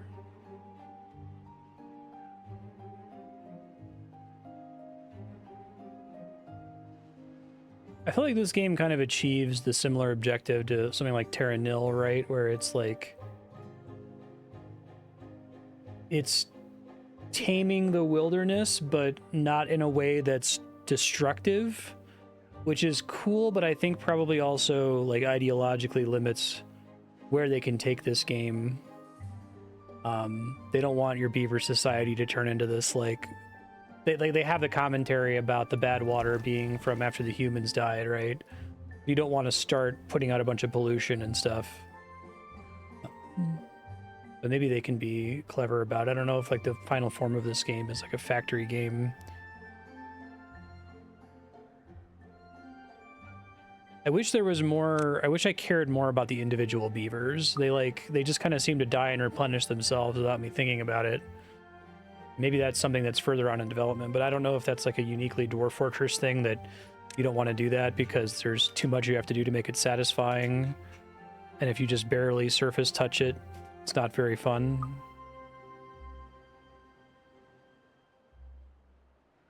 Iron teeth are willing to be more destructive but locally sustainable. Okay, that's cool. Makes sense.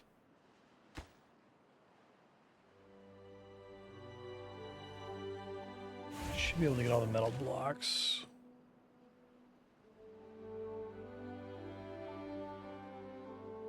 Can probably build a second levee there.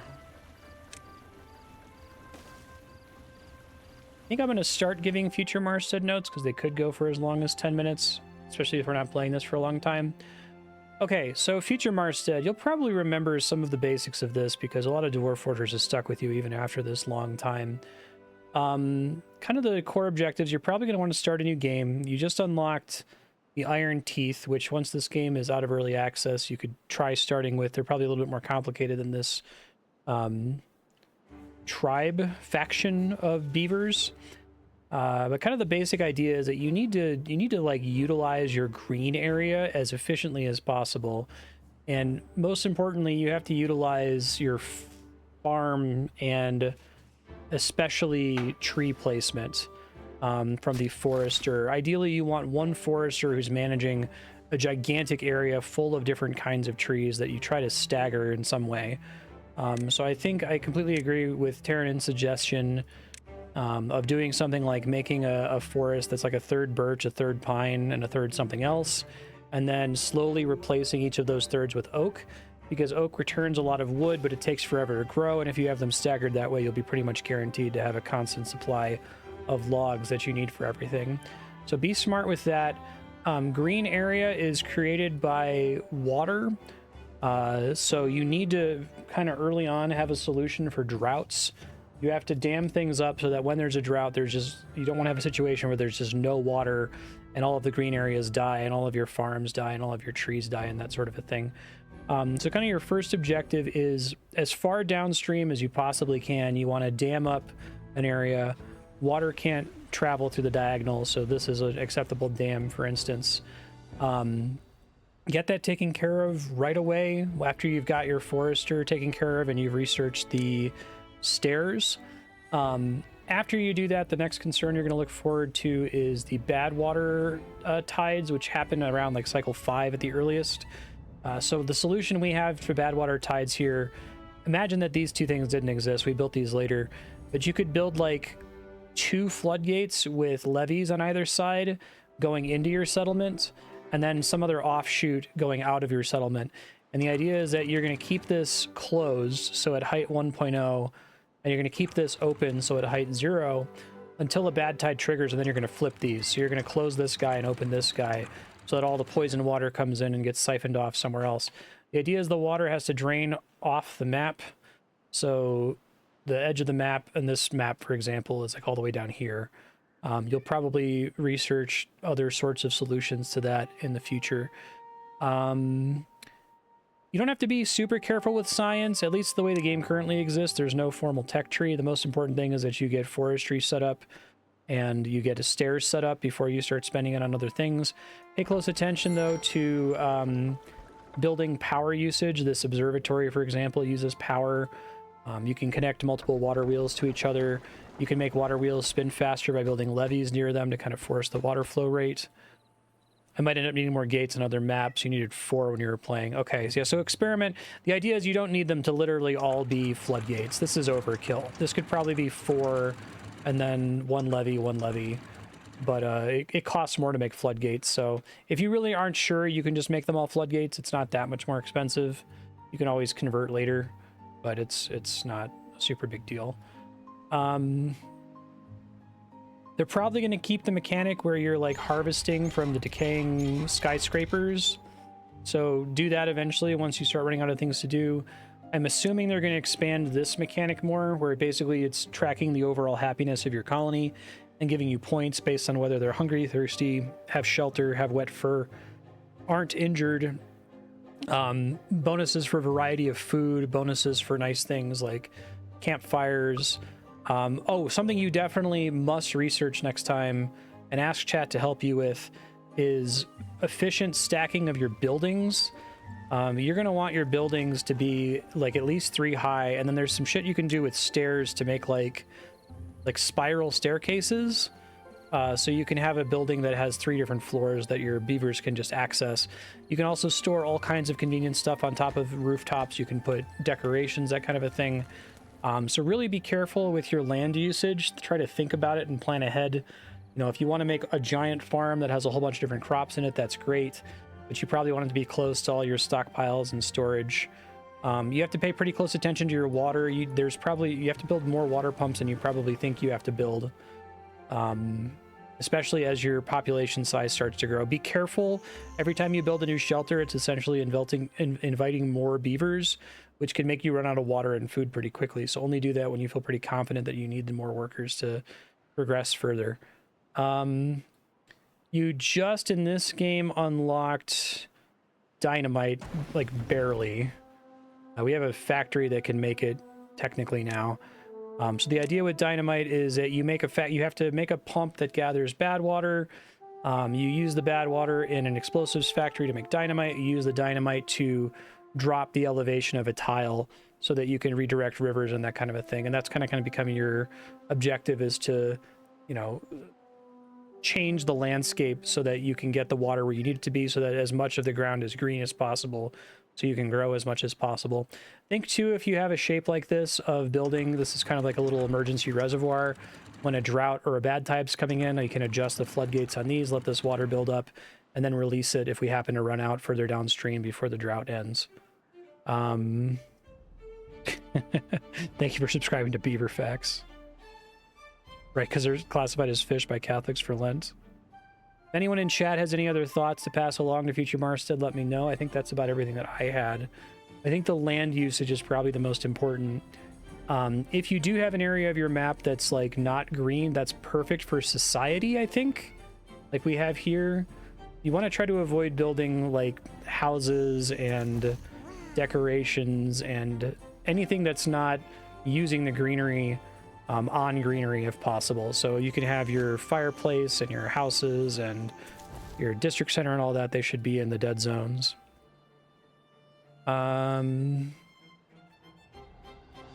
This game might be super different when it comes out of early access, so maybe some of that won't apply, but I think the main ideas of the like managing fluid dynamics and managing dams. Oh, I guess also I should mention part of the reason we put the dam at the bottom is because if we put the dam up here, that also has problems, but the main thing is that we want the water wheels to be upstream from the dams so that the water can keep flowing and spinning it, right? Because the dam will slightly slow it down. So it's not so much, obviously you need to have a dam on the water's way out, otherwise the dam doesn't do you any good. But importantly, don't like have a little section where you start building water wheels past the dam. That's not going to help you very much. And you can use levees to kind of tighten the flow of the water to make these spin faster. Be careful that you don't flood yourself.